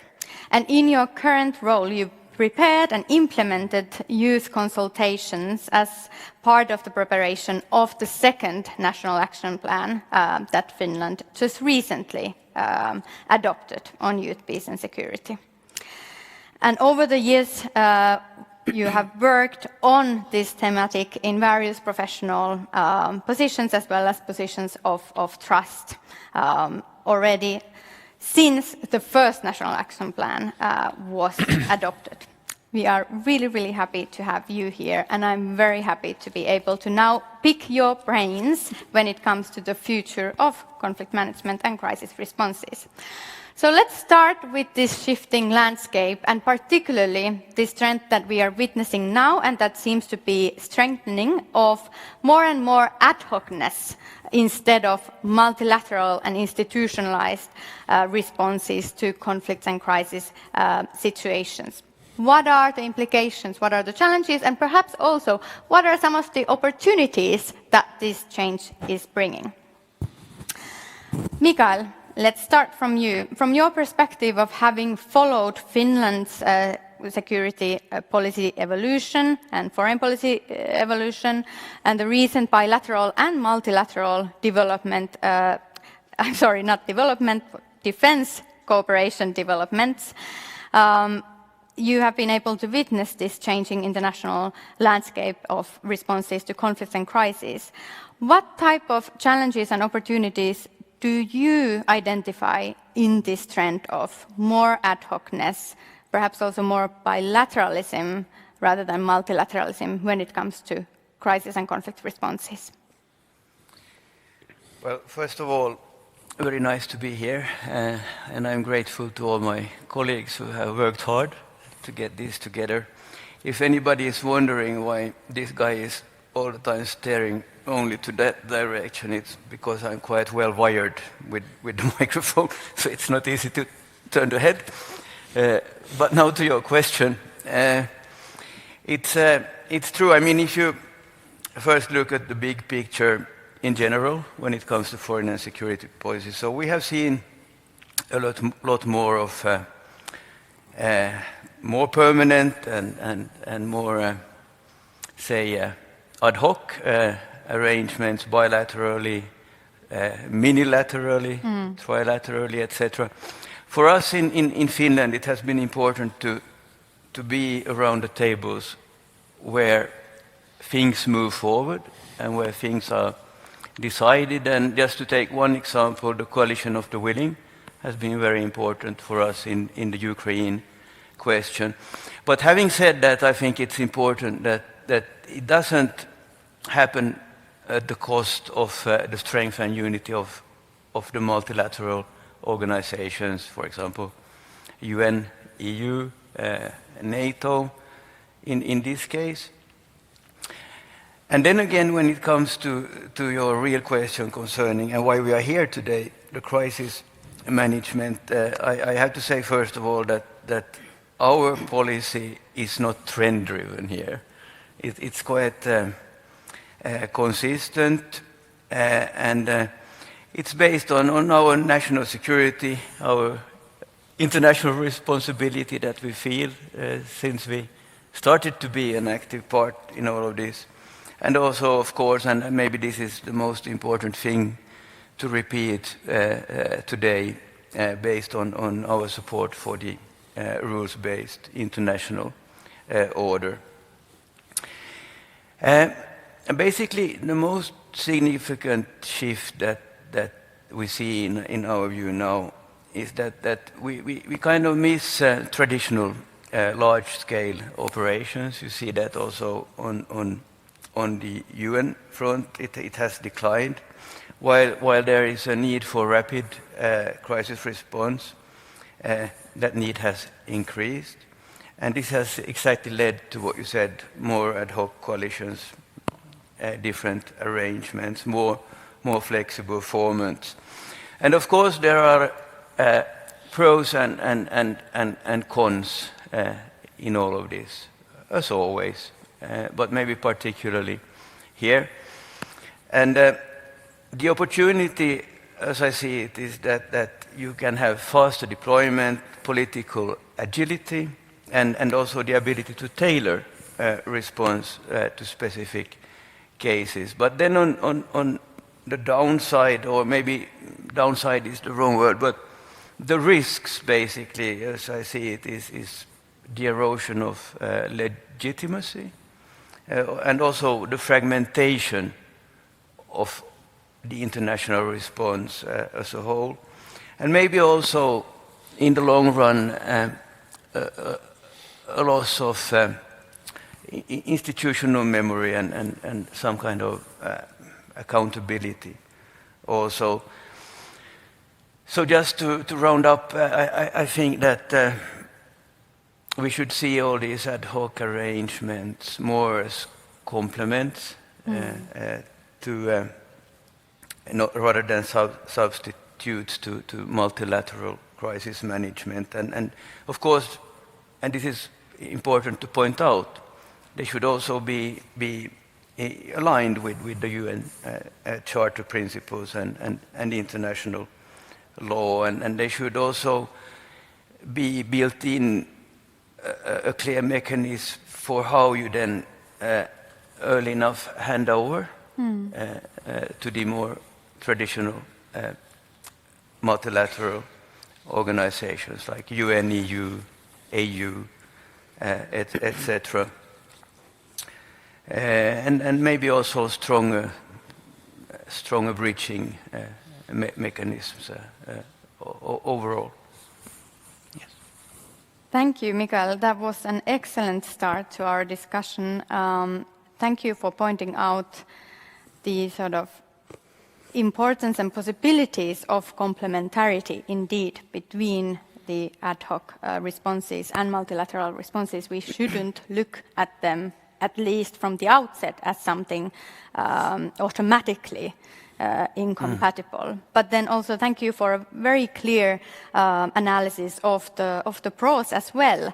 The sort of rapid response could logically be thought of being more possible or easier with an ad hoc arrangement. And the context specificity is obviously something that we've talked about with crisis management forever almost. Yes. So thank you very much. I'm sure that the other panelists will have perhaps some follow-ups to these points as well. And indeed, I now turn to Janel. With your extensive experience from working with both local and international peace efforts across the world, how do you view these current and strengthening and outlined trends in international conflict management and peace building? What can we gain with this direction of more ad hocness, perhaps also less sort of heavy interventions? And what is at the risk of being lost, at least? Thank you. Thank you very much for the invitation. It's an honor to be speaking at this event. Yeah, the trends in crisis management and peace building are sobering. I'm not going to sugarcoat any of that. And I'd like to point out three specific things that you said, and three of these trends, and specifically the impact that these trends are having on the ground in conflict settings. And I should say from the start that crisis management as a whole is a very comprehensive field. I mean, we saw that today. It takes a lot of different moving parts and coordination. For me specifically, I come from the mediation and peace building field, so that's really what I'm going to be speaking to. So I'm glad to see the ambassador is still sitting there. I hope to be able to speak to your question from the last panel. One of the things you mentioned was this, decrease of multilateral cooperation. And that, of course, leads to fragmentation, as you said, and a very serious lack of coordination. And I think we've said enough about coordination today. I'm not one to beat a dead horse. I think it's quite clear that we can get better at coordination, and that's something that we definitely need to work on. But I would like to just emphasize what that actually means. So what are the consequences of this lack of coordination on the ground, specifically in the mediation peace-building field? I mean, take one look at what's happening in the country of Sudan, and you can see the consequences of terrible coordination in terms of mediation. So many actors working at cross purposes, doing more harm than good sometimes. So we really need to think long and hard about how our lack of ability to coordinate and cooperate with each other can actually lead to more suffering on the ground. The second thing is the loss of institutional memory, and this is also very interesting because in protracted conflicts, there are a lot of lessons that we can learn. Things that have gone wrong, things that we don't want to repeat, things that have worked. There's lots of things that we can learn, lessons we can learn from these conflicts. But if you're looking at a loss of institutional memory, we're destined to repeat ourselves.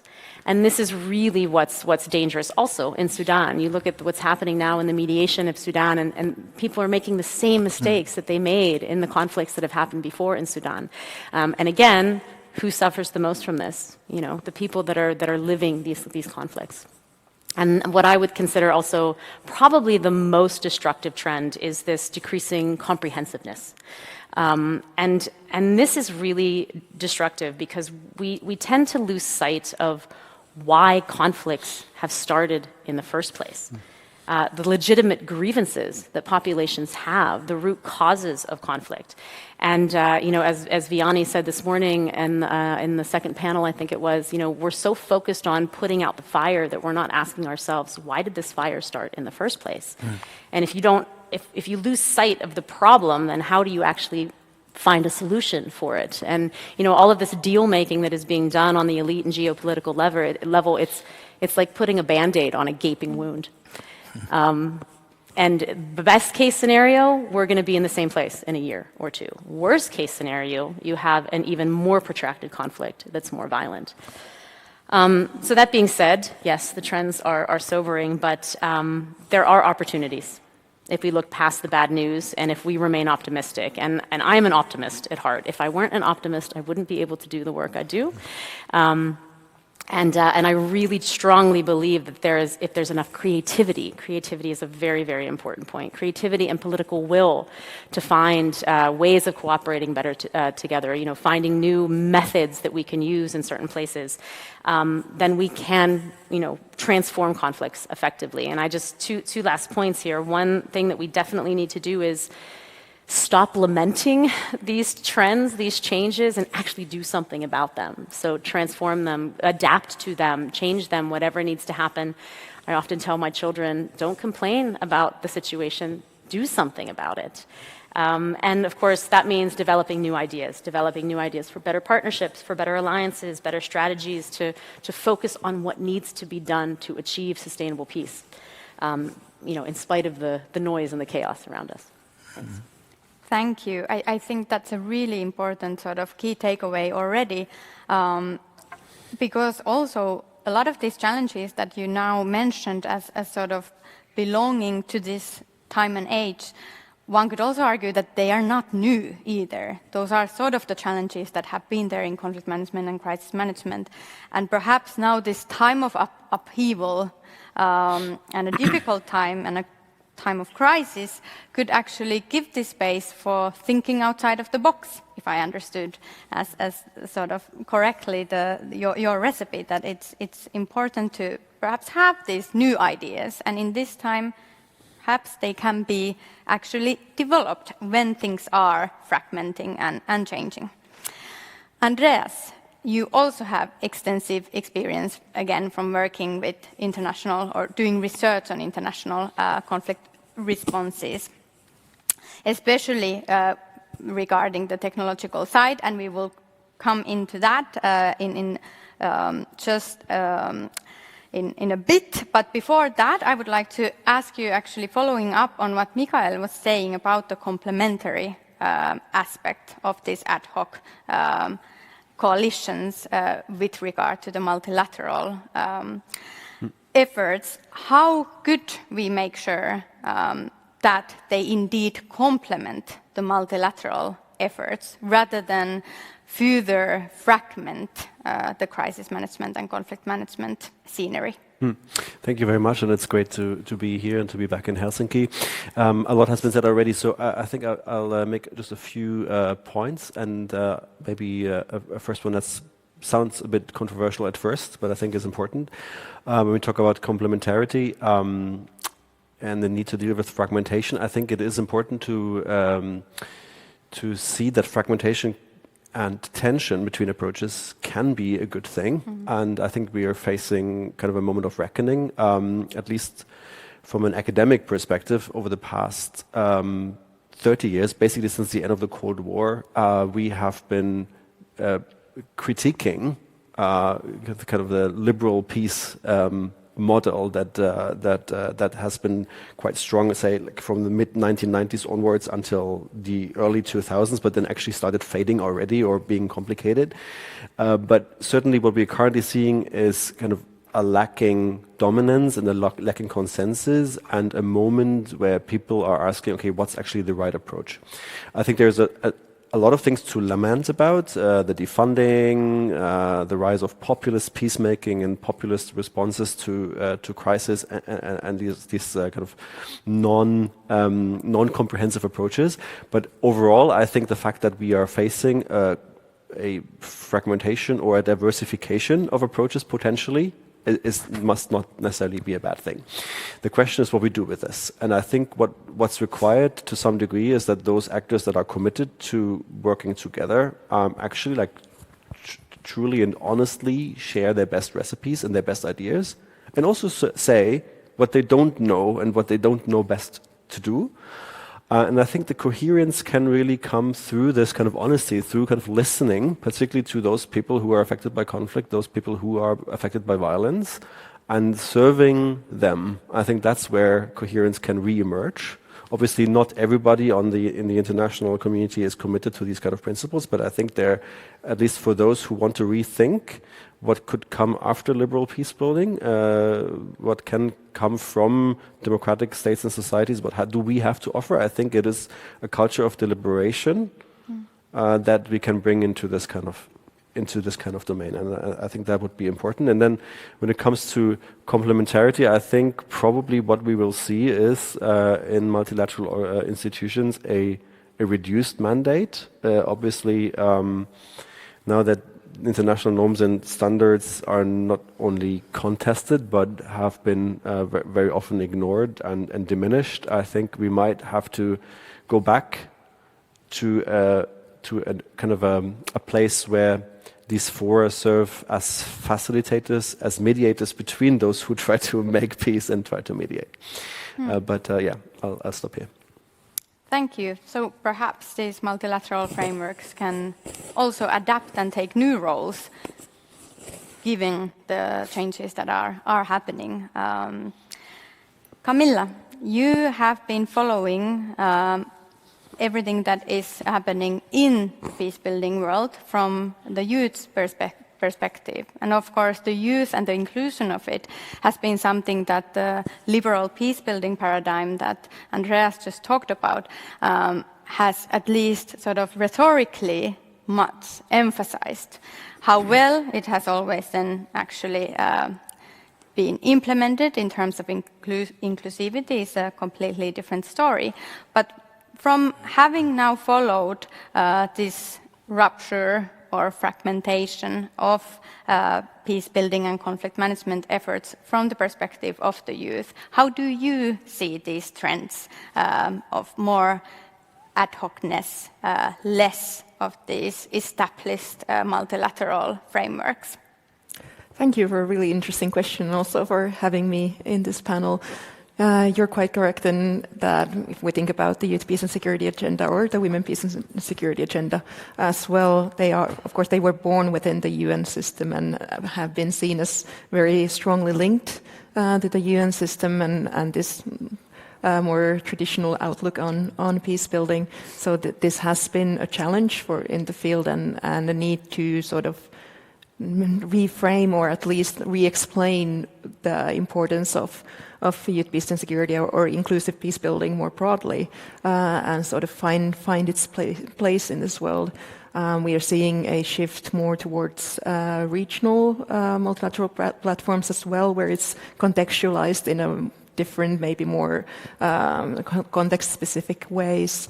But also, of course, if we think about the ad hocness of crisis management and peace building, it does pose the challenge that without that institutional framework within which we build YPS or WPS, there isn't the same kind of automatic assumption that you will pay attention to these matters. So it's a lot more dependent on who is in the coalition, for whom this is a priority, how is it a priority, and so also, of course, centrally, how do we resource the inclusion of it.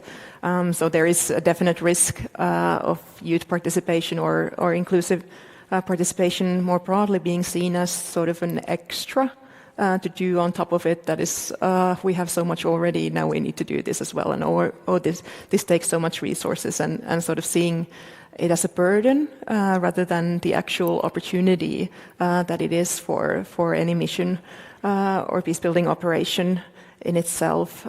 So we need to sort of also, us in the field, be able to introduce the topic in different ways and sort of explain why it is so important, why investing in youth and youth participation is not an extra cost. It's something that is exponentially beneficial for the process. If we look at, for example, Search for Common Ground did a pilot research in Kenya that found that $1 invested in youth peace building had a social return on investment of $5 to $10. So we're talking about a significant growth and value to your investment. So how do we move into this thinking of this is actually a concrete beneficial part of what we're doing, and it should be built in from the start, because there is also pros to this kind of more ad hocness and sort of because it demands a rethinking of how you're doing things and deciding where to put the effort, and that sort of brings its own flexibility and possibility of rethinking how we can do youth participation, so we don't just fall into old patterns and ways it's been done before, and find more actual ways for you to contribute as well. Thank you. Very good. I actually wanted to ask a follow-up on that right away, because of what Andreas was saying about this sort of UN and other multilateral organizations and actors perhaps acting as these frameworks to facilitate these different efforts. And one could think that one sort of way to do that would then also be this sort of supporting of these certain norms and principles of being there, even if the actual crisis response is conducted by more sort of ad hoc groups or coalitions. How do you see the role of the UN, or for instance the EU, in sort of taking up this role of facilitating the principle of inclusivity even in this changed landscape? Absolutely, that's a great sort of an example of sort of how we can complement the work each other are doing. UN, also the EU, increasingly has experience in these kind of matters and youth participation, but also finding ways to merge sort of the new ideas and the pre-existing structures and find those ways where those can complement each other and work together, because like we were like Janelle was saying earlier about figuring out what caused the fire rather than just putting the fire out. I feel like inclusiveness in peace building processes or crisis management is one of the ways in which you can look for that reason for the fire. So bringing in the institutional knowledge that we have already in how this can be done and has been done in different contexts would be a good starting point and introduction and support function, like you said, that the UN, EU, OSCE, other like regional bodies could also offer. Thank you. So if I hear you all correctly, there are definitely a lot of challenges when it comes to this trend of ad hocness. This sort of loss of institutional memory and lessons learned being one. But then we can't really determine the effects from the outset, and we need to look at the sort of complementarity of the ad hoc responses with the multilateral frameworks and the principles that we've had, that never have been sort of perfectly implemented, but still that are thought of as good ones when it comes to conflict and crisis responses, and judge them based on that, and obviously try to support then the complementarity in that sense. One aspect and development that is definitely changing the future of conflict and crisis management is the technological development that we are all witnessing in our everyday lives, that is now very rapidly moving forward with increasing digitalization globally and new technologies such as artificial intelligence influencing both obviously conflict dynamics but also peace efforts. Andreas, you have a forthcoming book on digital peace building with the question mark, if I understood correctly. And you have indeed for many, many years been looking at the possibilities of digitalization and AI when it comes to peace building, but also indeed the sort of challenges of it. From this perspective, could you now share us your thoughts on how the future of conflict management looks like, given this development that we are witnessing and the growing influence and use of these tools, and how could they be used more effectively and better? Fantastic, thank you so much, and thank you for mentioning the book. So if you want to find out why there's a question mark, you have to read it. You don't have to buy it, it will be available open access in about 4 to 5 weeks. And it's been 7 years of research, and I can just tell you, this field is moving so fast that you have to read it this year, because next year it might be outdated, okay?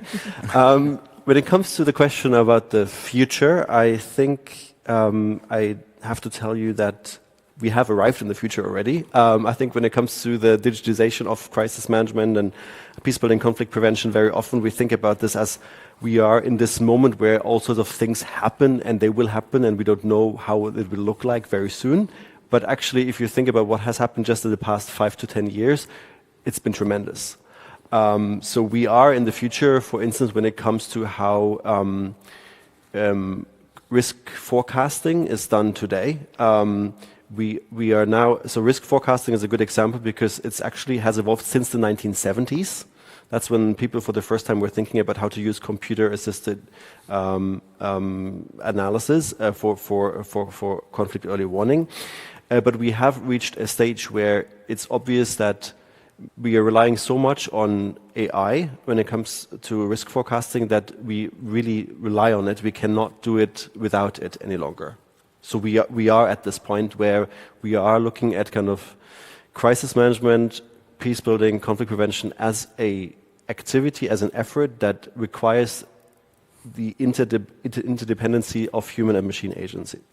Another good example, and colleagues from CMI will be aware of this, is the rapid rise of AI to facilitate dialogues.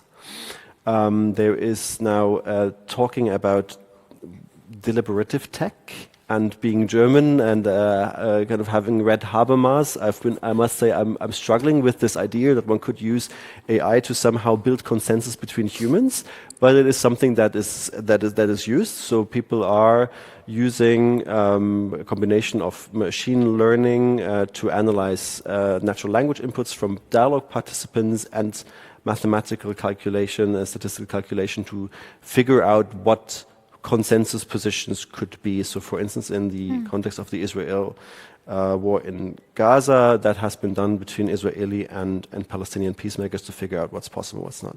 So we are in the future. Now, when it comes to looking what happens right now, I think it's really important because I think we are nonetheless currently facing a critical moment where we see a continued rapid development in AI and at the same time a scaling down of institutional capacities, as we've already discussed.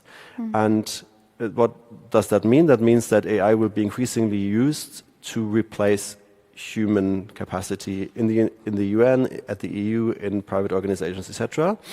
And this AI is not just a neutral tool, but it comes with values. It has been trained by somebody with some sort of training data. It has been created by some folks in Silicon Valley.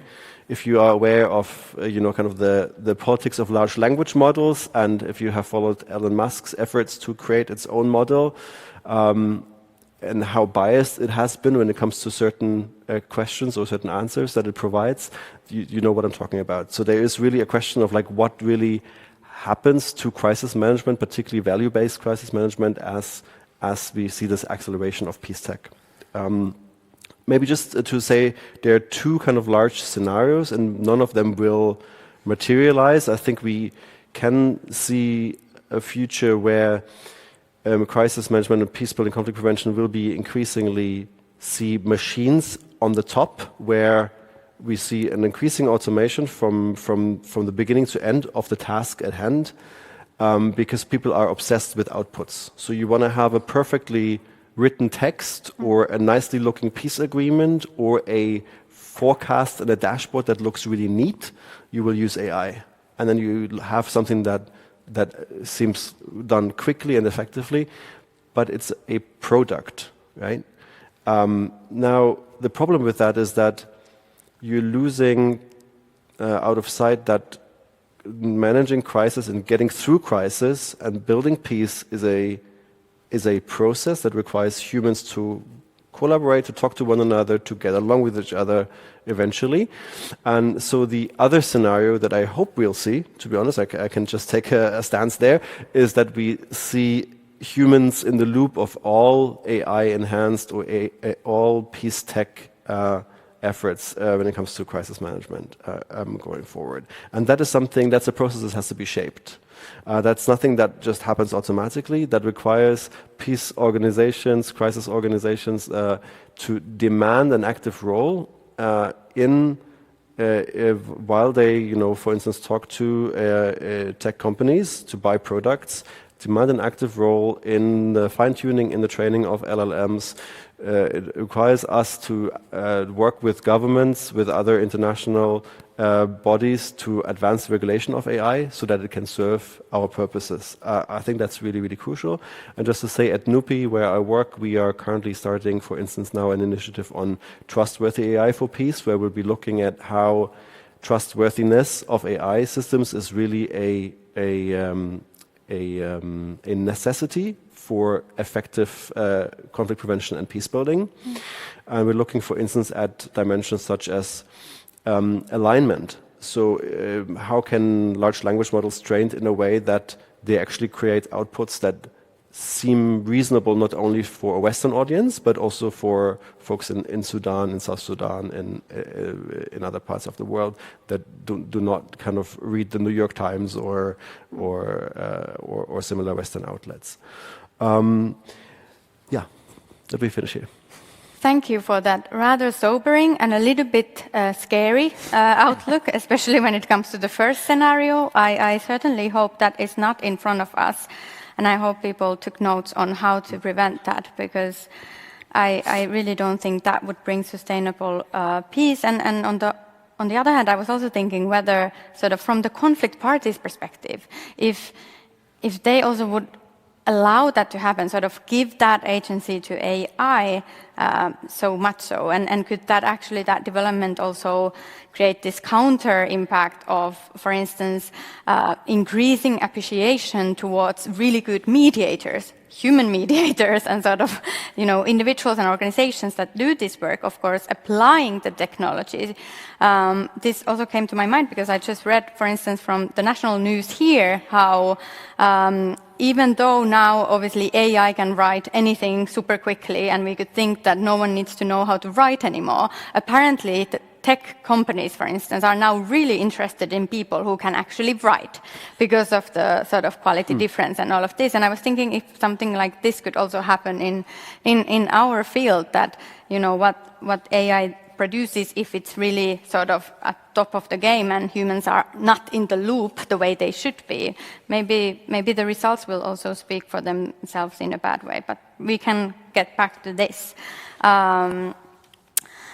Mikael, the cyber realm is also naturally increasingly important for Finland and the EU when it comes to crisis management and countering of especially the so-called hybrid threats, such as cyber attacks or foreign information manipulation and interference. And the EU, as already mentioned, increasingly also invests in supporting partners and also within the EU sort of trying to counter these threats and their implications.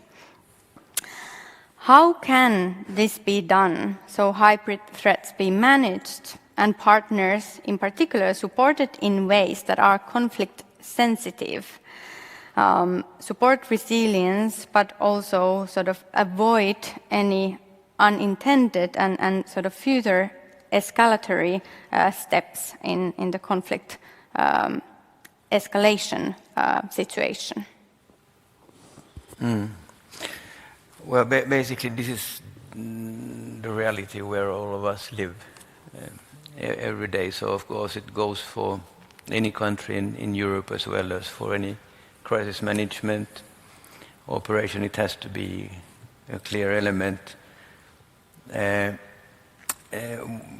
problem is that it's very difficult. It has made it very difficult to kind of define the line between peace and conflict. It becomes blurred, and this also means at the same time that there is no clear-cut answer when it comes to attribution, etc. It's very complex, and thresholds for response are rarely clear-cut.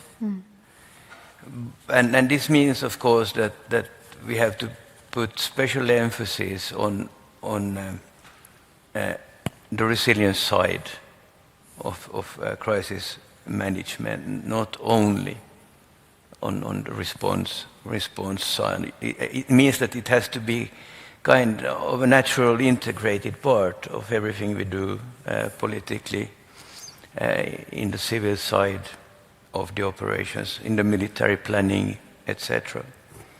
And it cannot be treated as any separate technical issue. From our side, I'm quite optimistic that we can come up with very positive contributions here because of our whole of society approach. That is, I would say, almost an historical part of our culture, where this is, of course, now a central element. I'm also, of course, including it in a broader sense, information, influencing, etc.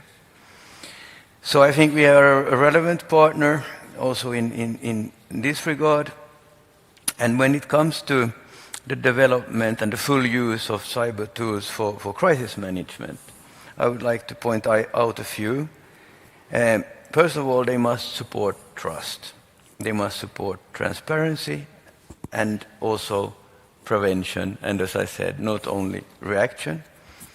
We have already been into early warning, and so of course improving early warning and situational awareness through data analytics.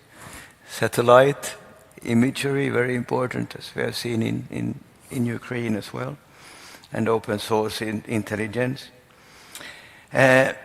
I think also that building cyber capacity is an important element when it comes to protecting civil infrastructure, such as hospitals, energy systems, communication networks. And of course, it also means deploying rapid expert support, for example, through the EU's hybrid response teams, and that's about what I had to say about this thing. Yeah. Thank you. I really like that point about with this thematic as well as with perhaps quite many others, we shouldn't look at this sort of cyber and hybrid realm as something completely sort of separate from the traditional conflict management or crisis management. This is indeed the world that we live in now. Like Andreas said, we already live in the future. I mean, some of us try to resist that, but yes, so that has to be sort of part of the crisis response. But as you mentioned, then there are these sort of difficult questions now about the threshold of, what to react to and how, so that things don't just escalate. Camilla,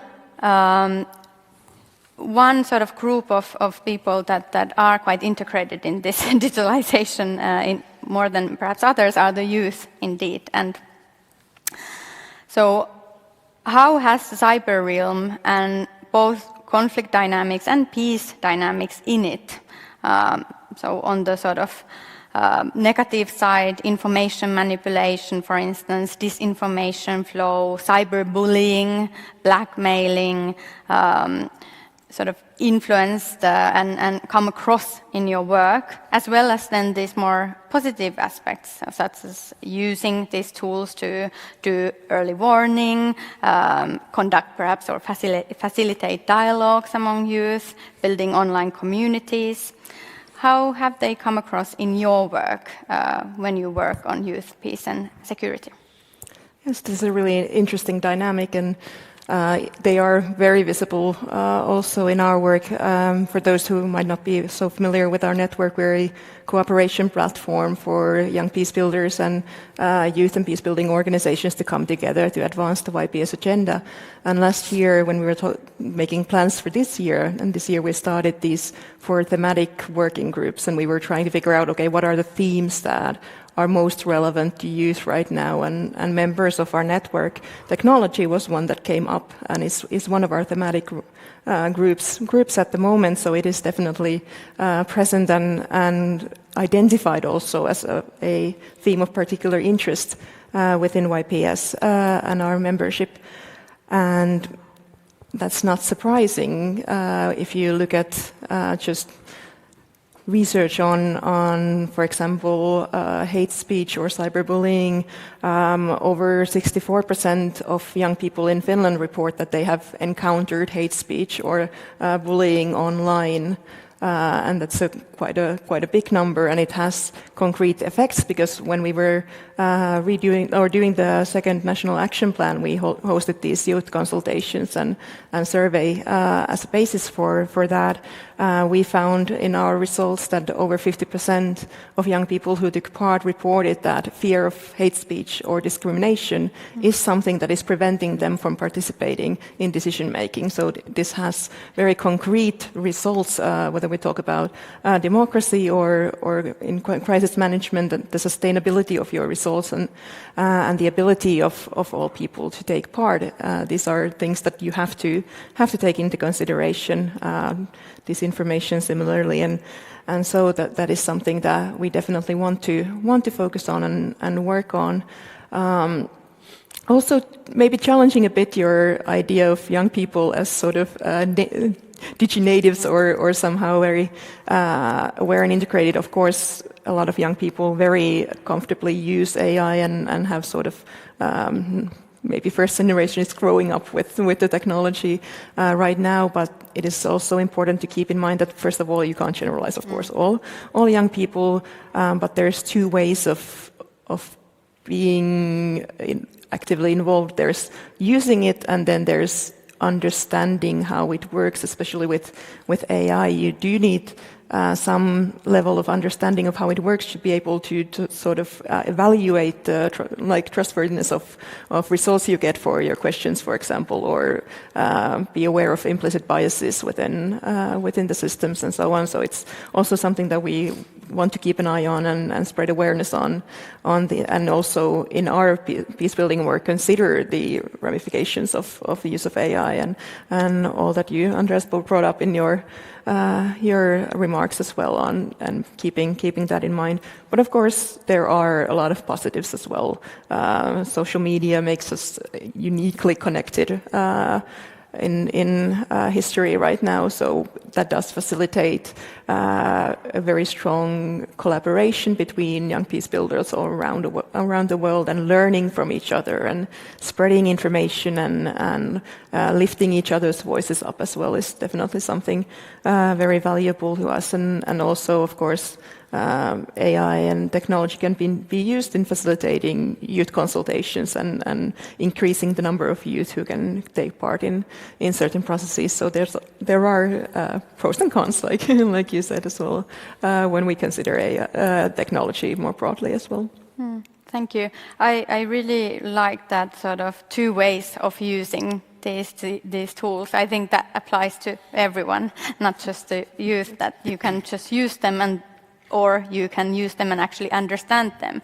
And I think sort of that understanding part is like you said, really incremental for being able to then actually also build peace or use these tools and avoid sort of the effects of hate speech or misinformation, etc., etc. So the understanding part is really at the essence of using these new and already older tools as well.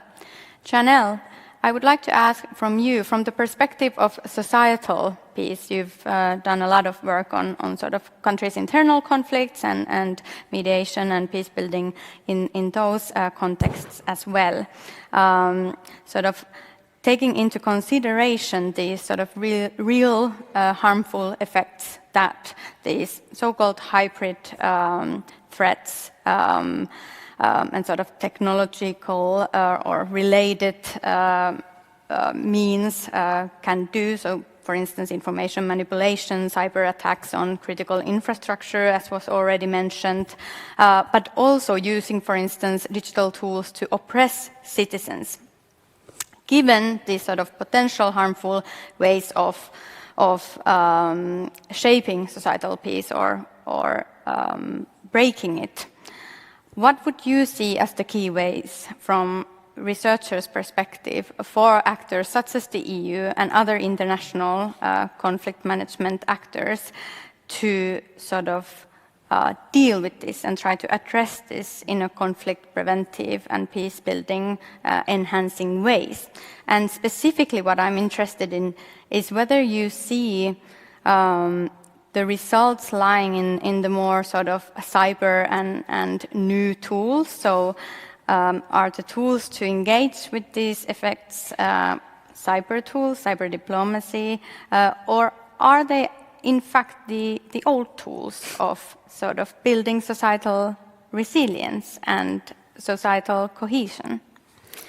Thanks. That's a very big question. I'm going to have to narrow it down a little bit. And really, in order to prevent harm and strengthen peace, you need a combination of old and new. And I think, I'm reading that out of what Andreas was saying as well. And I just would like to use one example of the rampant online hate speech and disinformation that's happening in Sudan right now. And this is really fueling the war. It's leading to an unseen level of societal polarization that Sudan never really experienced before. And it's also encouraging more recruitment for both of the belligerents in the conflict. And obviously this isn't something that you can fight with just the older tools. I mean, you need to have proper digital tools to monitor and respond to the dangerous narratives that are out there. Ideally, you would have responses prepared in advance so that you can be proactive instead of reactive to this. There's a lot of digital tools available to do these kind of things, but one approach would be to set up trustworthy social media accounts that are able to encourage messages of peace and social cohesion. But there are always people behind these digital tools, essentially, doing the work. But that obviously also needs to be combined with more broader awareness-raising campaigns on hate speech, on disinformation, to understand where it's coming from, how to recognize it, and strengthening of media literacy overall. And that's really where you go back to the older, more traditional tools, if you will. Things like classic dialogue engagement between affected communities, broader peace education campaigns, and the myriad of approaches out there to encourage and strengthen social cohesion on the local level. And because it's really these approaches that are able to reduce polarization in society and really address the underlying grievances. And arguably, these types of approaches address the underlying conditions that disinformation and hate speech feed off. So it's really a combination of all of the tools at our disposal. Thanks. So really going back to the concept of comprehensive approach as well, from where you started, that it's really sort of looking at the whole spectrum of tools and really asking the questions of what this conflict is about, what drives it, and how to deal with that, and not just the sort of maybe symptoms and levels that might take place also in the and are taking place in the cyber realm. Thank you very much. We will now move on to the third sort of theme of the discussion, which is inclusivity. And I would like to start with Camilla this time.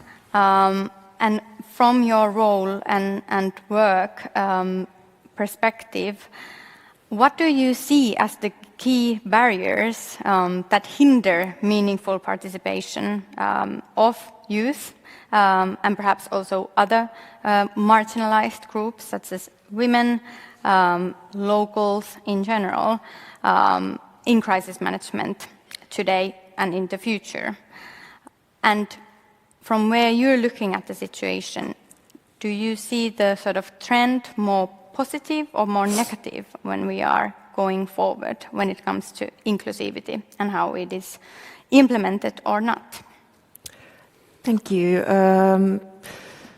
That's a very good question that has, of course, multiple levels. But if we start with the challenges and sort of pick apart the issue there. First thing that comes to mind is something we call check the box participation, meaning that yes, you have an opportunity for young people or women or which group we are talking about to take part in the process or work that you're doing, but it's not really effective participation. So they're there, but they're, for example, asked to give comments after the fact on a document rather than be involved in planning the document, or in some way what they say and contribute doesn't create actual change or have an impact on what you're doing. And this happens, of course, often, and usually it is well-meaning. It's not usually that we just have youth or whoever here, so it looks good, but often there is the desire to involve youth, but maybe not, it's not thought through to the end, or there's just not that knowledge of how to do that. And firstly, okay, and I'm always want to give recommendations as well with something concrete, but that also flows to my next point is the involving youth in already planning the process and planning the youth participation. Like we're not expecting usually let's say a governmental official or like a crisis management team to necessarily be experts in youth participation, but we'd just like to be included in the process planning because then it can be designed so that it works for most, and that is one aspect of addressing the second challenge that I see, which is trust and building trust between young people and the professionals, and that is so much to do with communication and how you build that relationship, especially if you have in the background these maybe not so successful examples of youth participation, and youth are sort of coming with the expectation that I don't know if this is going to be better than the last time around. So building that kind of relationship and communication and openness also about where you're coming from and what your resources are and what you're able to provide and how they can contribute. And because it's often also that youth would like to contribute, but they don't actually know where and when they should, who to contact and where to go and when. So if we, for example, just think about our national action plans as an example of this, those have both been very like co-creative processes or like very strong cooperation between the youth network and civil society organizations and then the ministries, mainly of course the Ministry of Foreign Affairs, who was leading the process and having that kind of open communication of where we are, what can be done, what should be done. I feel like has benefited both sides of the equation in finding a most effective way as well to build youth participation. Well, the third challenge we already sort of touched upon earlier, which is of course resourcing and that kind of how do we even make this possible? It does demand some sort of investment usually, but it doesn't have to be a huge investment because youth are quite good with creating a lot with even a little, of course, even if you have more, you can do bigger things and so on. But youth often are willing to put a lot of themselves out there and also work on issues that are important to them. And youth are working, whether we talk about crisis responses or peace building, youth are already active in the field. I'd argue that wherever you look, I mean, I look at just our partners in Ukraine or Lebanon, youth are on the ground finding ways to help their communities and build peace. So also finding those youth who are active and finding ways to support the work they're doing and bringing them into what you're doing in a more institutionalized way also creates those points of connection and helps you make use of that resource that is sort of already there, because it is so key to have all those voices to be able to build sustainable peace in the first place. This was a lot of challenges, but I will very quickly finish on saying that I do see a lot of positive momentum also in the field, whether we talk about international multilateral institutions. A lot is happening. Finland co-chairing the group of champions on YPS, for example. There's we hear good things of what's going on the UN level. The OSCE roadmap that was done last year on YPS. So there's a lot going on, but also a lot going on at the grassroots national level. So the amount of national action plans has doubled in a couple of years. So there is this recognition of YPS being a way to address many important topics for whether we talk about social cohesion or resilience and just building a better societies for everyone. So there is that recognition and of the value and sort of potential of YPS, and now just how do we all collaborate to bring out most of the positives from that? Thank you. So no checking of the box sort of participation, and I think that's a really key to understand that the youth is already doing a lot, and they need resources as well to do that. Our timekeeper is alerting me that we are running short of time, so I ask the panelists to be as succinct as possible so that we can get the audience participating as well. Janelle, do you agree with this sort of skeptical sense that I have that inclusivity is sort of increasingly threatened at the moment? And more importantly, how could we in the future advocate better for it? Thanks. Yes, I do agree that inclusivity is threatened. I don't think I can say anything besides that. I mean, 2025 saw the 25th anniversary of the UN Security Council Resolution 1325, Women, Peace and Security. It was a difficult anniversary, to be honest, because of all of the, the hard-fought gains that have been lost and the pushback that we've experienced over the last few years. But I think from my perspective, it's not just about advocating for inclusivity per se, but more about advocating more cleverly for the benefits of peace overall, and and advocating and acknowledging the necessary and the painstaking and the long-term work that actually goes into building peace together with local communities. This is increasing this recognition of what it takes to achieve sustainable peace is absolutely critical, because making peace is complex, and there are no shortcuts to making peace. And I think that's something that really needs to be acknowledged, and we're not going to get around it by having better digital tools to build peace. And this is where we come to the opportunities, in my opinion. I mean, there is a certain momentum that happens at the elite geopolitical level when deals are being made, and it's really, organizations like mine, for instance, people like us who are try to seize that momentum and say, okay, how can we take this negative piece and make it more inclusive and make it more sustainable and turn it into something really good and something more and turn it into a more positive piece. I recently heard a former diplomat from a country that is very active, a new actor, a country that's very active in the mediation field, say that for his country, it's not about the process, it's about the results. And that was a shock a bit for me, coming from the field of mediation and conflict transformation, where we say, you're not going to get the results you want unless you have a well-thought and inclusive process.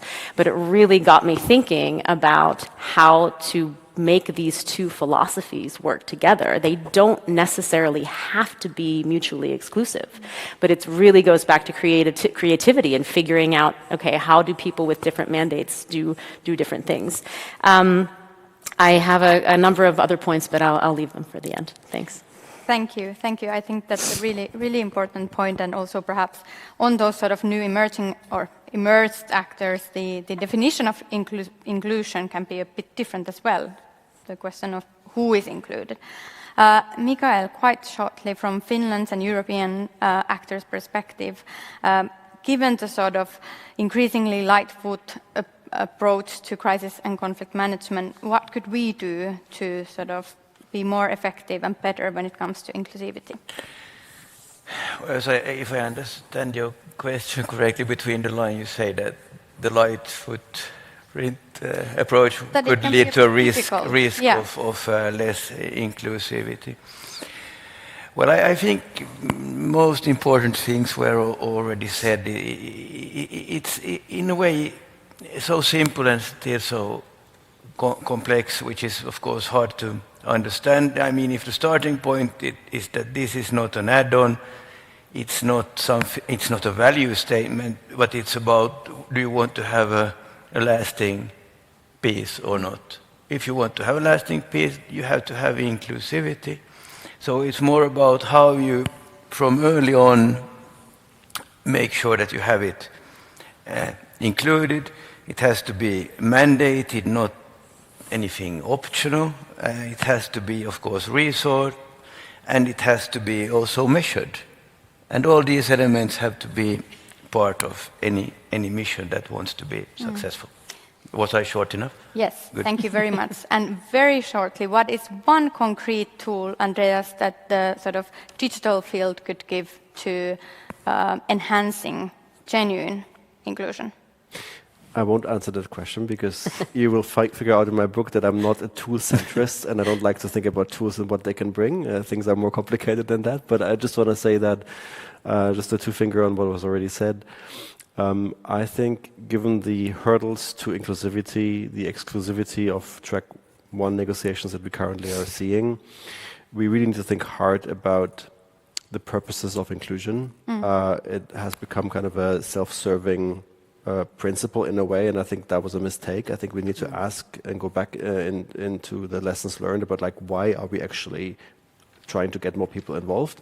At the current point in time, I think one key element would be to go back to the history of social movements and their role in advancing sustainable peace, because given that populists play an increasing role and kind of make peace processes look like they can be done with just like a few old powerful white men or something like that, that also serve the interest of the people, I think it's quite important to speak back and probably also align with social movements, with social media activists and the broader population to really advance a broader understanding of peace that goes beyond kind of a hard, cold geopolitical peace. Thank you. And now I know we are very short on time, but I want to take 3 quick questions in the front, over there, in the back, and then over there. Yes, thank you for the nice panel. My name is Johanna Jokinen-Kavidia from the Ministry for Foreign Affairs.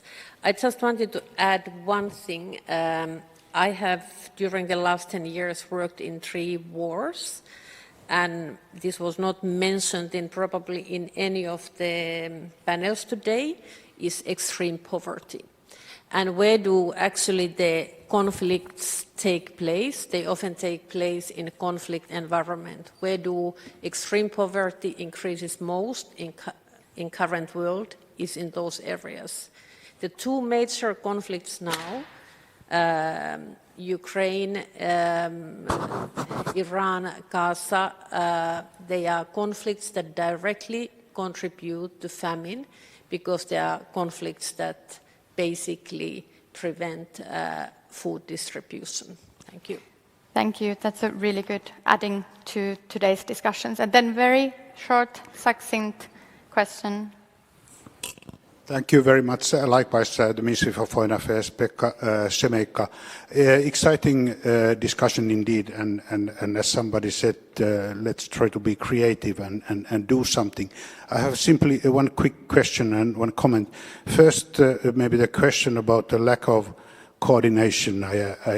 Having spent myself the last 4.5 years in Myanmar, I agree with your comments on Sudan. So my question would be, how would you improve, do it differently between different actors, both in crisis management, mediation, and in diplomacy?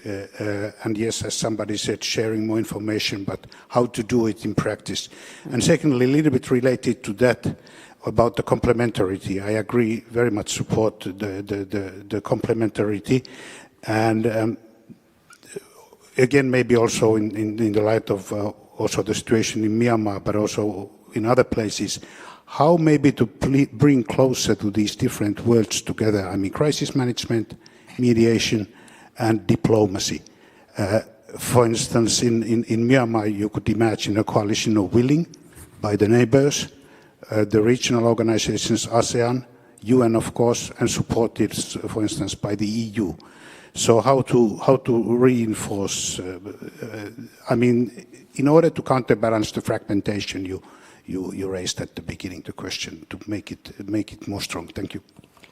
Thank you. And then final question from Olli Ruohomäki. Yeah, thanks. I'm a double agent, Olli Ruohomäki from Foreign Service and also from FIA. So actually, it's more a comment. When we think about the future and actually the current state of affairs on both crisis management and peace building, it's important to remember that the widening of the scope of the actors and new partnerships. So, for example, we're very much working and seeking different relations with the Gulf actors, Qatar, Emirates, the Saudis, Turkey. And think about the Iran war at the moment. Pakistan is playing an interesting role. ASEAN was mentioned by my colleague Pekka in Southeast Asia and China also. So my point here is that these new actors, they're not new, but sort of coming from slightly different angles. They also bring new sort of twists to the debate on inclusion and also new opportunities. But they also bring the concept of national interest, particularly geo-economy and geopolitics into the sway. So it's a new sort of world that's much more complicated than used to be the past when the European Union, OECD actors, and maybe the UN, were basically doing this business that we've been talking about. Just so this is more a comment, just to remind that it's getting much more complex and multi-layered. Okay. Thank you. Big comments, very good ones, and questions as well. I will now give you sort of the very last, very short remarks to answer to these questions. And if you will, because I know that I promised to some of you, this question about when you think about crisis management in the 2030s, what would be the most important concept that we should focus on, and what is something that will come back and bite us as we have neglected it and now. So you can also, if you want, answer that. Let's start from Camilla, and very, very short and succinct, please. Yes, thank you, and thank you for excellent questions. Maybe I'm not the best person to answer about the coordination, so I'll leave it to my colleagues here. But definitely the complementarity and how to merge these new perspectives, new ways of working, and that's sort of the key thing that comes to mind also from all of that flows to your question, which is that I think the key thing that we need to keep in mind, no matter how we approach these issues, is the local ownership and inclusivity in building that local ownership. So if we don't manage in that, it is unlikely that we will create something very sustainable going forward. So I'll leave with that. Thank you. Very well put. Andreas. Yeah, I don't think there was much in the questions for me. Just in terms of complementarity, I think it's important to really also think about ways to talk to the private sector and big tech going forward because of their increasing influence as providing kind of some of the foundational infrastructures that are used for crisis management, peace building. What would we miss? I think potentially the human capacity to listen to one another, talk to one another, and seek deliberation, dialogue. I think the current political culture globally is not in favor of it. And as we're all using ChatGPT and talk to artificial agents instead of our neighbors, friends, colleagues, and people in conflict, I think we are missing out. And we are de-skilling. Yeah. Very good. Thank you. And Janelle? Thanks. I do feel spoken to by the question, and if I will respond. Excellent question, by the way. I mean, I think it goes back to the the general statement that everybody wants coordination, but nobody wants to be coordinated, right? So how do you actually manage that? And I think that there are certain things that are out of our control. I think it was somebody that said this morning, we all have our mandates, we all have these boxes that we have to check, and we have, different, the civilian, military, we all have different, command structures that we have to follow. So there's a lot of stuff that is really outside of our ability to coordinate in that sense. That being said, there's so much that we do to ourselves that makes us unable to coordinate. Just the lack of sharing information, the lack of sharing contacts, sharing ideas, meeting together, discussing things.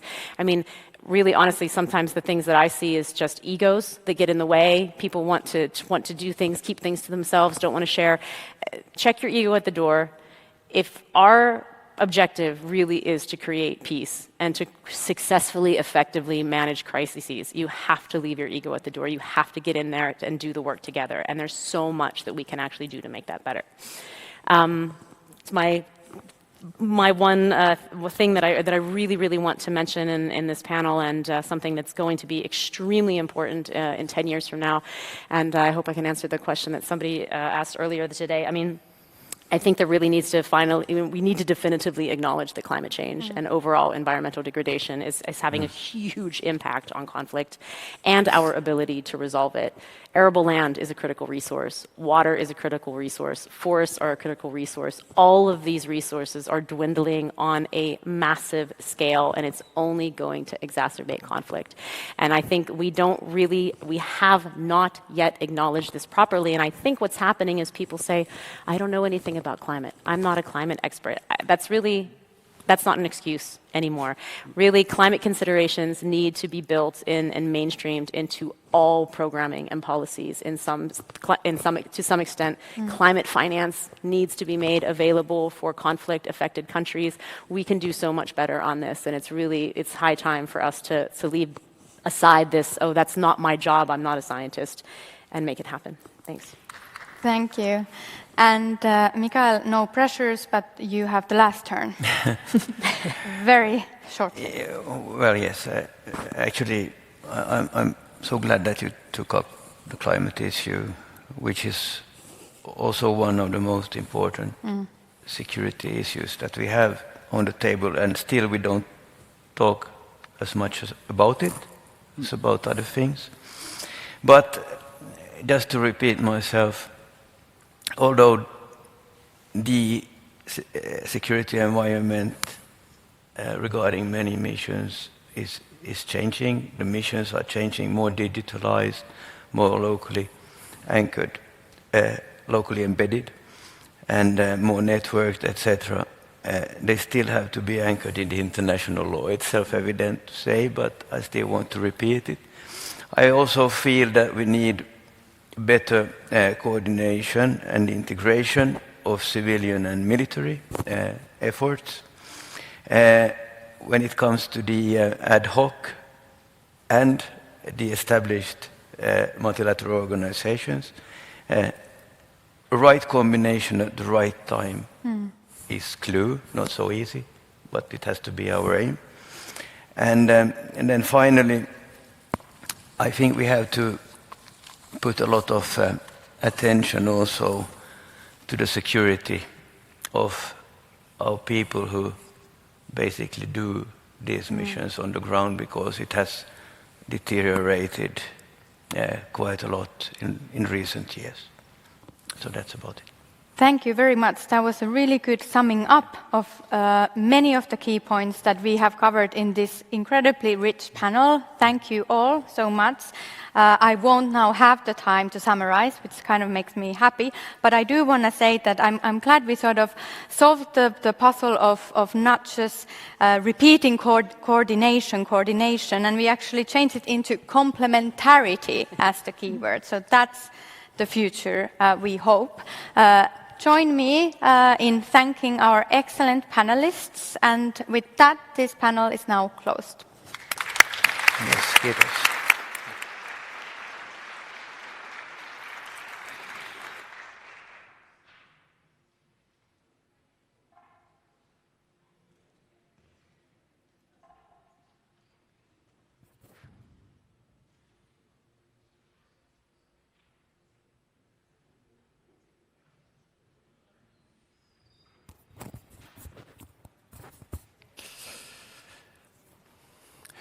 Thank you to our moderators, speakers, and the audience for the great discussion.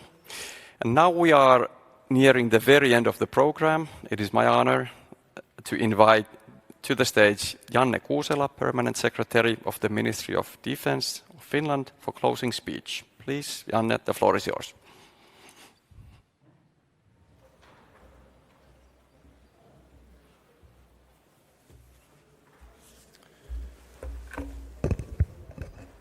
Okay, Your Excellencies, ladies and gentlemen, dear colleagues, let me first begin by thanking you all for taking part in this event, because throughout the day you have been looking at international crisis management from many perspectives, from history to present and towards the future. And what has connected all of these discussions is shared understanding that crisis management continues to matter, while at the same time it continues to evolve. As Minister Valtonen noted in her opening speech, this year carries specific significance for Finland. 70 years ago, the first Finnish peacekeepers were deployed to Suez. And that deployment, it marked the beginning of Finland's long-standing engagement in international crisis management. And since then, tens of thousands of Finns have served in operations under the flags of the United Nations, NATO, European Union, OSCE, and various multinational coalitions. So 70 years of crisis management, it's all about consistency, professionalism, and commitment. Finland has chosen not to remain a bystander when international security has been threatened.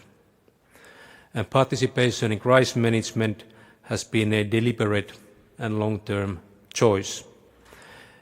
And it has also become a sustained responsibility that continues to shape Finland's role more broadly internationally. And as you have heard throughout today's program, the crisis management has changed significantly over the past 70 years. What started as traditional peacekeeping has developed into a much wider and much more demanding field. Military crisis management remains an essential part of this effort, but it's not sufficient on its own, nor does it solve any of the root causes behind the crisis. Civilian and police expertise, development cooperation, humanitarian assistance, mediation and peace building are all essential and closely connected components of comprehensive crisis management that we cherish here in Finland.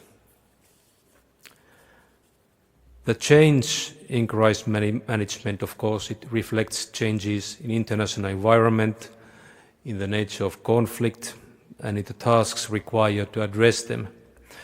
And crisis management today often takes place in very complex settings where security, governance, humanitarian needs, and development are very closely intertwined. And these developments are also reflected in our own approach. Finland's participation in military operations abroad covers today a broader set of tasks than it did before. This includes military crisis management operations, training and advisory missions, international cooperation and aid operations, and contribution to NATO's collective peacetime activities. And in this context, also our support to Ukraine is an important and ongoing part of Finland's broader participation in operations abroad and in international security cooperation. Today's discussions have centered on the key questions facing crisis management now and into the future. What kind of tasks crisis management operations are expected to carry out in a more demanding security environment? How different international actors, including the United Nations, the European Union and NATO can best adapt to better respond to current crises? And how can we ensure that our crisis management efforts remain relevant and effective with meaningful impact? So looking ahead, it's safe to say that crisis management will continue to change. The number of traditional peace operations has declined, while at the same time the demand for crisis management has increased. New ways of operating are being used alongside the existing international frameworks, which highlights the importance of coordination, legitimacy and shared responsibility. Technological change is also affecting how crises are monitored and addressed, and at the same time it is increasingly recognized that inclusive approaches matter. And as we just heard in the previous panel, participation of women and young people is not an added element, but an essential condition for sustainable peace. Today's program has also highlighted that crisis management is first and foremost about people. There's no single role that defines this field alone. Crisis management brings together military personnel, civilian experts, police officers, humanitarian workers, development specialists, mediators, researchers. What unites them is professionalism, commitment, and willingness to work in demanding environments in the service of peace. And for many here today, especially for students and those considering a career in crisis management, this tells you that there's always demand for new skills, new perspectives, and future professionals. And as we mark the 70 years of Finnish participation in crisis management, it's also essential to acknowledge those who have carried their responsibility before us and those who carry it today. They have served in challenging conditions far away from home, and some have been injured, and some have lost their lives. The true measure of crisis management is not the number of missions or mandates, but the people behind them. And some of them are here today with us. Their service and the support provided by their families and loved ones deserves our deepest respect. And our responsibility in the government is to make sure that they get the best possible support after the service. Finland's approach to crisis management has always been based on a sense of responsibility and continuity, and this principle has guided our participation across the decades, and it will continue to do so. Being a reliable and constructive partner in crisis management remains an essential part of our contribution to global security. And let me conclude by thanking everyone who have contributed to this event, the organizers, speakers, moderators and panelists, and the audience. So thank you all, and let's continue in the service of peace for the people around the world. Thank you.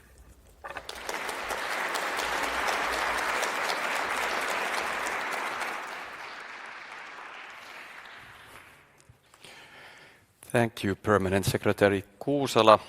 And with this, we now close our conference. I want to echo Permanent Secretary by thanking everyone for your participation today, whether you've been a moderator, a speaker, or a member of the audience.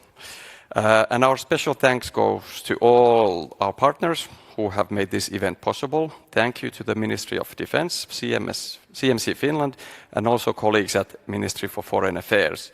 Thank you also to the contributors of the Expo of Crisis Management Organizations in Agora Hall and the equipment display on Senate Square, and also all workshop organizers. So once more, thank you so much, and I wish you a pleasant evening.